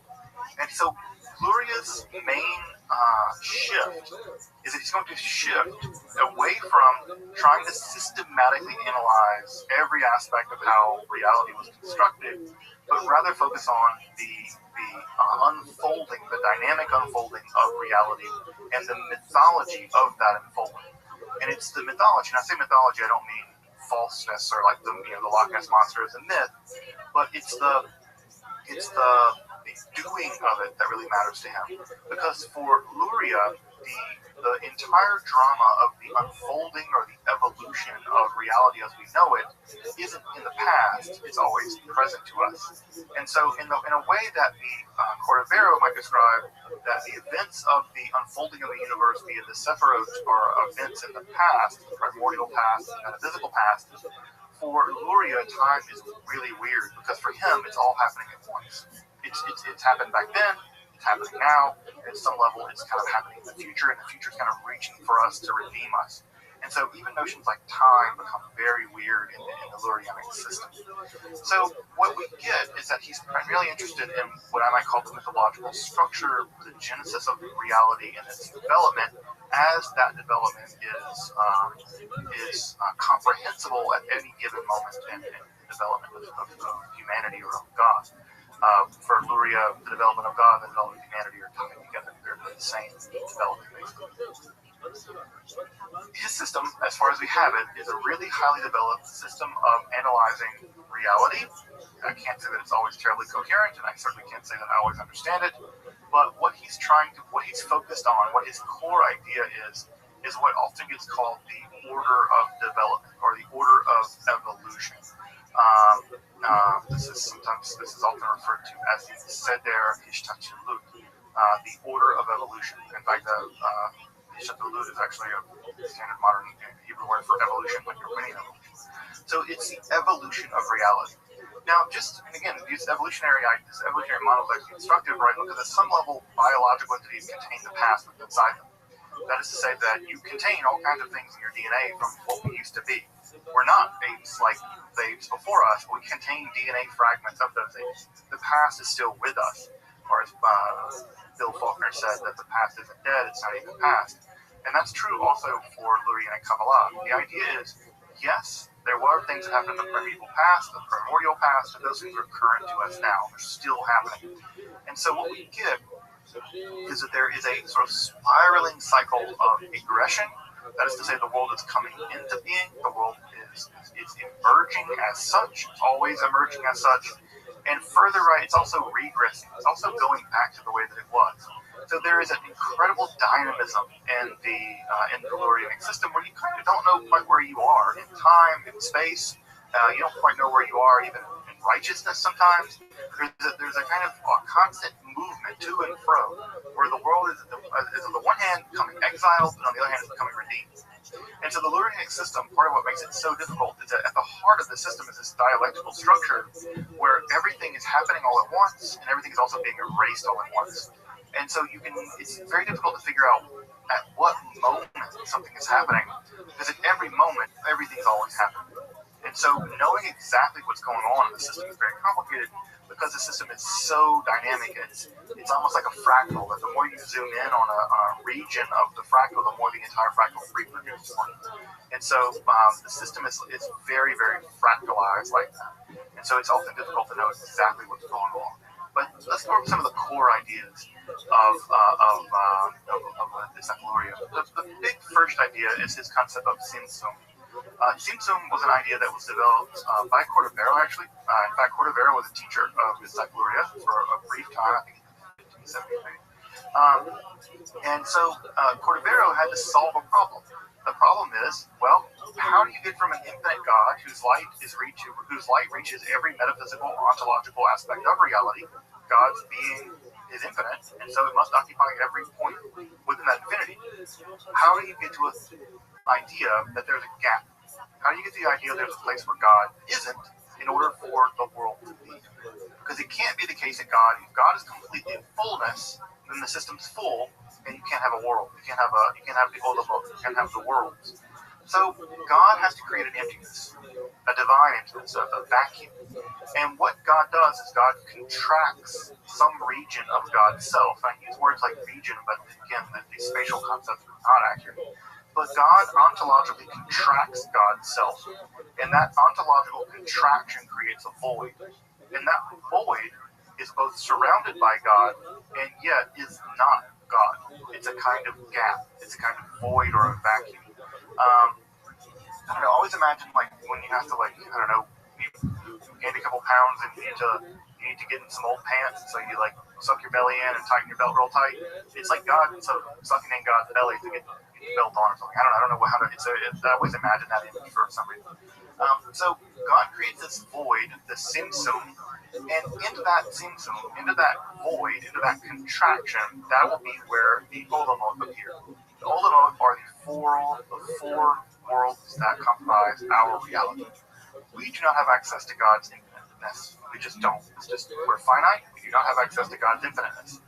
And so what we do have access to is what's left over from the process of filling that void. Now, how does that void get filled? Well, it's almost like a laser. God concentrates some of God's light. God finitizes some of God's light. And that finitized light, that finitized existence of God, is permitted to enter into the void. And when it enters into the void, it cascades into the void. And that cascading, as it moves from the primal source of the divine into the void, it begins to weaken, so to speak. And as it begins to weaken, as it titters down into the void, as it flows down into the void, it begins to weaken.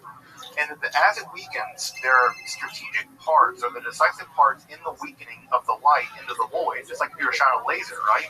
The laser is only going to be so powerful, it's only going to reach so far. The farther it gets, the wider it gets, and the more it begins to break down and begins to fade away. God shoots that light into the void. This is also found in the Zohar. And as that light goes in, it begins to break down. And as it breaks down in 4 distinct realms. And those 4 distinct realms are the fundamental structures of reality.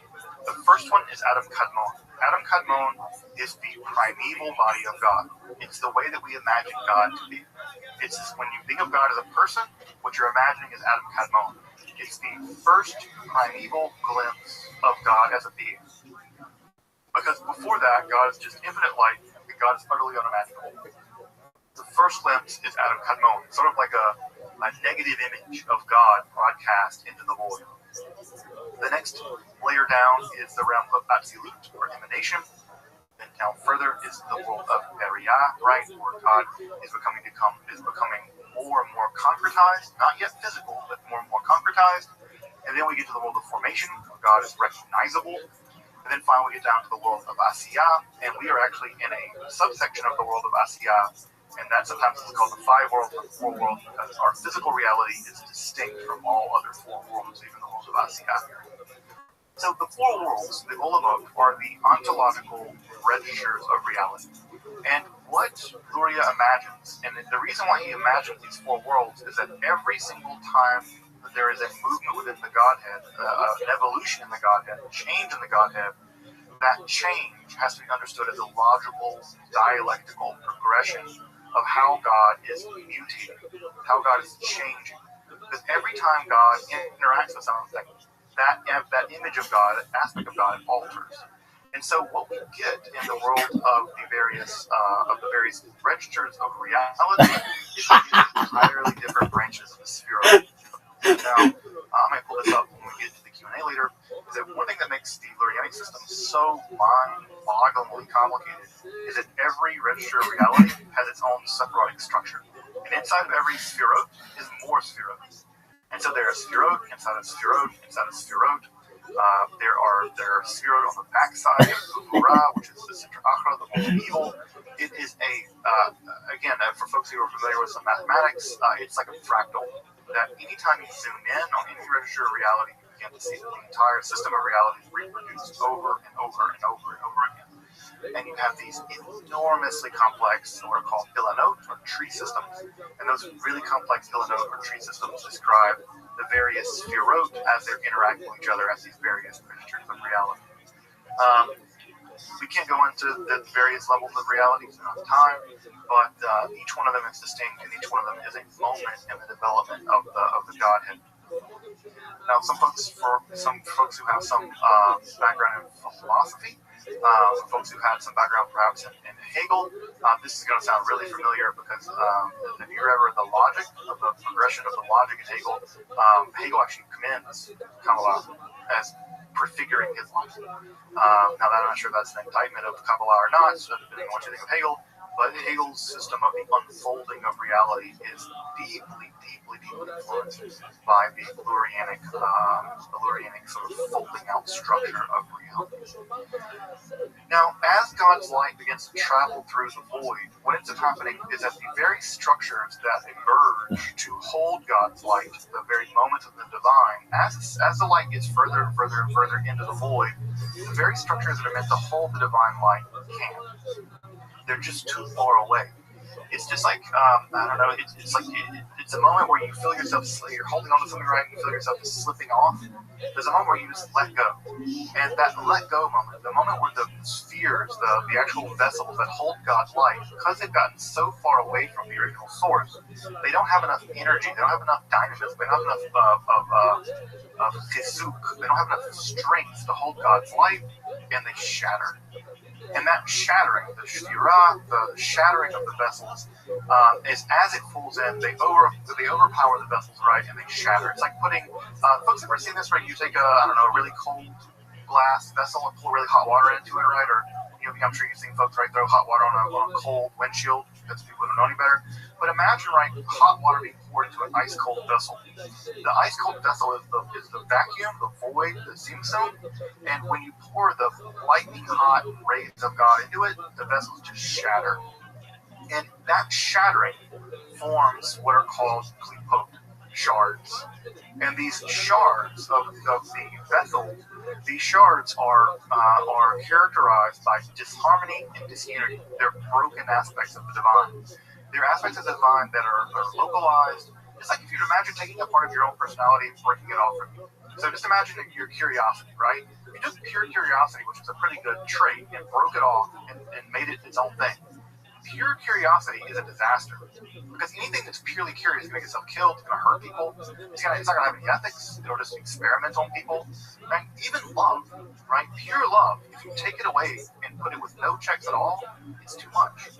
Any aspect of the divine broken away from the divine and then given its own reality will always be too much. No matter what it is, whether it's God's wrath or God's goodness, whether it's God's curiosity, whatever, none of these things can exist on their own. And the shards of these vessels, according to Luria, become evil.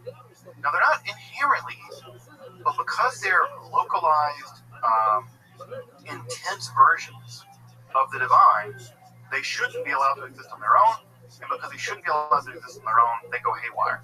And these become evil in the Lurianic system. This is the origin of evil. The demons of the world are the Klipos, the shards of the vessels that once held God's light, because they're just out of control. They're completely disunited, completely unharmonious.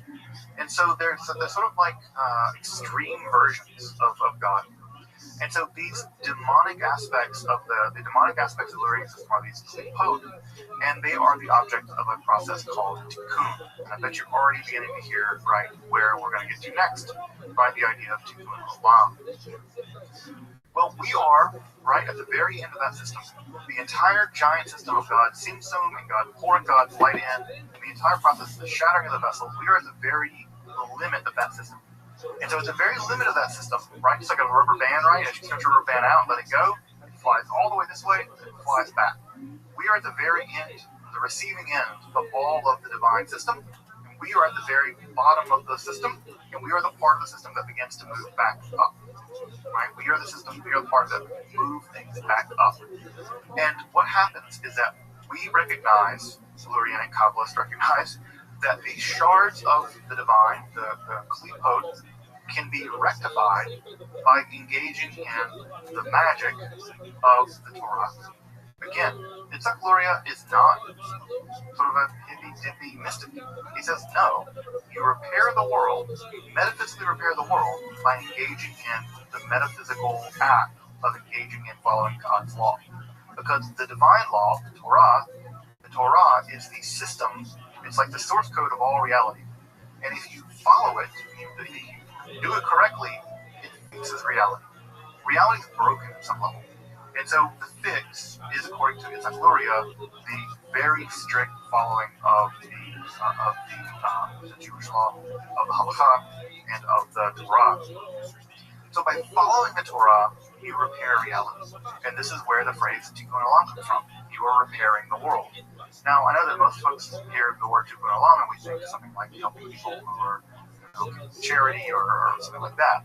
But for Yitzhak Luria, it's not just a fixing the world in terms of the social ills or doing social justice stuff. That's, of course, part of it too. But by having the right kavanah, by having the right concentration, by having the right intention, by doing the Jewish law with absolute intention, purity of heart, by performing things like Shabbat, by putting tefillin on, by observing the fast of Yom Kippur, or whatever, all these things help to repair reality. They fix reality at the metaphysical level. They give reality a tikkun. And further, you begin to build the world of the Messiah. Because for the Lurianic system, the act of reparation, the act of repairing the world, begins to sort of build the world in which the Messiah can emerge. And at some level, you can imagine that Messiah is kind of the keystone of the entire process. The Messiah is the person who will turn the key. We will build the world worthy of Messiah, and Messiah will come and turn the key, and they will unfurl the final redemption. And so it's by repairing the world that we prepare the world for the possibility of Messiah. And this idea is going to have enormous impact in the history of Judaism. If you've ever hung out with folks in the Chabad Lubavitch movement, I don't know if folks have ever been around Chabad people who can use like candles, felon.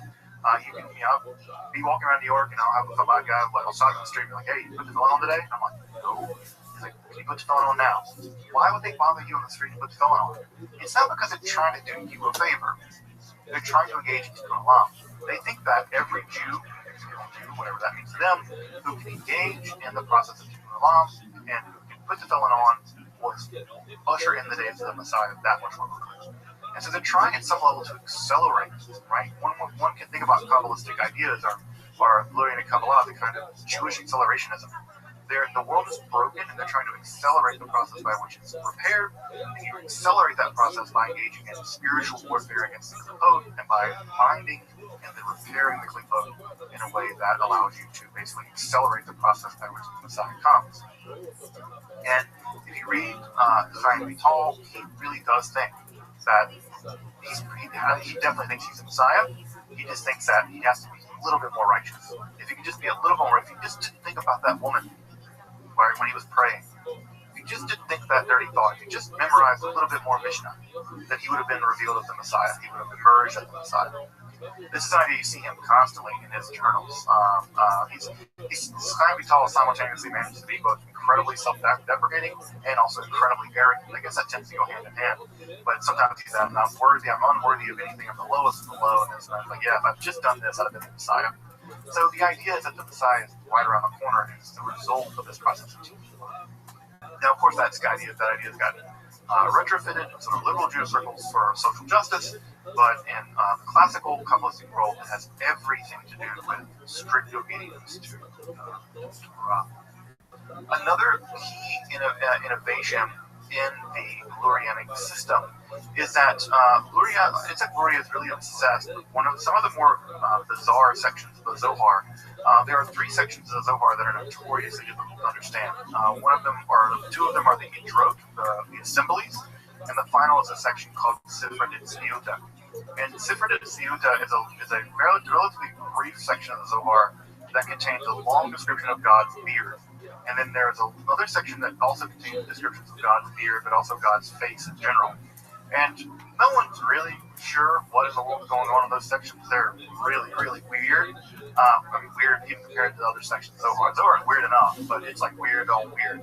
And it's like Luria develops a systematization of this idea of the movements within the divine face. That the divine face is actually reflective of metaphysical changes in reality. And that the divine face are the countenances, the Partsufim, that these Partsufim are arrangements of the Sfirot. And those arrangements of the Sfirot are indicators of certain kinds of changes and developments within the divine. I will go ahead and say this, the Partsufim is without a doubt the most complicated part of the entire structure of Lurianic Kabbalah, because it's arrangements it's analyzing the Sfirot in terms of how they're arranged and how the various system relates to itself internally. And it is just completely difficult to understand.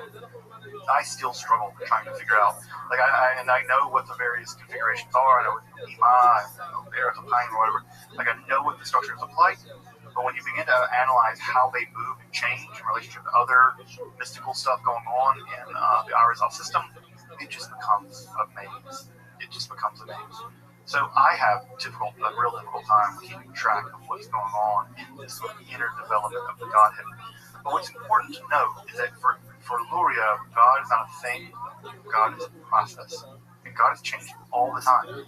And so when God tells to Moshe Rabbeinu, right, I'll be what I'll be, Luria takes that really seriously. Yeah, God is changing. God is a process. God is not a thing, God is a process. And that process is reality. And we are part of that process. And just like you get angry, so does God. And just like you get, compassionate, so does God. And that the change of God from angry to compassion, or the change from a normal state of affairs to being angry, that change in your emotions can be mapped. And so ditto with God, a change in God's emotional life can be mapped. And those mappings of God's emotional psychology or intellectual psychology are the parts of it. It's a very complicated part of inner psychology, inner divine psychology. It's really complicated. Also, famously, it's like Luria is going to reintroduce the concept of reincarnation into Judaism. Reincarnation is an idea that never really took hold in most of the Abrahamic faiths. Although there are tiny groups of people who seem to have believed in it at some point, but most of the larger Abrahamic faiths have rejected reincarnation for various kinds of reasons. However, in Lurianic Kabbalah, reincarnation is completely acceptable. In fact, it's part of the system. In fact, if you want a general idea, this is Chaim Vital's major work.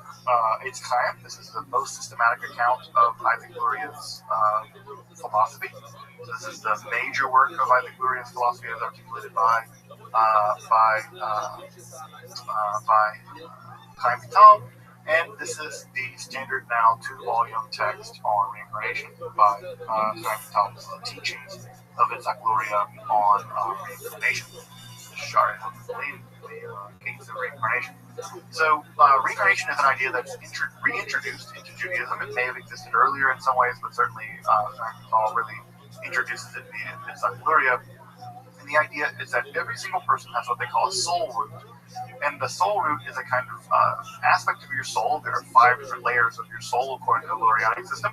And some of those parts of your soul go all the way back to the beginning of all creation. And various people have had that soul. You are like a root. You are a root, and there are things growing off the root. You're one of the things growing off the root.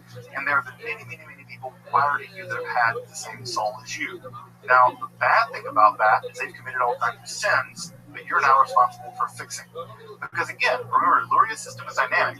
Just because you engage in tikkun once doesn't mean that you didn't do bad stuff before. If you did bad stuff, well, if you break the Jewish law, that further damages reality.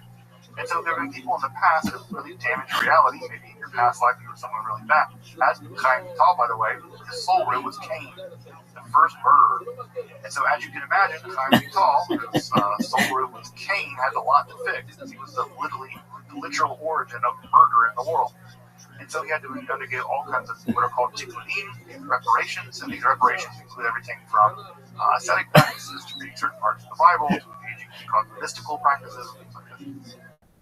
And so the idea is that not only are you responsible for you being a good you have to make up for all of the things that have happened prior to you. So every person that's had your soul prior to you, you are now responsible for figuring out how to fix all the bad things they did. Because all the bad things are still there. You're most apt to fix them. Now, how do you figure that out? You go to a mystic, a Kabbalist, and the Kabbalist will tell you who your soul root is, and they will tell you all the bad things that you've done, and they will give you tikkunim and how to fix them. Tikkunim can be anything from extra prayers to amulets to fasting. There are all kinds of tikkunim that we have. If you ever go to Sfat, if you ever go to Safed to this day, you can go to Kabbalists. I've seen signs in Safed where they will go and they will figure out who your soul root is. And they're alleged experts who know how to do this. I don't know how they know how to do this, but I'll give it to them. That's fine. And they can figure out who your soul root is, and they will tell you that your soul root was Lamech, and you have to make it descend, and you were inherited these sins, and these are the kind of tikkunim that you need to do, reparation you need to do to fix the sins of your past lives. Reincarnation has entered into Judaism completely intact, and it is a completely viable way of thinking about your afterlife. It's not heterodox at all. It's very normative at this point, and so reincarnation, with the rise of Lurian and Kabbalah, is now basically normalized in a way that I don't think it is in Christianity and Islam. I think in Christianity and Islam, if you want to believe in reincarnation, you don't want to make a big deal of it. I think if you make a big deal of it, if you're a Catholic, whatever, you get in trouble. Whereas in Judaism, reincarnation is completely normalized. Completely normalized. Now, I say it's normalized, but it's only normalized within the system of Lurian and Kabbalah, where you would, if you want to find out who your reincarnation is of, you need to do the work of fixing all the sins that you made. And you may be shocked to learn all the bad things you did in your past life. Now, you do also earn the merit of your past life, but you also earn all the bad stuff, too. This idea that the soul can survive death, that it can be reborn, also it means that in various other regions of the soul, again, you have 5 regions of your soul. Some other regions of your soul can actually survive death and become detached from the other regions. And those detached parts of your soul, if you committed a lot of sins in your life, they become addicted to those sins. And those that aspect of your soul that becomes addicted to those sins actually can roam around and want to continue committing sins in the next life. This is especially true of sexual sin. But also gluttony and drunkenness and stuff. And so if you were a lecherous, drunken, bad person, then if you become addicted to those things, when you die, your soul will become so polluted that it will become detached from your other souls, and it will roam around. And what does it want to do? It wants to continue doing what it did, getting drunk and having sex or whatever. And so what it will do is it will try to attach itself to other people, because you can't really get drunk and have sex if you're just a soul, so you got to get attached to someone else. And so when your soul attaches, your evil soul attaches itself to the people, the word for to attach in Hebrew is dabak, right? Like the modern Hebrew word for glue comes from the same root word. Your soul dabak. It clings to other people, and that soul that clings to other people possesses them. This is the origin of the dibik. The dibik is an evil version of your soul, this evil aspect of your soul that roams around and tries to attach itself to the people. And the very earliest exorcism stories that we have in Judaism are actually from Satan. In fact, you taught a whole class on spirit possession in Judaism. And if you want to learn more about this, episode's on my YouTube channel as well. But what you have here is demonic possession. Demonic possession is not the right word. It's not a demon. It's actually an evil, dead person doing the possessing. And so debuking become a big deal in the Kabbalistic world as well. But the opposite is true too. The soul of very righteous people hangs around near their grave. And if you need to get some spiritual chizuk, some righteousness, let's say that you're traveling somewhere and you know that your old paramour is going to be there and you don't want to like hook up with them. This is a real example, by the way. You don't want to hook up with them because you're married or whatever. You want to adultery. That's bad. So what do? You go into the graveyard of a righteous person and you lay on the grave of the righteous person and you meditate on their soul and you invite their soul into your soul and they will impregnate you. This is called Ibur. And the soul of the righteous dead person will impregnate your soul with a little bit of their righteousness, and it will give you enough of a chizuk, enough of righteousness, that when you go to face a spiritual challenge of committing adultery, you won't do it. Because it's like a shot in the arm, a shot in the soul from the righteous person, and the righteous person will give you the spiritual power to overcome your failure, your whatever, your sin, and then they will come back to their graves and they'll help other people. For folks who know a little bit about Buddhism, right, this sounds a bit like bodhisattvas, right? The idea that there are people who are enlightened in the Buddhist tradition, they become so enlightened, they don't become completely enlightened, so they can stick around here to help the rest of us schmucks. Right? This is bodhisattvas. They don't leave, they don't go to nirvana, they stay here to help the rest of us get a little bit more enlightened. And so these tzaddakim, these tzaddukim, these righteous people, you can go lay on their graves, and you can get a little bit of spiritual power from their soul, and it'll go into your soul and help them. People do this to this day. People do this.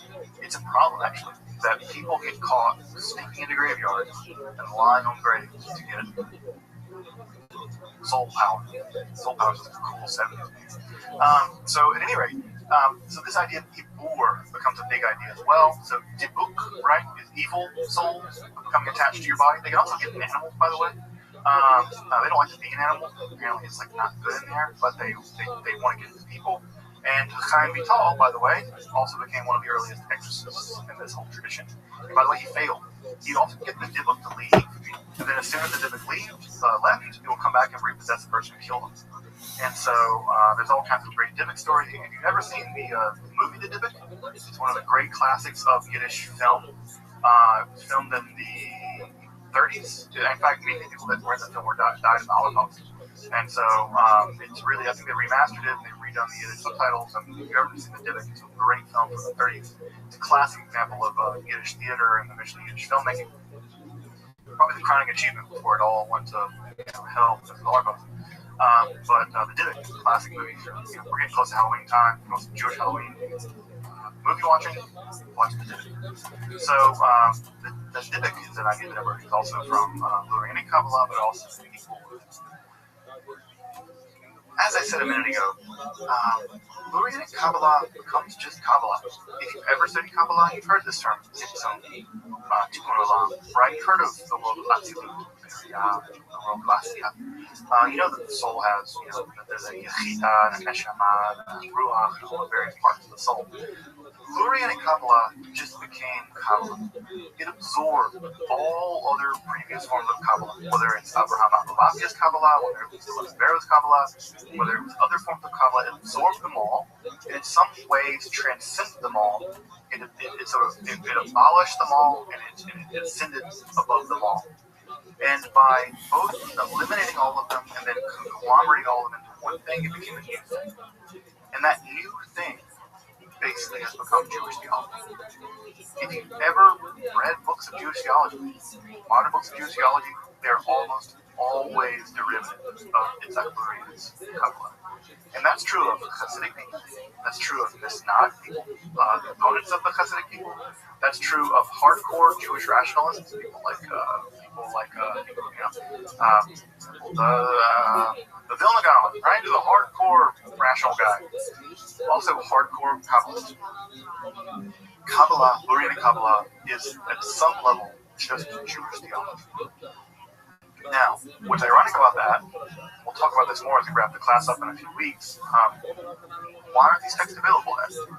If at some level, Tikkun Olam and all these ideas are just basically now part of our theological landscape in Judaism, why isn't it you just can't go buy a copy of Mitzvah Chaim in English? Why isn't it you can't just go buy a copy of Cordovero's Artist Room in English? Why is it that the entire 15-volume Kitvei Ha'ari, collected works of the Ari, are not translated in English? There's a reason for that. And we'll get to that in a few weeks, but there is a really important reason for why that is. It has everything to do with liberal Judaism. How liberal Judaism decanonized Kabbalah. It rejected Kabbalah. And that's part of what made liberal modern Judaism is the amputation of Kabbalah from Judaism. Now that's changing, but it's not changing in the right way. Because the way it's changing is not that it's changing in the sense that Kabbalah's ideas are being imported. They're being imported haphazardly. And the original texts are not being consulted, and they're not being really translated. And so modern Jews who are interested in Kabbalah don't have access to the original texts. And that's a disaster. It's a real disaster. I mean, you can you imagine if, if the works of Thomas Aquinas just weren't translated in English. You had to rely on old Latin editions and stuff like that. It would be a mess. Well, that's what basically we have. It's as if Thomas Aquinas had the influence he did in the Catholic world, but no Catholics have access to his actual work or his actual works in English. A reliable, it's a mess. It's a real mess. So, and again, like this is a standard volume of Eitz Chaim in Hebrew. You will not. There's no English translation. There's no translation. We'll talk about why in a few weeks, but there's not one. It's a mess. It's a bad situation. So, at the end of the day, it's like Gloria's version of Kabbalah wins. It wins. Now, I'm not saying it's completely systematic, and I'm not saying it's completely all worked out. There's still a bunch of kinks in the system. But at the end of the day, the 15-volume collected works of the Arizal, really the works of Chaim Vital, systematizing the works at some level of the Arizal, that becomes Jewish theology. Now, on the one hand, that's really cool because Kabbalah won.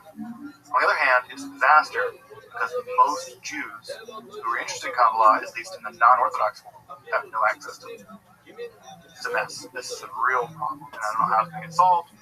But, I mean, it's just now in the past 10 years that the entire Zohar has been translated reliably in English. So, this is a big problem. We'll talk about this problem. We'll talk about why we're in this boat and how we're going to get out of it in a few weeks. But it may just, in our lifetime, we may be getting out of that problem. It may take our entire lifetime to get out of this problem. So we'll talk about where it came from, why it is that way, and how we got it. I think we will. 6 years after Chaim Vital dies, the greatest articulator of the Lurianic system of Kabbalah, 6 years after he dies, a guy is born in Asia Minor, what is now Turkey, Izmir. He's born on Tish B'Av. He's born on Tish B'Av, which happens to fall on Shabbat that year. And there's a long-standing idea in Jewish lore that the Messiah will be born on the Sabbath day of the year. That the day of the year that we were born, every bad thing that's ever happened to us. But the great hope is that on that day, Messiah will be born. That in the future, Tish B'Av will no longer be a sad day. It will be a glorious day because that'll be the birthday of the Messiah. On Saturday of Tish B'Av, 6 years after the death of Chaim Vital, Shabbatai Tzvi is born. And Shabbatai Tzvi is going to transform Kabbalah because he's going to become the Messiah. And not just become the Messiah. When I say that, I mean the majority of the world's Jews were convinced he was the Messiah. He convinced the world's Jews that he was the Messiah via his publicist in Gaza using Kabbalah. And he will become enormously influential. In fact, in many ways, you can think about Judaism as a religion. In some ways, as before Shabbatai Tzvi and then after. And Shabbatai Tzvi is going to transform Judaism. He's going to transform so much of what's going to happen in Judaism. And so what we're going to do is he's going to basically shake Judaism to its core. Because as you probably know, he will declare himself the Messiah. The vast majority of Jews will believe that he's the Messiah. Many of them literally have their bags packed on the docks in Amsterdam, ready to go back home to Israel to live in the Messianic age.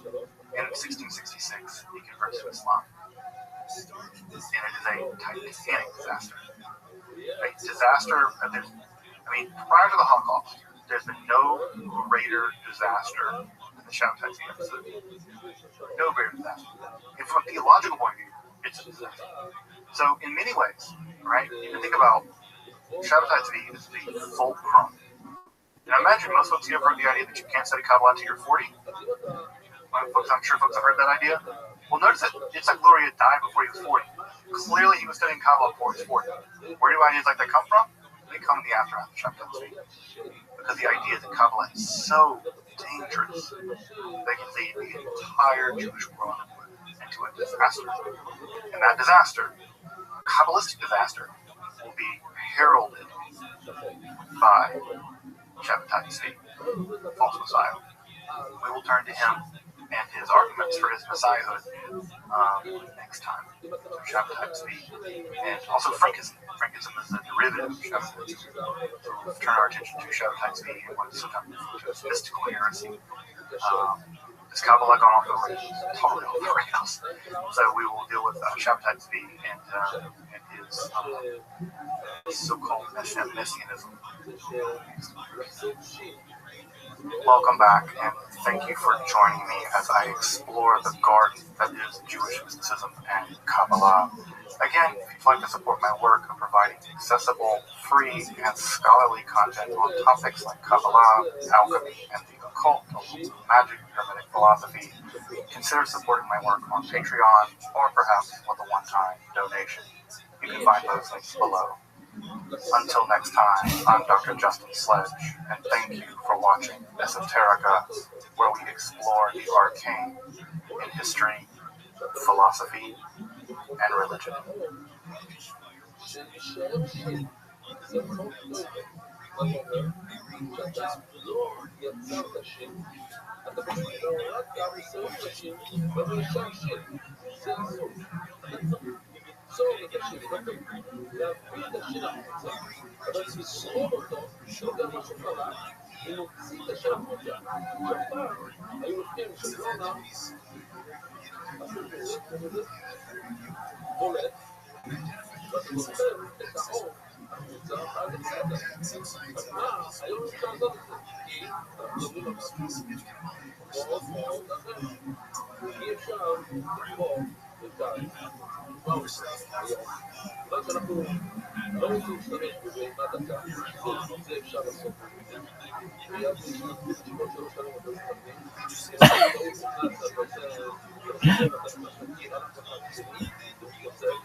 אתה יכול, זה רגע שהוא קושר, בוא נראה קצת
עוברים את זה באיזושהי שלב, אפשר לעשות את זה בכל. דבר בשבוע הבא, זה היה מאוד מאוד בעייתי להגיע לקפה. זה מה שיוצא מהפילוסופיה, הצבע הזה, הכל לא יצא. אבל אם עושים את זה, לא. פשוט, הגבה, לא ימצא להיות מאוד, מה? סליחה, אני יודע שזה לא יהיה, ולראות שבאמת שהוא לא ראה, הוא ראה אותו, לא היה בדיוק, לא היה אותו. אבל אני אומר כל עניין, אבל כמובן שאני בוא תקריא, בוא, לראות ולבדו, לא הגעתי. אני גם לפות, אם זה הצד הזה, כמו שאתם רואים, אם זה לא בטח, בסדר. הצד הזה, צריך להיות שם מאוד.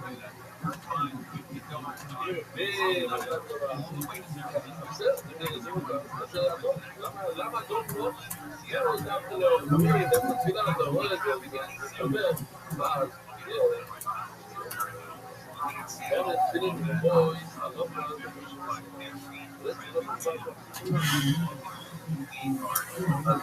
לא מאוד מאוד מקבילים. זה מרגיש הרבה ממש.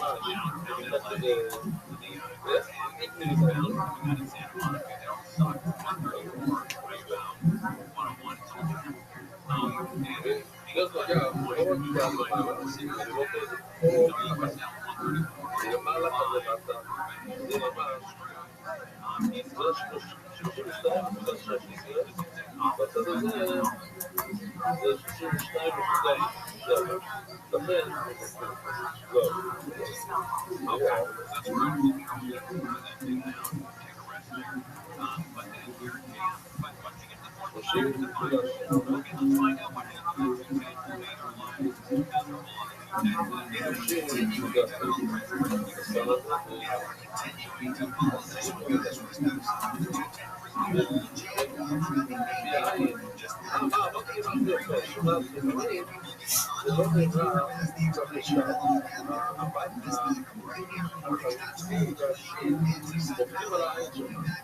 אז שאלו אותו מיד שזה בעייתי, אבל שירו אז העיניים שלך חושבים שזה לא במובן כי אנחנו רוצים לא לבדוק שירים אז הוא אמר להכניס לעיניים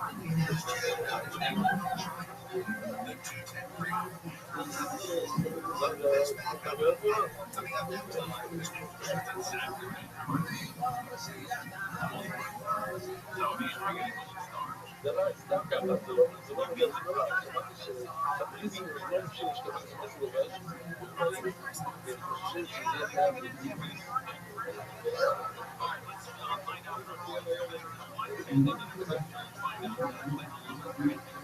זה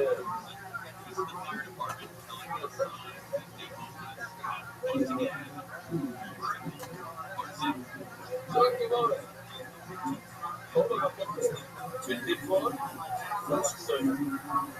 אז מה לחסוי לא אני רואה פה למה מעניין, איפה אני יש לי מישהו מחשבה, תהיה מאוד מעניין. שמענו שזה 31 נקודה, לא יודע, זה 61. 31, לא יותר עכשיו, כל אמסה בריבוע, אמסה בריבוע שבארצות, זה 1.4 בערוב, אבל לא יודע אם אתה מבין את זה גם? כאן יצא 43.7, זה נקרא. בקיצור, זה להיות 1.4 בעצם, יצא מהגבור הוא 1.4 מכאן מכאן זה אחד, אז מתאינה, המחסור זה 1.4 אז כאן בודקים ריבוע אבל מה שמעניין זה גם זה 30 סנטימטר או צד בואו נעבור את זה בדיוק 30 סנטימטר רק מה? קצת לחוק עכשיו אני יודע שהוא אחר על החסור ההוא הרבה יותר ארוך על החסור הזה הכחול יותר ארוך מעניין אז זה מה שאני אומר שזה לא מספיק שכל קצת יהיה בדיוק 30 סנטימטר אלא גם המערכות קיבלו 1.4 בשתי הכיוונים. הם לא צריכים לבדוק את זה, כי הם עושים... זה על פי השלטון של שתימה, שתייה, את זה אוקיי. אבל גם, מה זה הכסף? בעצם, אתה לא רוצה, זה פשט אחר. עוד פשט, בסדר, לא יודע את ה... איזה כסף שלא רוצה? איך שחוקרים,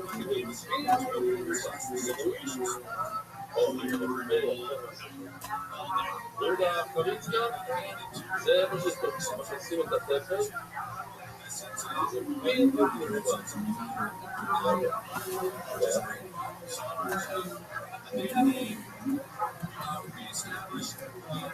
אמרתי לאמריקאים, להם גם שבאירופה הוא כבר באו לזה של שמיים, ואותו זה משהו פעמיים ביום, גם באנגלית, גם בעברית, לא מזמן, כל אחד פגשו יותר ממה שאתם מכירים, כולל שרבן האלה, כולל כל דבר, הוא יגיע אליו, והוא לא בא, הוא לא רוצה שאני אספיס את הנפר שלו, אם יש להם מעל שנה, אז הם יכולים לבוא לשם, הם לא יכולים לשם על בנות, לא שזה בדיוק. הוא יגיע לשם שמיים כדי, בגלל מה שלו, זה סתם,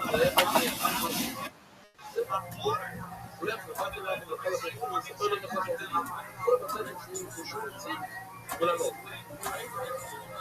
גם את ה... זה בני אמר לבחור, בסעודה, הוא אמר למה אתם לא עושים כסף? יש לנו כבר הרבה התמונות. יש עומס, הוא איזה כסף. הוא אמר לו, הוא נראה שהוא אמר לאבא, שלעשות יותר שאנחנו יכולים להיות במערכות, ולא לקחת כסף, הם יכולים, זה מכין הרבה כאילו, יחסים. כל זה לוקח 6 חודשים לעשות את המספרים. אחרי 5 חודשים, הם הולכים מאוד יפולים. ברגע שיש חור קטן, לא נראה לי לחור הקטן הזה, לא יראה לי לכם. אז כשנדבר על החורים, יש כאן משהו קטן ביותר,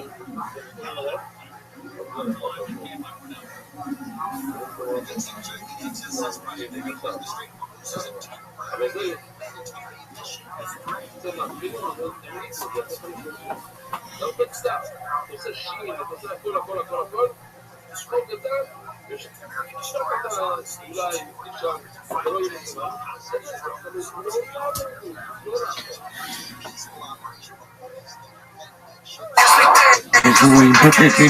It's the father and the kid. The father and the kid. First of all, just want everybody to know, new vibes. Now there's light behind us. Do we light some windows? We love the windows, but what we want is we want that natural light illuminating our face. Oh, weird. It's like my wife told you that before this. Yeah, and if you guys think I look good like this, just fucking wait. Increase the exposure. Yeah. I'm not mad at the light. It doesn't feel like we're in dungeon anymore.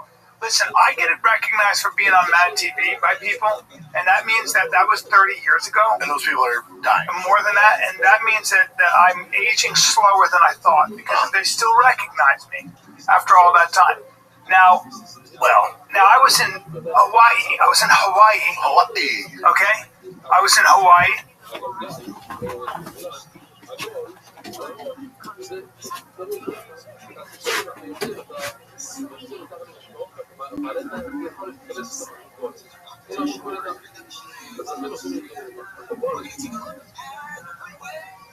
זה משמע שיש כאן שני דברים, יש כאן הכל ויש כאן סגול. סגול חיים בבית, לא יודע, אמרו לי שאסור לעשות תפילין לגולים. אבל פה במשמע דעתו יבזו אבל בסדר לשמוע את גול, זהו, לשמוע את גול. אז פשוט הבעיה היא הסגול, לא הגול. הגול הוא לא הבעיה, הבעיה זה הסגול שלו. אז נראה לי שיש עושה משהו מיוחד. לא פעמים חיים.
I was on Waikiki Beach.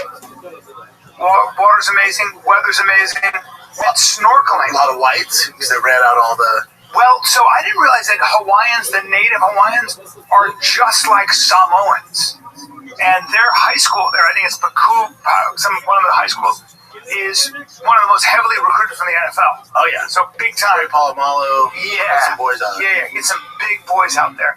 Now the Hawaiians, the indigenous Hawaiians, are very much Polynesian people, so they tend to look a lot like Samoans. And the average line, offensive line in the high school, sir, is 340 pounds. It's a big boy. Those are big boys in high school. But most high schools, like even in Texas here, it's about 300 plus. That's so insane. In high school. You get some big, I don't know what's going on. Now, I don't think, and I thought about this, and I was talking to my buddy. Don't go to PEDs, it's not that. No. I was talking to Jimmy Burke about this. Not PEDs, it's called being Samoan or Hawaiian. And I said, I don't think you and I are making the middle school team. We're probably not. We're probably not starting. Yeah. I mean, that's. What up, Miss Aquarius? Not cool. Speaking. Hello, how was your day? How was your day? Lovely, thankfully. Are you ready for me? Yes, ma'am.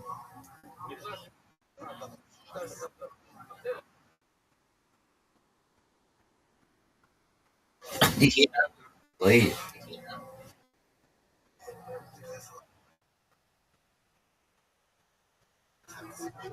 Yes, I did.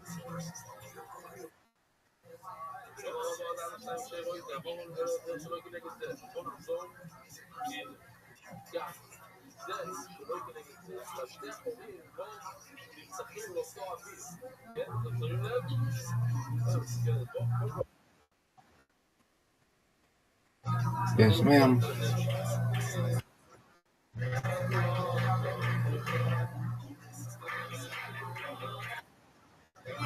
Great spare. You're welcome.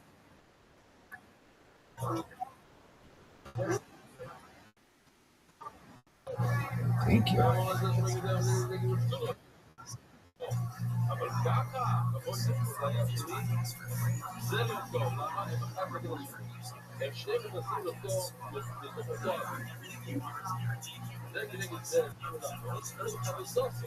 What a great spare. You're welcome.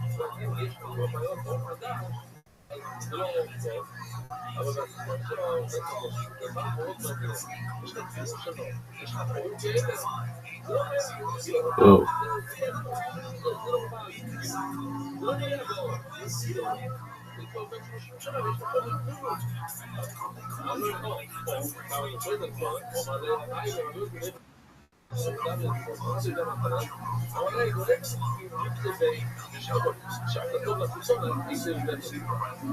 Great spare.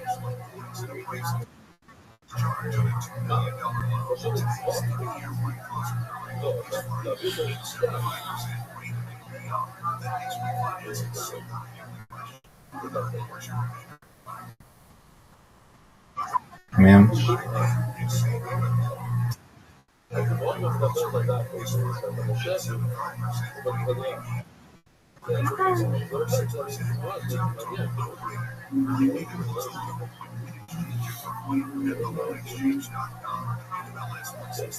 Nice spare.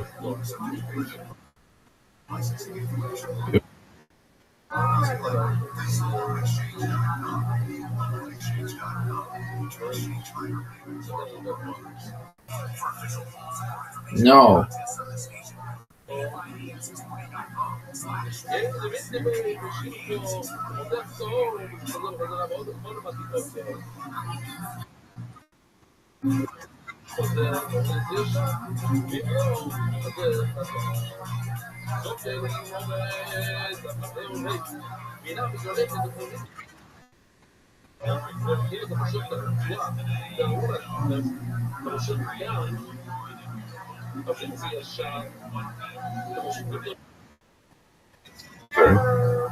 It's over. Miss Aquarius takes the win. No touching her, folks.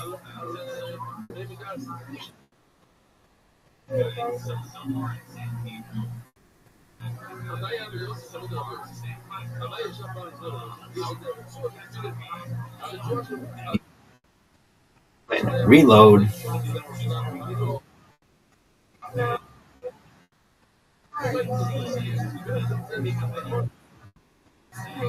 That's correct.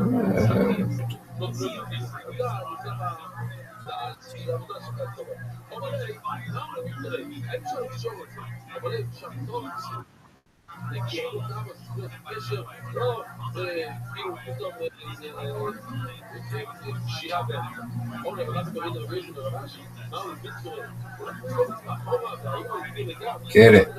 Great spare.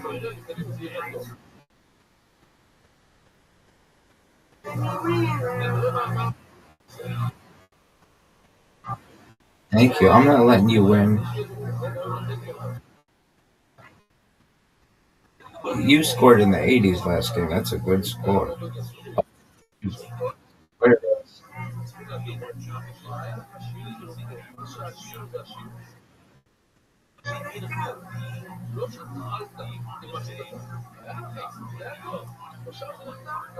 There we go. Thank you, ma'am.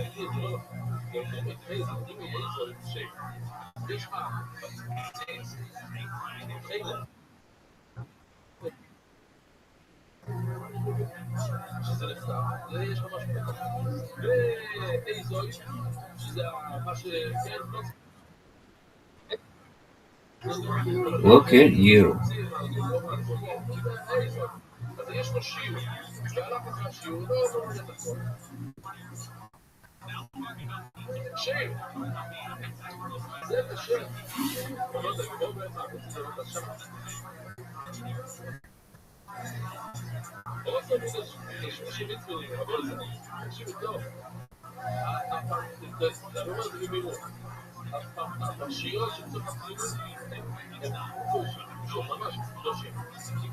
What a spare. You.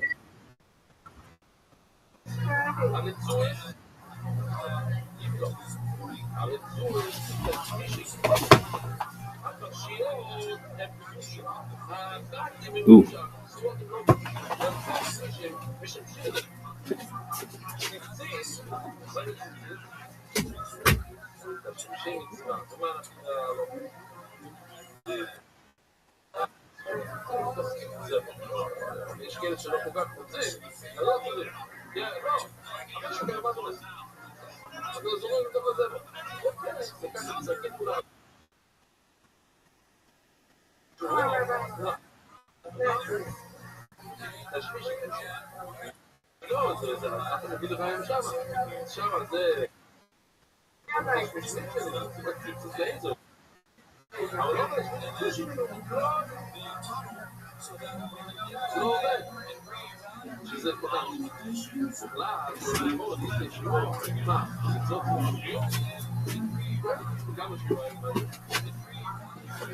All right, here we go, Miss Aquarius. Nope. She got me. Beautiful job. No, I like that. You made it challenging. You had 2 games in the 80s. That's tough to beat. You win, I win, I win, you win. Undefeated in bowling. Undefeated.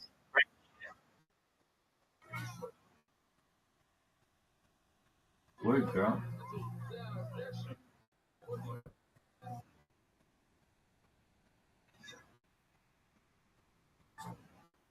That's right, madam. Yay. Sweet dreams.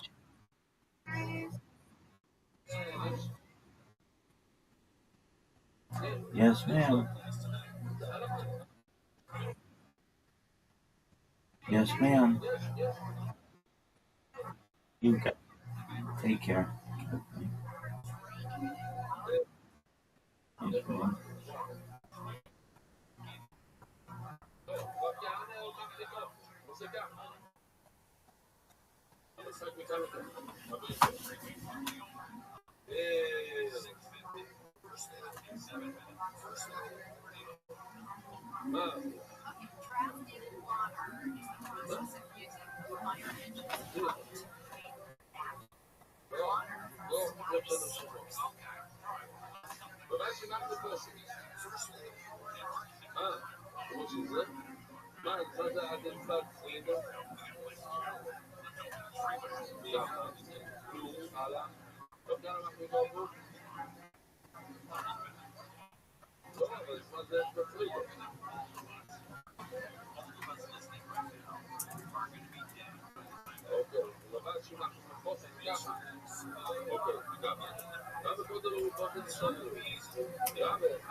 רויסי הזכרתי רויסו ספרוי.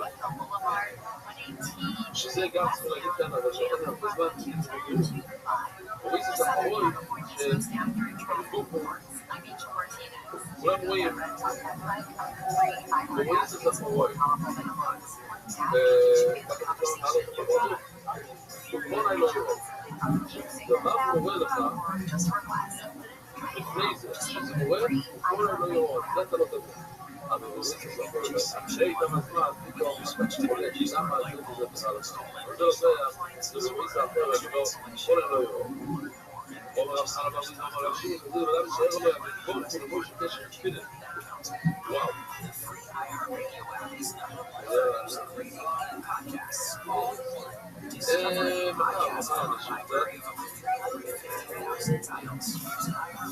טוב, לסוף כאן, אני רק יכול להראות לכם משהו אחד, מאוד מאוד חשוב. אין הרבה זמן לראות את הספוג תודה שדעת ושמיים ולקוח ולהתמני החוק, הכל לקרוא את זה. אבל לא זה סוד נסתר, אבל אני רואה בו יתבואו לפעם, פשוט יש חמש עשימים פילינו, שיש לנו להיות בלתי בו יתבואו, זה סוד נסתר, שצריך לדעת את המחשב. מה אנחנו עושים עם זה? שאנחנו מקים בו יתבואו, זה להיות באמת בו יתבואו, להיות איתו. ואנחנו עושים עלינו, כי משהו השכינו עלינו. אנחנו נקים פילים, ומשווה את השכינה עלינו, לשמוי, כדאי שאנחנו יצא. שבו זה פה אלוקים ועם התעזור מצפים שיהיה עשרות בית שבאשר פה בכל העשרות, בכל דבר, בכל דבר.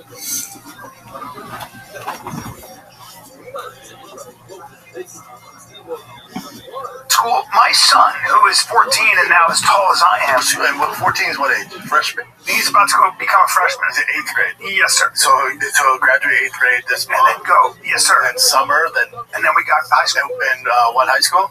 Santa Monica High School. Okay, that's good. Yep. I want to come out to Texas, but I can't do that to my ex because my daughters are already leaving to college, Boulder. Can't be an empty nest. You know what I mean? So she'll get depressive. But also you can't pull him away from the LA. Santa Monica High School is pretty cool. Good cool, area. Cool high school. It's going to wrestle all that stuff now. Now, you know, when you have boys, and you haven't gotten here yet, when you have kids, but when they get to a certain age, they don't need you. Yeah. Now, my son and I talk every day. We're very close because we're the same person in a lot of ways. And my flights, I'm in Honolulu. My flight's delayed 7 hours, sir. So I was supposed to land in LA at 3:30, have dinner with them, then I'll leave the next morning. Nah, that's not happening. I get in at like 10:30. That's why I have breakfast. I get there. My son, of course, is sleeping in because he's 14. Is this a Sunday? This is a Sunday. Yeah. I'm there. My daughter's up. We're hanging. And he comes down, and we're going to have breakfast, hang for the day. I don't leave till 6:30. Sleeping? Yeah, he gets up, and he's like, oh, hey, we're laughing, ha-ha, yeah. You know, this, that, and the other thing. Let's go eat breakfast. I got the day plan. And he goes, Dad, I screwed up. I go, what happened? He goes, I really screwed up. I'm like, take it easy. What happened? Well, the thing is, there are these two girls that are coming over. Say less. And they're taking me to the flea market on Melrose. Damn, we're about to get sucked up to the flea market. Hey, hold on. These are kids now. Careful now. He's 14? Careful now. He's 14? I don't know what goes on, but at the flea market? I go, what? At the Hollywood flea market? He goes, yeah, I screwed up though. They're coming at 12:30. So I got an hour with my son. We go and get a bagel with my daughter. We're hanging out. And he's like, hey, they're here.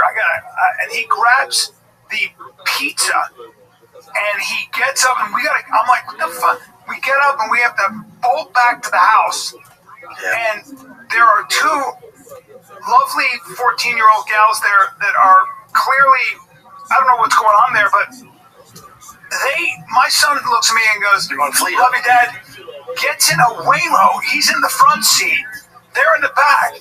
I see my son for 1 hour. He hits me with this. He looks and he goes like this. Like that. Your son's ever heard bros before hoes, man? Bro, I can't. What a nice couldn't be mad. No, hell no. How am I going to be mad at him? No, what do you do? I just watched my 14-year-old son just flirt like a boss. Dude, what a nice Sunday for a 14. Dude, two bad bitches How about that? The Hollywood flea market? Right? He's 14. I'm getting a hand job and a fucking No. cake. Hey, let's not get into that. A vintage Let's not get into that. Kiss shirt? No, listen. What a nice It was Sunday. an innocent Sunday when they went to the flea market. Have you been to the Hollywood flea market? I don't know about the Hollywood flea market, but these are... Bro, if I'm single, yeah, I would go to that fucking flea market. I got you. On a Sunday. Yeah, but we're talking about middle schoolers. Hot girls love vintage shit. Got you, bro. They got the fucking dream catchers Sure. and shit. There you are, bro. I know, but raring to go. All right, you know what? Money in your pocket. Hey, it's all friends. And you can speak a few vintage. He should have money. He had the old credit card in his pocket. Yeah, he bought some shit from He took care of the Waymo. I'm like, this kid's a stud. Oh, by the way, he's every bit of 5'10" practically. That's good. 14. That's good. Good height. That's good. So he's got his mother's length of bone. God, what a nice Sunday though. Good Sunday. And how am I gonna get mad at my son? I get an hour. I get an hour from. I'll get mad at your daughter. She's like, Dad, I'm going with these two dudes. I'm like, no, that'd be a problem. That'd be a problem. That's not happening. No. Correct. And Jerome and Tyrone show up. She's 18. That's very interesting. That would piss me off. I'm like, hold up, you're choosing them over me? I'm never here? Dude, you need to get your shit together. You are so right. The sun, dude, here's an extra 10, have fun, let me know how it goes. That is, I'm sorry, but that's correct. It's just the way it goes. It's the way it goes, right? Yeah, it's like Rogan's bit about Harvey Weinstein. Like, if my son was like, Dad. Harvina? Yeah, if my son was like, Dad, whatever, Harvina was like, hey, you gotta suck my tits. I'm like, holy shit, you're the new Batman. This is great. Right. If your daughter was like, hey, he wants me to be Catwoman, you're like, oh, I'm going to kill him. It's just a different thing. Just a different But also, my daughter chose these two dudes over me. I'd be insulted. I'd be jealous. I stopped from Honolulu. I could have gone all the way to Texas, but of course, I stopped in LA. That would piss me off. So now my daughter, we have our thing, we hang. She goes upstairs because she's done with me at this point. You know, and they got their fill. So now I got 7 hours to kill, and I'm just moseying around. I'm just driving around, calling people my age who like, I'm like, hey, dude, what are you doing? Sunday. I'm with my family. Hey, man, what's up? I'm with my family. What do you want to do? Hang out and get ice cream, you fucking loser? Bored. Just bored. I just milled about. Did you go down to Abbott? Sure. Yeah. We went to Jelena. Does it make you a little sad when you go down there, right? Yeah, I was down there. I was in LA shooting that commercial. And when I went down, I was like, man, the times we had. We had some good times. But it's a different time. Oh, yeah. We had some good times, though. The best. Right? The best. What trade for nothing. Yeah. The best. Yeah. Yeah, there's nothing creative down there. A lot of creative. With you and I. Yes, going to fucking, Intelligentsia. Yes, sir. And that's where fighting the kid. Yes. Abbott Kinney Fight Club. All that stuff. All that stuff. Fighting Kid 3D there, meeting Mitch. Yeah, dude. Yes. All that's Abbott Kinney did. Creative time. Yeah. Good fucking time. Yeah, dude. It's so funny. And you just go there and you're like, wow, this is... And it hasn't moved much. You know, California, because they're so... Like, LA's so business unfriendly, that it's hard for businesses to open and make money. Abbott Kinney had a lot of, like, open spaces for lease and for sale last time I was there. Oh, yeah. Like, a lot of the businesses when we were there. Yeah, man. It rotates. I know. You know? But back to your kids, it does hurt your feelings when they want to do something else. Like, even mine. Like, I'm so proud of my son. I'm going to give them all the cash. Dude, have fun. So proud of you. Tell your dirty dad how it went. But, yeah, even with Botsy and T, their best friend lives.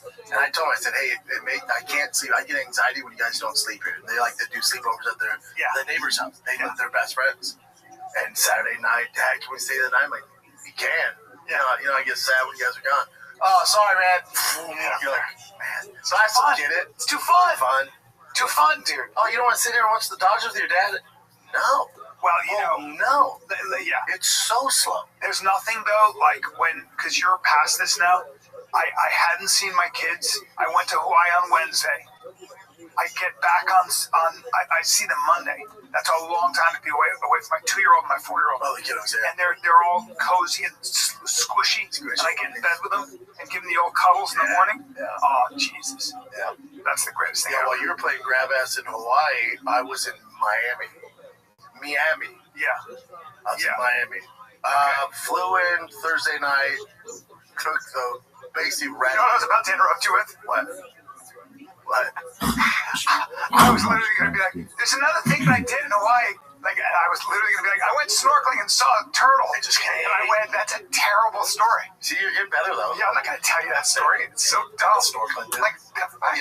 Oh, did you go snorkeling? Don't show me and see a turtle? pictures. Don't show me pictures of a turtle I can Google. No, is this better than what I get on Instagram? No? Shut up. Although the kid who opened for me, his name is Josh Staples, 21 years old. Hilarious, and it's going to be something. Stuck on the island right now, though? Stuck on the island, from Texas originally. Big boy, built like a Samoan. That's cool. Great guy, funny as shit, 21 years old. Probably the most talented kid I've ever seen at that age. Oh, wow. That good, yeah. Wow. And he used to run tours with snorkeling. He goes, dude, because you actually know how to swim. I've had people come with me when I'll have some giant woman who's from another country, and she doesn't know how to put flippers on. I got to put her on her giant feet, and then she gets water in her snorkel, and she grabs me and starts drowning me, and I got to. You work it. Yeah, but anyway, wait. So hit me with you my. You still told your snorkel story. I still. Then fuck mine up. That's all right. I still told my snorkel story.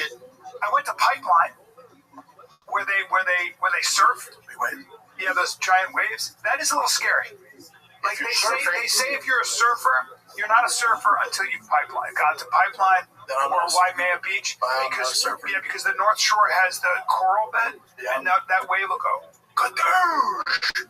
And that huge poster of this guy Tomeo, I think Perry Tomeo, whatever his name is. He died. He was killed by a tiger shark. Oh, really? 50-year-old surfer, his whole life. Lifeguard, time guy, and he was killed by a tiger shark, man. Guy right there, Tomeo Perry. Supposed to be an amazing guy, and surfed his whole life. And they found his body, but he had been all punched up by a huge tiger. Damn, loss of an arm and a leg. Damn. Before being brought to shore. Damn. That's dead. Ugh. Tiger sharks are brutal, man. They're brutal. And they're, 15 feet, 1,500 pounds. God. No thanks, dude. Yeah, it's a bummer, man. Well, it's a great white bite. Yeah, it's okay, though. Yeah, he's a tiger, apparently. Whoever made that thumbnail doesn't know they're fucking sharks, and it drives me nuts. Wow. Yeah, but when you see that, how big those waves are, and how the wind is blowing like that, you're like, oh damn, he was in Pirates of the Caribbean too. Yeah. Wow. Yeah, he was really loved apparently. That's a bummer. Yeah. Well, you would have laughed when I was in Miami on air. I was telling you this on air. Miami, I think got labeled the fittest city in America. Everyone's gorgeous. Yes. So women, yes, dudes. Would you say maybe best looking people? Oh yeah. Per capita of any city. I went down. It was like for me. It was like their version of like the Topanga or like the outdoor mall.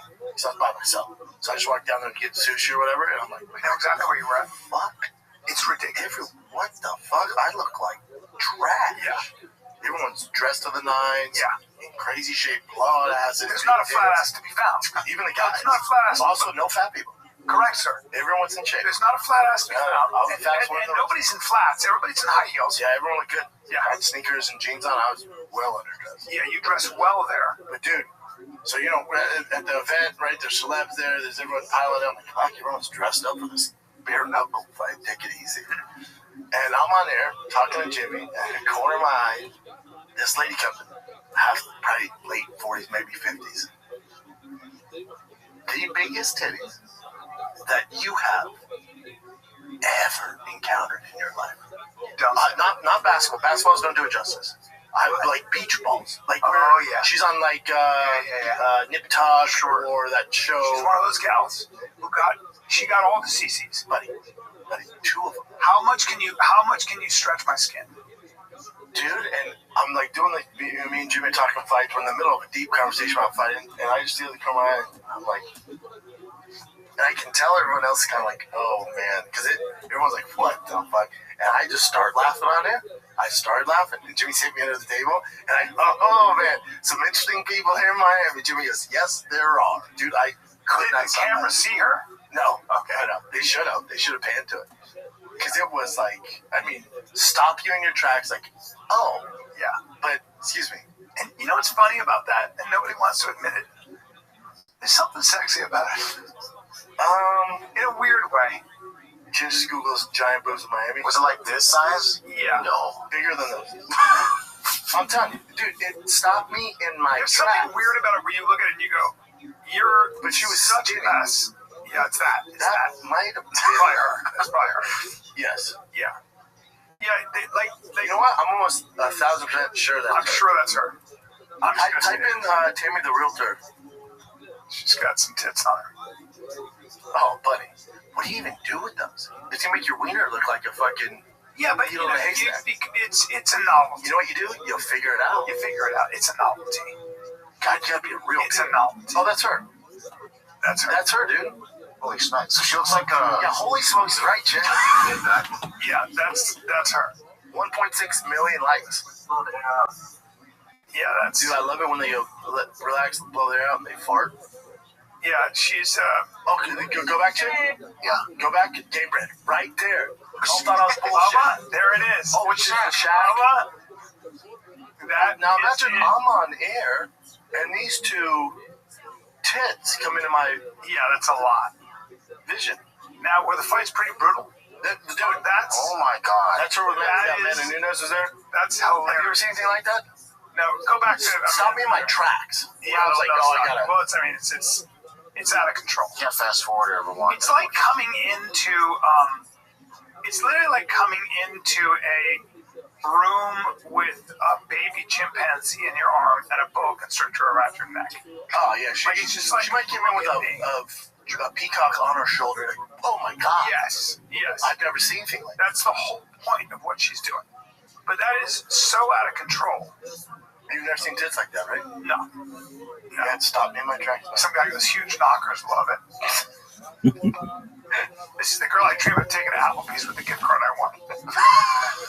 You see, and Amanda Nunes is... Her back has to hurt. Yeah. Yeah, that's... Her back where are her nipples? Part of the fun, dude. Yeah. Wonder what happened there. And she's had her ass done, it looks like. She's selling houses, baby. Got to balance stuff out. Oh, she houses. is. Okay. Got a pretty face.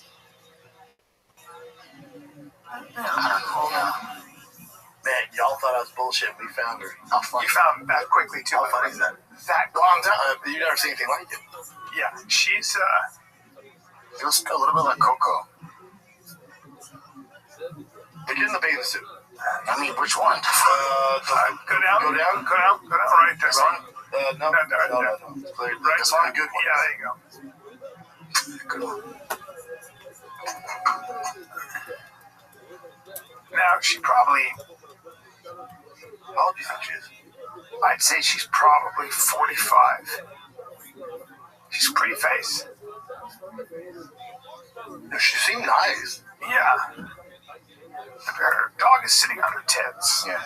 She could float for a long time. So if she was shipwrecked... Yeah, they're probably like... Let me see there. Let's just take this in. This is very interesting. There's always those kind of guys hanging around her, too.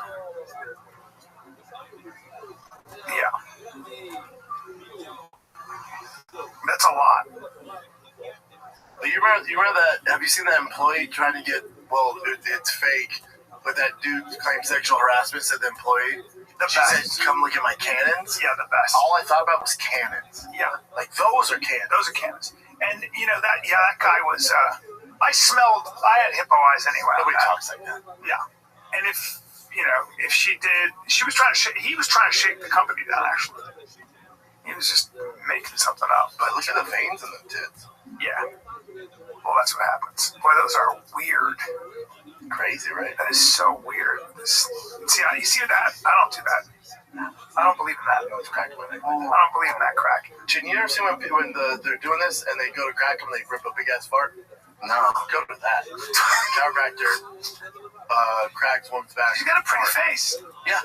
No, again, I'm not saying that the reason I was distracted is she was ugly. Yeah. I'm saying she might as well have a fucking cobra. You may as well be on fire, literally. Yeah. So, guys, let's take a little break. I want to talk to you about stash. Because when it comes to investing, most people think they've got two options. Obsess over the market every day, gamble basically, or hand your money to an algorithm and just hope for the best. There's actually a third option. What? Yep, and it gives you guidance while keeping you in control. That is stash, okay? Most of us aren't really bad with money, but a lot of people just don't understand how to operate the system, okay? Stash is a registered financial advisor built right into an app. Stash shows you way more than just sheer balance. It offers personalized next steps to keep you moving forward in any market scenario, so you always know what to do with your money and why. Dude, how about join over 1 million active Stash subscribers who are building wealth steadily the Stash way and on their own terms with the structure and guidance to back them up. Don't let your money sit around. Put it to work with Stash. Go to get.stash.com/fighter to see how you can receive $25 towards your first stock purchase and to view important disclosures. That's get.stash.com/fighter. Get.stash.com/fighter. Paid non-client endorsement, not guaranteed or not representative of all clients. Investment advisory services offered by Stash Investments, LLC, an SEC-registered investment advisor. Investing involves risk. Stash.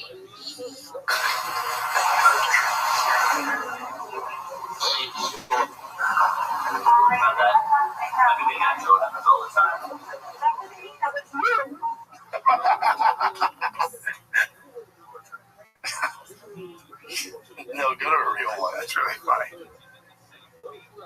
My fart is ready to pop. I feel like my farts are ready to pop. Oh! Wow. See, you did great. Look at that. Nice and easy. Yeah, no thanks. You can give yourself a stroke like that. Test enough. And relax that right shoulder for me. Pop it off. Wow. Oh, she was gonna fart there, Chin. You fucked it up. It's too hard to find. No, man. It's around here. Yeah, right here. No fart.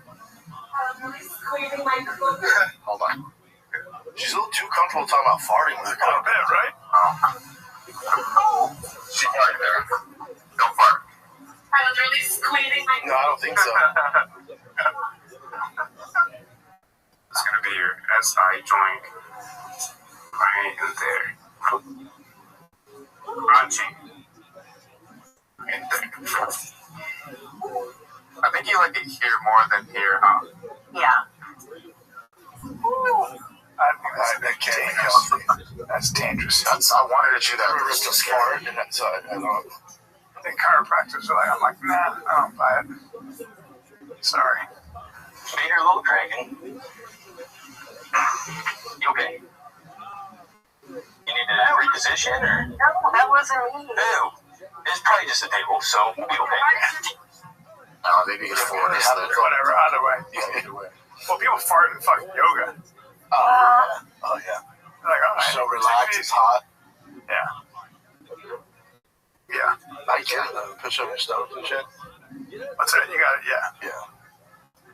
So anyway, but yeah. That's so funny, man. She was at the fights. Fights were good. Fights were First, brutal. the prelims were...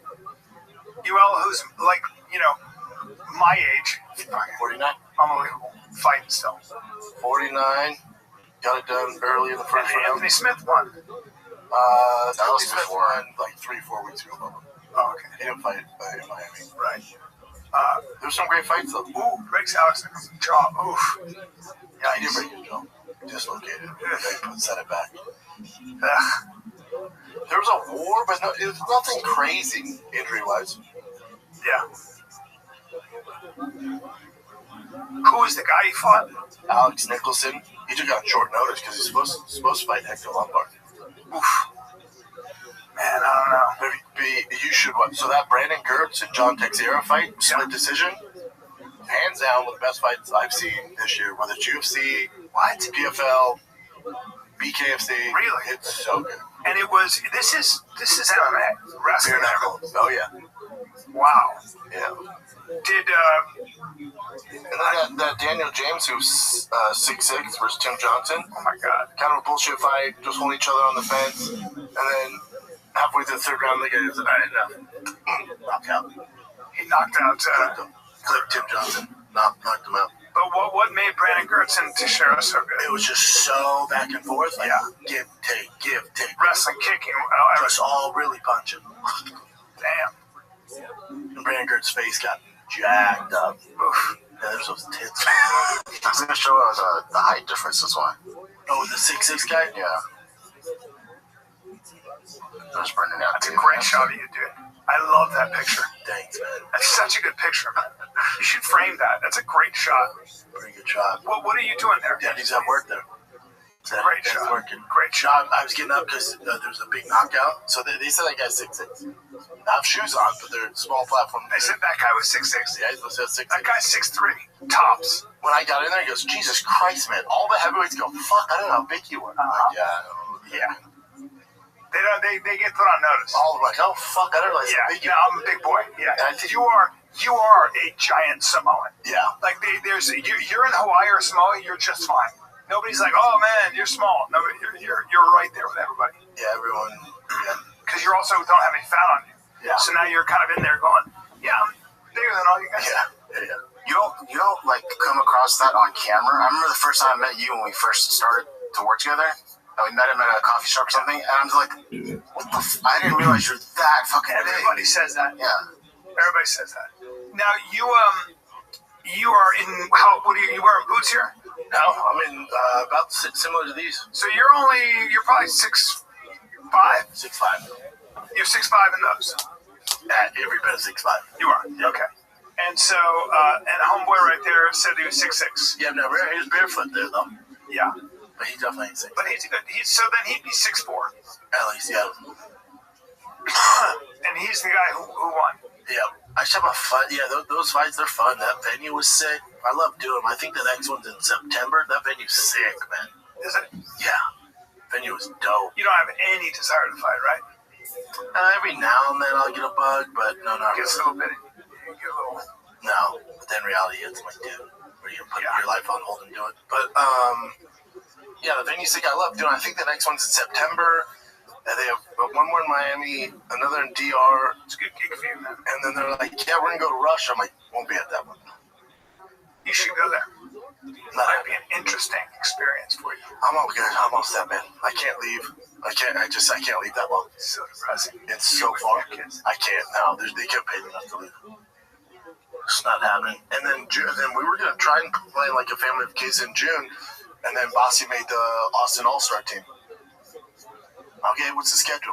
They have a tournament every weekend in June and practice twice a week. Damn. So you ain't going nowhere. But you asked Bossy, like, hey man, would you rather, go to Disney World or play on this All-Star team? He's like, All-Star team all day. He's a little beast. He's a beast. Yeah, a little beast. It's so cool, dude. I love this, man. I love this thing for you. This is really good. Yeah, I love doing it. And with Jimmy Smith, man, good God, he's good. Hold on, go to Blonde Calvades casting. That's one of Joanna's best friends. Oh, okay, gotcha. Yeah. Right. She's a casting agent in LA, and Joanna worked as a kid doing commercials. So that's Joanna's godmother. That's awesome. Yeah. Yeah. It's really cool, dude. Yeah, on the Latina side, she's like a huge casting agent. Listen, man, you just learn Spanish, and we can cast you as learn some Hawaiian, learn Spanish. Oh, there she has a picture. She has a picture of me and Joe with Canelo. Go up, Jim. See it? Yeah, look at that. Look at that. You look so much bigger than Canelo. Jay, try to the go. size of your head. That's got to be the angle of the camera. I got a big head compared to him, man.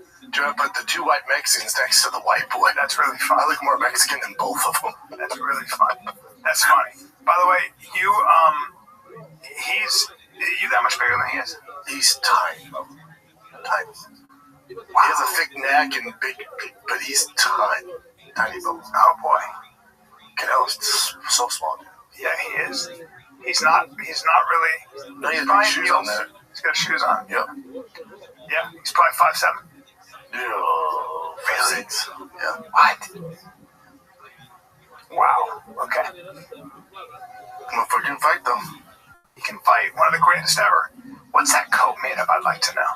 That little chinchilla? Is that white chinchilla? It's albino human skin? I think it's white chinchilla. That's what I think that is. You know what chinchilla is? Oh, yeah. Oof. Soft. Soft. Not cheap. No. That might be alpaca, too. No, that's a white chinchilla coat. I will guarantee. Can't be cheap. No. That's chinchilla. He's so rich, though.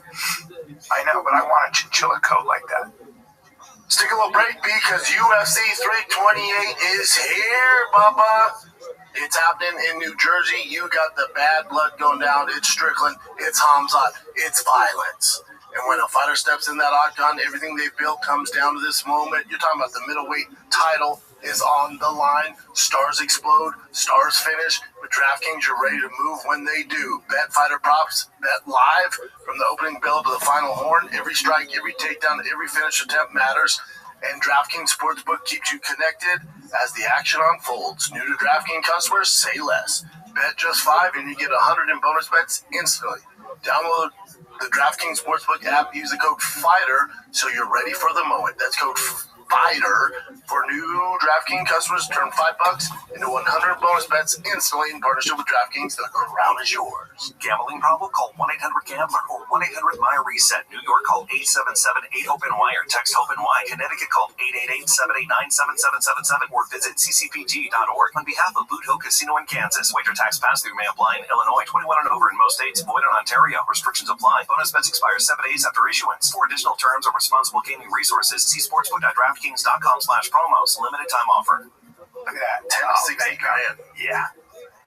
Yeah, that's yeah. It's just that color. Yeah, that's It's just white, too. It is the softest fur, and you gotta kill a lot of them. Oh my god, chinchillas aren't big. No, they're not big at all. They're tiny. So you gotta that's $64,000. Yeah, you're gonna have to kill. See how many chinchillas it requires. You gotta kill to make a full length coat, a long 100, 200 to create a full length coat. That's a lot. Okay, that's a lot of chinchillas, and they're really cute. Because chinchillas are small, 100 to 200 pelts are necessary. Bring up a chinchilla, Jen. Let's see how cute. They're so cute. Are they? Hunting in there. And where are they indigenous? My thing is, oh fuck, they're cute, dude. They're just fat mouses. They're fat mice. Yeah, the tails. That's what they are. They're diabetic mice. They're not their fault. They're just little plump, mousy mouses. Dude, man, who the fuck saw chinchillas? Like, you know what?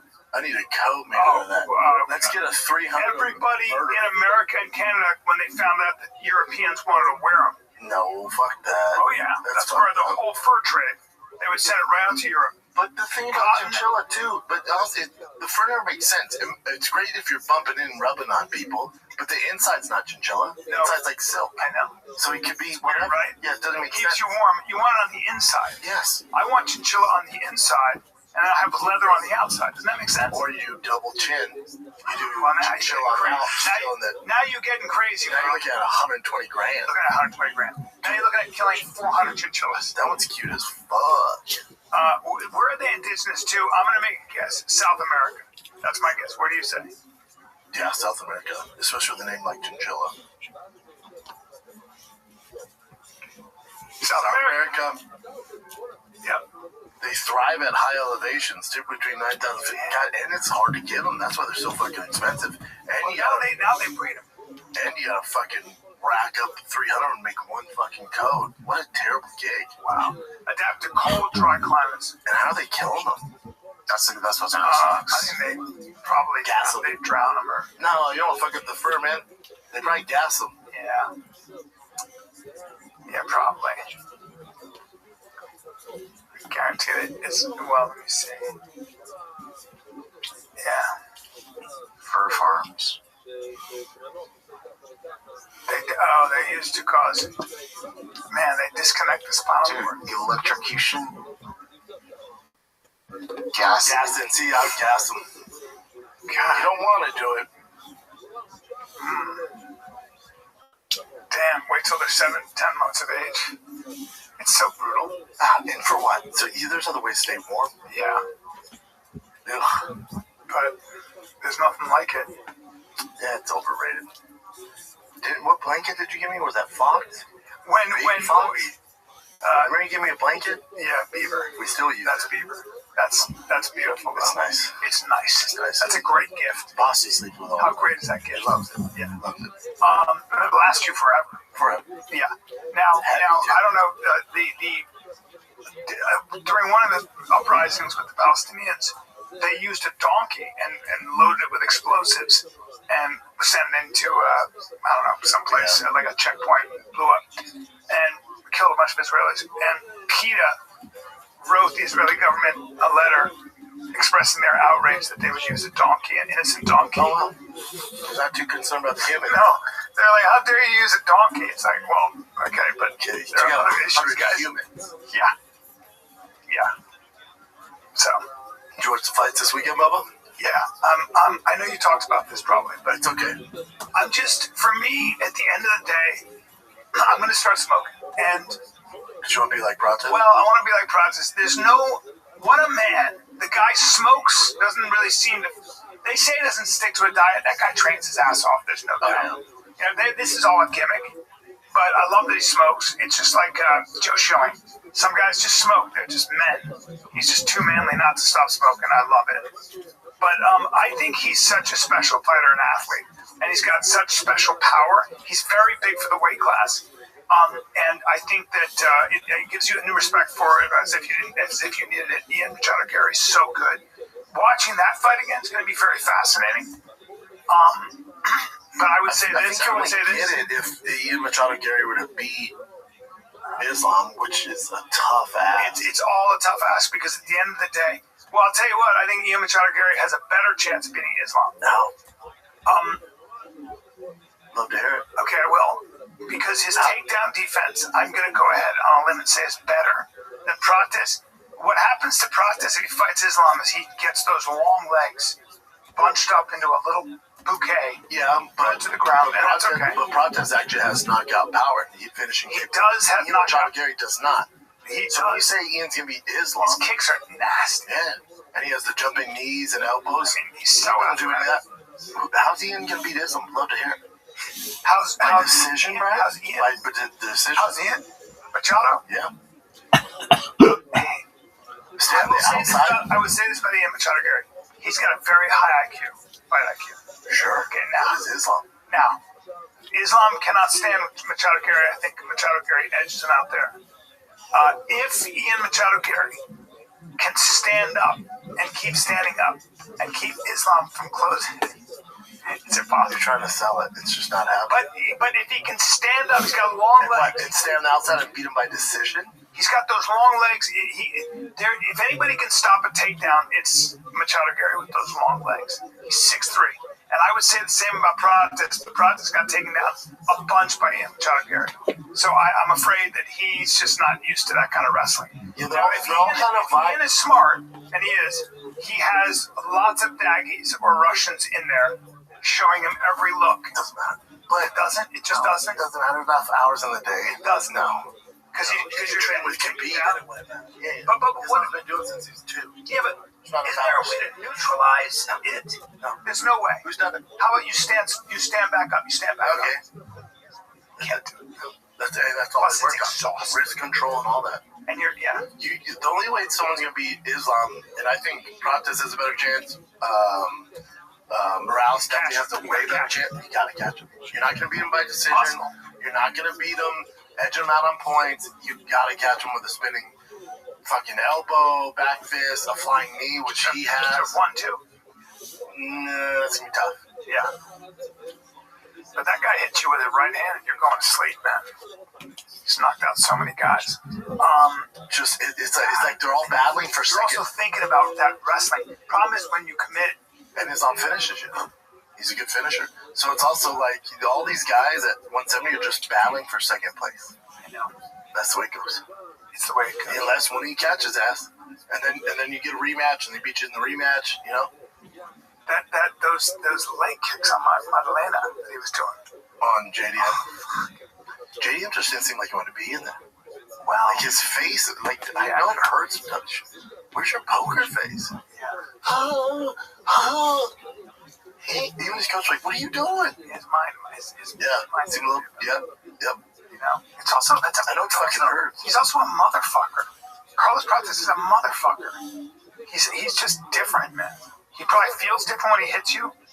He's better. He's such a good striker. Smoking cigs. Yeah, I mean, he's just a different kind of guy. He'd be great as a champ. Oh, great. It's just great. You got Islam sitting there in front of you. You got Islam sitting there. I mean, but maybe Islam leaves. Maybe Islam, I don't know, he's a little small for it, but Hamza, if he wins this weekend, he can go to 205, so that leaves up. Wow. 185, so maybe it's not like, fuck it, I'll jump up there. Who's in the 85-pound weight class that gives? Because now we're talking much bigger guys. Much bigger guys. I mean, Hamzat is up there now. So you think Hamzat goes to... Yeah, if he beats Strickland, he's going to jump to 205. Damn. DDP's massive. Yeah. Imavov's big, Strickland's big, Brennan Allen's Yeah, those are big boys. Yeah. Those are very different. Joe Pfeiffer's huge. Those are big guys, man. Yeah. They're really big. That's asking a lot. I'd love to see the challenge. I'd love to see it, but he ain't going for a long. He has so much work to do at 70. Like, he has to get through Machado Gary, has to get through Michael Morales, has to get through Carlos Prates. Yeah. But Michael Morales is athletic as hell. I'd like to see that Prates has not fought Morales, right? That's the fight. Oof. That should be for title. That's the fight. That's the fight. Because Ian Machado Gary and Islam are for sure fighting. I think they were going to do July, it might be September, and then you would book Morales and Carlos Prates. Do it on the same card. It's a stacked fucking 170 stacked. God, 170 it's stacked stacked. division. Look at that. Daniel Rodriguez, Michael Venom Page. I mean, you got 70 and 85 are by far the best divisions. Buckley's no joke. 55, everyone's a little older. Yeah. 45, not too much popping, but 70 and 85 is cooking. You look like you love me. Mother's Day is coming, guys, and I'll tell you something right now. May 10th, for 50 years, 1-800-Flowers has been helping people send beautiful bouquets. Who doesn't get their mom flowers? Yep. What else are you going to do? I've been doing this. Here's the good news. If this time you go to 1-800-Flowers, they'll double your bouquet to 2 dozen for free. They also have next day and same day shipping. Yep. For you procrastinators like me. That's right, and that's who I am. Twice the flowers for the mom who gives you everything. More than 50 years, 1-800-Flowers has perfected the details that matter most. Each bouquet is picked at peak freshness, carefully packaged and backed by a freshness guarantee. Yeah, and if May 9th comes, you're like, oh boy, tomorrow's Mother's Day, dude. They'll still make it on the 10th because all you gotta do is use 1-800-Flowers. They got you covered. So Mother's Day is Sunday, May 10th, and bouquets are selling fast. Trust me, don't wait. To claim your double roses offer before they're gone, visit 1-800-Flowers.com/TFTK. That's 1-800-Flowers.com/TFTK. 1-800-Flowers.com/TFTK. Yeah. Man. What else you got, Jen? Already. No rest. Yeah, I can't wait for that fight, man. Strickland Hamzat. Can't fucking Really? wait. Can't wait. Why? They hate each other. It's a bad blood fight. It is. It's interesting too. It is interesting because See if Strickland can withstand that fucking Chechen storm first 2 rounds. Tough. He stands pretty straight up. Yeah, but his takedown defense is always fucking solid. It's really solid, isn't it? But Hamzat, Unless you're with Hamzat Chimaev. you're gonna get taken down. Yeah. Can you get back to? Unless your wrestling partners are Olympic gold medalists. Doesn't matter. Doesn't matter. I'm saying Doesn't matter. Chimaev's wrestling partners. Doesn't matter. What do you mean? That doesn't matter. I've seen him take down those guys. Oh yeah, no, I'm saying that. No, it doesn't matter. He's taking Strickland down. Is what I'm saying. Yeah, 100%. And he's taking those Olympic wrestlers and he's camped down. Yeah, doesn't matter. Doesn't matter. And hold them down. Oh yeah, submit him. What? Monster. But stylistically, if Strickland can just weather those first 2 rounds, get on the feet, wear the gas tank out, yeah, he could do it. He has a shot. Strickland's not a big shot, but he can do it. Yeah, stylistically, toughest matchup for him. Thumbs up. Really? Oh yeah. Great cardio. It's just how's that defense on the ground? Because it's coming. It's coming. It's coming. And you could suffice the game plan can't be don't get taken. Sean's not felt anything like that. They've trained together. He and Hamzat?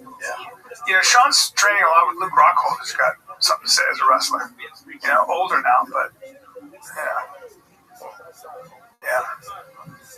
Hamzat is. You said Sean's training with Luke? No. Hamzat is. Hamzat has a lot better wrestlers than Luke. Yeah, he's got Olympic wrestlers. He's got Olympics. Yes. I think that I don't know what Sean does to solve that problem. I don't know. Yeah, the camp would just be you're gonna get taken down. We got weather storm, get back there. Make them work those first 2 rounds. Don't get finished, and then when you get to work 3, 4, 5. Yeah, or comes out decides he wants to stand with him because he wants a challenge. No, he's gonna wrestle. Yeah.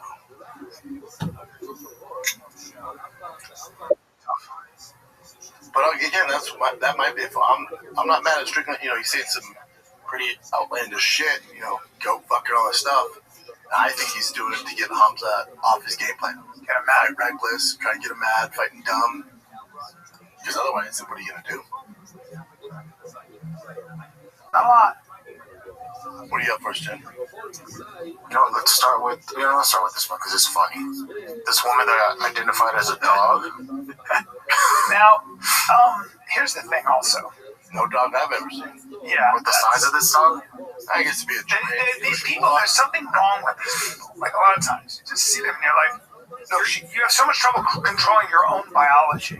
Oh, her rent's like, I'll tell you something. She's not depression. No, she's a delinquent self-help. You're not. She's on the ground. She's looking for a community that can affirm her identity. Well, she found a community. The dog went, "Oh, you want to do dog shit? Cool." Yeah, it's so quick. But then the dog was like, "Never seen your dog."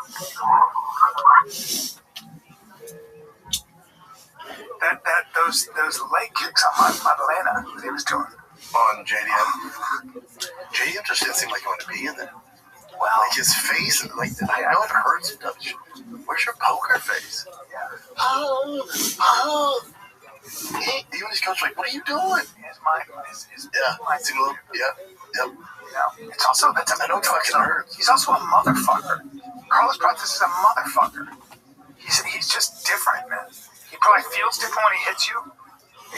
He's better.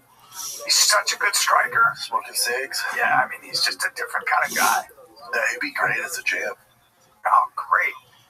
It's just great. You got Islam sitting there in front of you. You got Islam sitting there. I mean, but maybe Islam leaves. Maybe Islam, I don't know, he's a little small for it, but Hamza, if he wins this weekend, can go to 205, so that leaves up, 185, so maybe Islam's like, fucking, I'll jump up there. Who's in the 85-pound weight class that gives? Because now we're talking much bigger guys. Much bigger guys. I mean, Hamza is up there now. So you think Hamza goes to... Yeah, if he beats Strickland, he's going to jump to 205. Damn. DDP's massive. Yeah. Imovov's big, Strickland's big, Brennan Allen's those are big boys. Yeah. Those are very different. Joe Pfeiffer's huge. Those are big guys, man. Yeah. They're really big. That's asking a lot. I'd love to see the challenge. I'd love to see it, but... He ain't going for a long... He has so much work to do at 70. Like, he has to get through Machado Gary, has to get through Michael Morales, has to get through Carlos Prates. Yeah. But I just... Morales is athletic as hell. I'd like to see... Prates has not fought Morales, right? That's the fight. Oof. That should be for Tyler. That's the fight. That's the fight. That's the fight. Because Ian Machado Gary and Islam are for sure fighting. I think they were going to do July, maybe September, and then you would book Morales and Carlos Prates. Do it on the same card. It's a stacked fucking... 170 stacked. God, it's stacked. Division. Look at that. Daniel Rodriguez, Michael Venom Page. I mean, you got... 70 and 85 are by far the best divisions. Buckley's no joke. 55, everyone's a little older. Yeah. 45, not too much popping, but 70 and 85 is cooking. You look like you love me. Mother's Day's coming, guys, and I'll tell you something right now. May 10th, for 50 years, 1-800-Flowers has been helping people send beautiful bouquets. Who doesn't give their mom flowers? Yep. What else are you going to do? I've been doing this. Here's the good news. At this time, you go to 1-800-Flowers, they'll double your bouquet to 2 dozen for free. They also have next day and same day shipping. Yep, twice the procrastinators like me. That's right, and that's who I am. Twice the flowers for the mom who gives you everything. More than 50 years, 1-800-Flowers has perfected the details that matter most.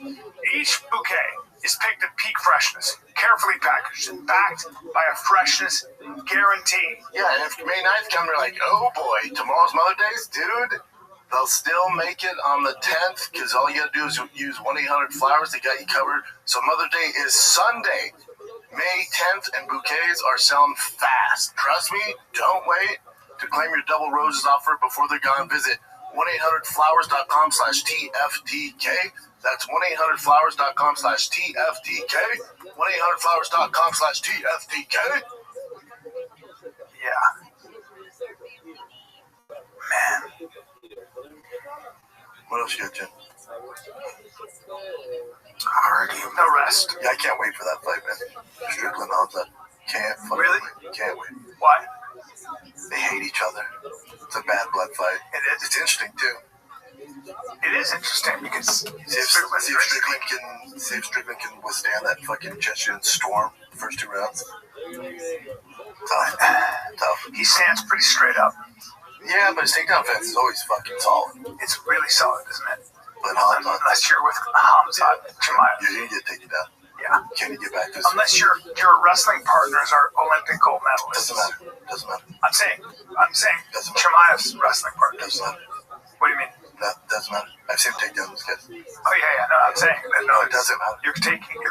He's taking Strickland down. Is what I'm saying. Yeah, 100%. And he's taking those Olympic wrestlers in his camp down. Yeah, doesn't matter. Doesn't matter. And holding them down. Oh yeah, submit them. What? Monster. But stylistically, if Strickland can just weather those first 2 rounds, get on the feet and wear the gas tank out, yeah, he could do it. He has a shot. Strickland's not a big shot, but he can do it. Yeah, stylistically, toughest matchup for him. Thumbs up. Really? Oh yeah. Great cardio. It's just how's that defense on the ground? Because it's coming. It's coming. And you could suffice the game plan can't be don't get taken. No, Sean's not felt anything like that. They've trained together. He and Kamzat?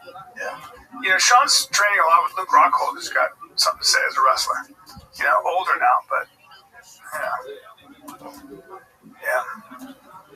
Kamzat is You said Sean's training with Luke? No, Kamzat is. Kamzat has a lot better wrestlers. Yeah, he's got Olympic wrestlers. He's got Olympics. Yes, I think that I don't know what Sean does to solve that problem. I don't know. Yeah, the camp would just be you're gonna get taken down. We got weather storm, get back there. Well, make him work those first 2 rounds. Don't get finished, and then we're gonna get to work 3, 4, and 5. Yeah, or Kamzat decides he wants to stand with him because he wants a challenge. No, he's gonna wrestle. Yeah. Tough. But again, that might be fun. I'm not mad at Strickland. You know, he's saying some pretty outlandish shit. You know, go fucking all this stuff. I think he's doing it to get Hamza off his game plan. Get him mad, reckless, try to get him mad, fighting dumb. Because otherwise, what are you gonna do? Not a lot. What do you got first, Jen? Let's start with this one because it's funny. This woman that identified as a dog. Now, here's the thing also. No dog I've ever seen. Yeah. With the size of this dog? I guess it'd be a these people, there's something wrong with these people. Like a lot of times, you just see them and you're like, you have so much trouble controlling your own biology. Oh, her rent's late. I'll tell you. She's not Russian. No. She's a delinquent cell bill. Yeah, Yeah. you're not. She's not the ground. She's looking for a community that can affirm her identity. Well, she found a community. The dog went, "Oh, you want to do dog shit? Cool." Yeah. It's so quick. And the dog was like, "You're your dog." I'll tell you where that's a Malinois. That's a Belgian Malinois. You don't want to identify as a dog anymore, huh? Back into a woman real quick. How did they become like that? What happened to them to end up like that? By the way, that's the most hilarious video I've ever seen in my life. Yeah, it's great. Well, that dog looks like he's just playing around with him. Oh, I thought you were a dog. What happened? You got up on your hands and knees. I thought you were a dog. She's just not well. Excuse me, big fatty, not a dog, right? Right? Excuse me, big fatty, not a dog. Yeah, there's just people they indulge. They get to indulge in their horse shit. Have you seen this clip of Adrian Broner asking for an Uber? No. On a live stream. So, Dean the Great, he's like that annoying dude that he got elbowed by Tiki Kozin. Yeah. So I guess his filmer was in the same room with Adrian Broner, and this is what Adrian Broner was asking.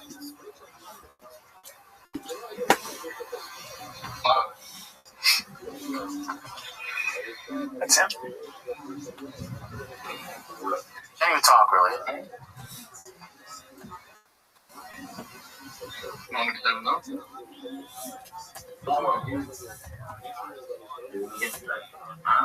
Make sure.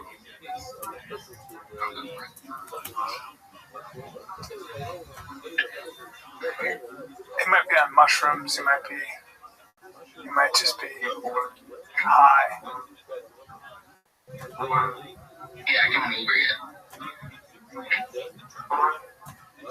I can't Uber yet. He might be drunk. I'll tell you what's a bummer is his friend that posted this. Like, that's... Yeah, why are you posting that shit? I got you. I think he's been drinking a lot. No, never. Yeah, that's way too much, though. Yeah, so anyway, Ryan Garcia offered to help him. It's cool. He was always pretty reckless, Adrian. Yes. Always. Yeah. Dean the Great's camera leaks. No, he just posted, man. Yeah. Poor guy. Just, didn't he come out of Floyd's camp? Yeah, the Floyd were close. Yeah. Broner was actually really good, right? Yeah, no, he's a motherfucker when he's young. Oh, yeah. Oh, fuck. And this is Giorgio versus Giorgio Polas. I can never say his last name. Yeah. Giorgio Rewind it, Jim. Oh, snap. Oh. Giorgio Polas is an athlete. Oh, hands up. Wrestler in Ohio State, right? No. Protect yourself. Oh, snap. Good, though. Hands up. Get him. Oh, snap. Oh, it's a big boy. Oh,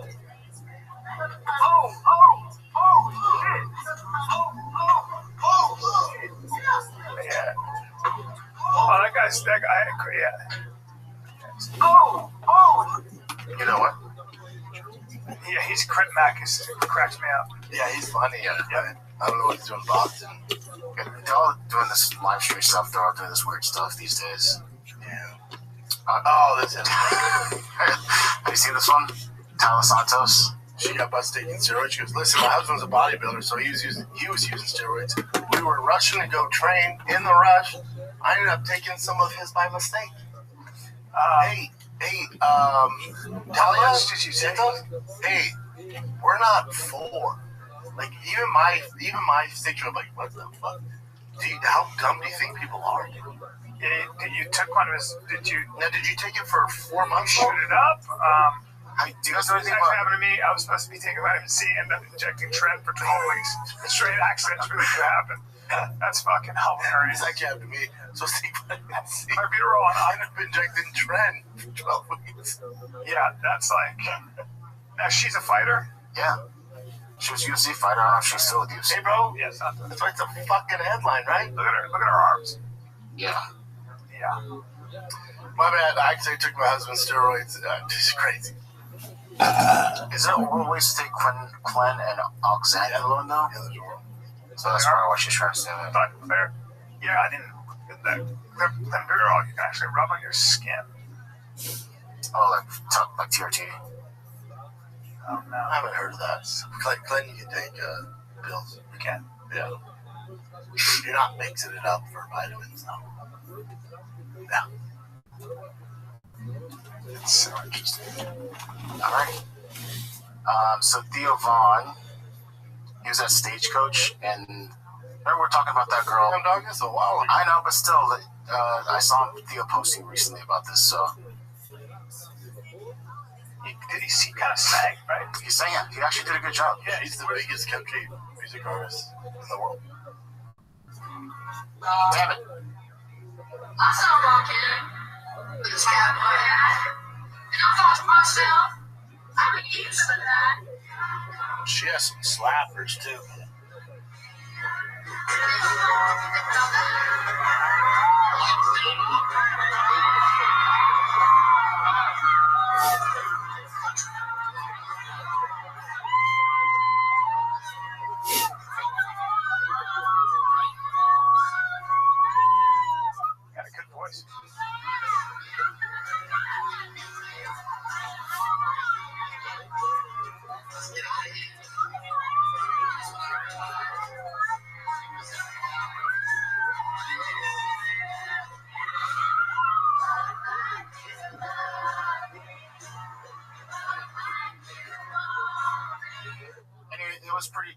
plus, like, we didn't know we needed. Yeah, everyone's saying, like, that's the best PR move for them, too, because people have wanted, ever since she's been on this show, they've been wanting them to hook up together. Yeah. But obviously, we don't know what's going on. But it's still cool. Either way, it's cool. Yeah, she's like freaking humongous right now, too. Super pretty, too. Talented. Yep. She's been doing it forever. Spirit Airlines supposed to. Yeah, what do you guys think about this? Oh no! I mean, they went out of business like people were waiting for the flights. They have flights. They're like, we full. They shut down customer service too. Like, listen, we all. Yeah. But then also, what took so long? I figured this was coming for years. All flights have been canceled. Customer service no longer available. They're like, nothing to see here. See you later. Yeah. But then Trump said he's gonna buy it. And there's like another guy, he did this like a GoFundMe type of thing, and they actually raised like, I think in the millions or something like that. For just like I know it was obviously, but if Trump buys it, he has the money to get it bought. Yeah, he said he would actually. Does he call it Trump Airlines? I don't know. He already tried that. Didn't work out. Trump Airlines? It's tough, man. Yeah. They say the way to make a fortune in the airline business is to start with a bigger fortune.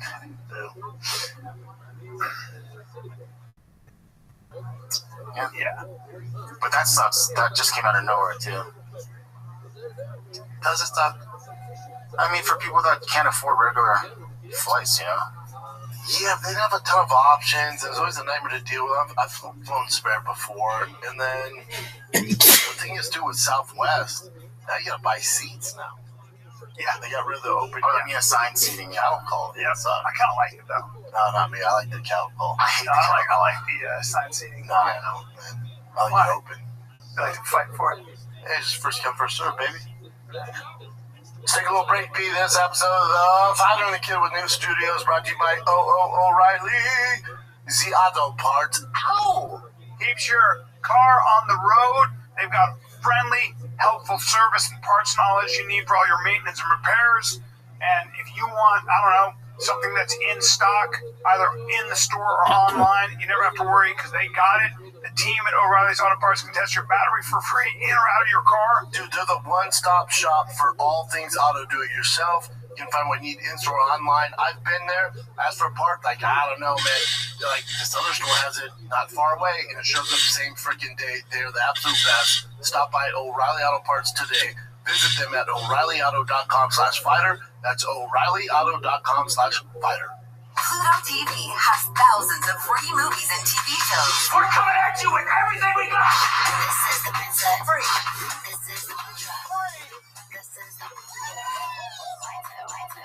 movies like Pineapple Express, the entire Star Trek film franchise, and Gladiator, and TV shows like Survivor, SpongeBob SquarePants, The Fairly Odd Parents, and Ghosts. Pluto TV is always free. Pluto TV. Stream now, pay never. Have you guys seen this already? Oh, this is hilarious. This is Trump. Just clowns this guy. Talking to you at the NASA. It's the biggest issue I've ever seen. Team wants to lead this out to states like Texas, Ohio. Well, the best man to tell you that is the man sitting right over here. You heard that question with us beautiful leaders. Right here again. I'm super. I'm drinking a trade, sir. And what's the answer to it? I think the answer to that is we just clowns with a compliment. Big beautiful ears. Did you hear that? Big beautiful ears. Did you hear that with your big ass ears? She's got big ears. People very interested in our mission. And those big beautiful ears. As a man, that's nothing you ever want to hear. Man, you got big beautiful ears. What the fuck? I'd be laughing. How come that guy didn't laugh? That's fucking funny. He kind of laughed, but he's also like just no, I'm saying the black guy and the white. Oh, I know. No, there's like because they're probably appalled. Like Jesus Christ, it's an insecurity of his. He's so funny. He goes, I don't know. I bet he heard that question with his big beautiful ears. Yep. Big beautiful ears. Trump's hair cracks me up. Yeah, it's tough. No one gets it. Yeah. Okay, I know this is kind of silly, but it's also very monumental. I watched this a lot. Two brothers? No, it's the first woman trainer in 152 years for her horse to win the Kentucky Derby. I don't know what goes into training a horse. Like, I don't know much about it. You know what I'm saying? But it's huge news. Everyone's posted about this. It is big news. I just knew Brandon would talk smack about this. Well, it's big news, but I don't know.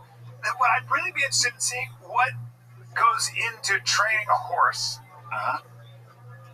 Right? Like, Let's check out this moment. Hold on. When I tell you, I know you care a lot. give a flying I know you fuck. care a lot about this. I don't know why it's men, women. Who gives a fuck? It's the sport of kings. It's so much money involved. And by the way, he won, or Jose won from the very back, and he went all the way to the front. Like it was amazing. So the trainer's female. Yeah. And the trainer, not the rider. That's right. Lifetime. Look at that. It's actually the biggest deal in the world. That video with music makes it Look at her. cool. Like it's the biggest deal in the world. That's a she? Yeah. Okay, the trainer. So with jockeys, do you know much about jockeys? They literally suck weight. So Brenda's just confused. Hold on. The rider is. I know much about jockeys. No, I'm a straight man. Hold on. Jockeys suck so much weight because it makes all the difference. Oh yeah. They're super small. No, I know. They starve themselves. Yeah. And they take Adderall. They take blow. Whatever they have to do, just not eat, dude. And they're just so empty by the time they get out Yeah, there. then they hang on the horse, right? And well, the horse does all the work. Well, no, the horse, you got to ride the horse properly. But, Sure. and then the horse does all the work. But so this is important because a woman trained the horse to run fast, and that's never been good. Well, see what a trainer does. Like, what is the ratio between genetics and what a trainer does for a horse? What the fuck are you talking about? Like, I guess they train the horse to run fast. Keep the horse in shape. Wait, hold on. The trainer's for the Derby, though, right? So now I would imagine she might ride the horse herself. Let me try this first. So it's like wearing a weighted vest with all due respect because she's bigger than the jockey. Oversee their horses' final preparations out there, bring multiple horses to the track, advise jockey. Hey, the more you look into it, the more you're like, yeah, not a big deal, is it? What do they? Yeah. Is there any more detail on it? Like, what do they do? They motivate the horse. Well, it's a 17-minute video. To run, because that's not natural what horses do. It's important. Hold on. Yeah. Oh, she's not riding the horse. Brett. Dude. Brett, she's a horseback rider, I'm sure. It's about aerodynamics, right? And it's a weight issue. Then the rule. She manages manages all aspects of training, okay? Conditioning, entering high-level horses for racing with over $32 million career earnings. Wow. She's made $32 million. She manages Yeah, daily but training, the overhead's crazy. eating, exercise regimens. Yeah. But 152 years, that's pretty damn impressive, man. Oh, yeah. You know, the dude was crying. Jose Ortiz, I think his name was. Oh, yeah, it's a big deal. You win that thing. Probably life-changing. Damn. All the rich people go there, too. All the famous Some would rich say the richest. Yeah. Oh, that's the richest, yeah. Those horses are $100 million and shit. You seen that? See how much the most expensive racehorse has gone for?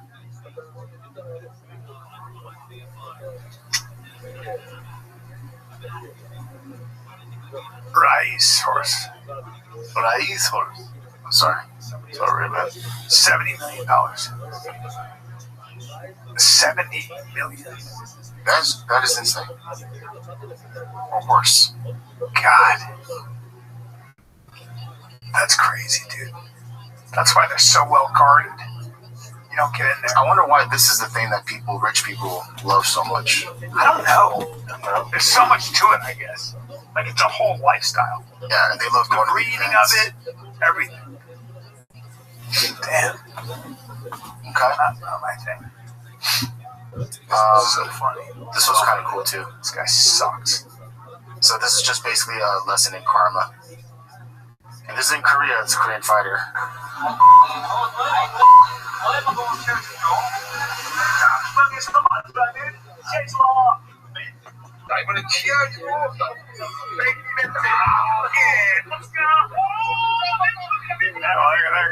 There goes that. They just let him tee off on this guy. Well, celebration, too, is fantastic. And you gotta just let him. What's that? The celebration at the end's good.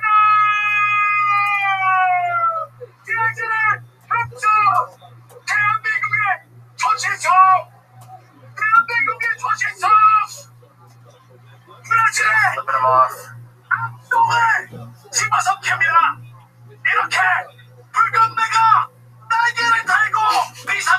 Boy, that girl got But this is the beginning.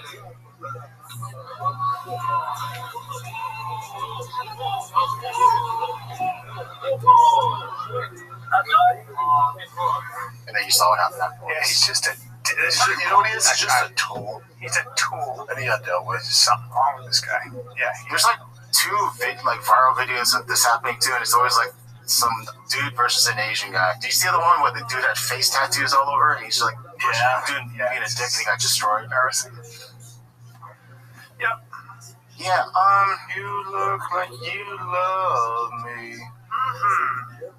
Is that it, Chester? I think that's it. That's it, boys. Are you on the road this weekend, pal? No, buddy. I'm not. You gonna watch Strickland? Yeah, I'm gonna watch Strickland Hamza. Okay. It's gonna be good. All right, kids, that's it, man. New studio, new Here vibe. we go. It's a work in progress, though. Next time you see it, it's probably gonna be a little I different. like this new studio. It's I like nice. this. It's more quiet, right? I love that we got windows too. I know. You gotta switch around the studio, but we'll get to it. All right, kids, we love you guys. This is the Fire and Kid. We're out. Peace.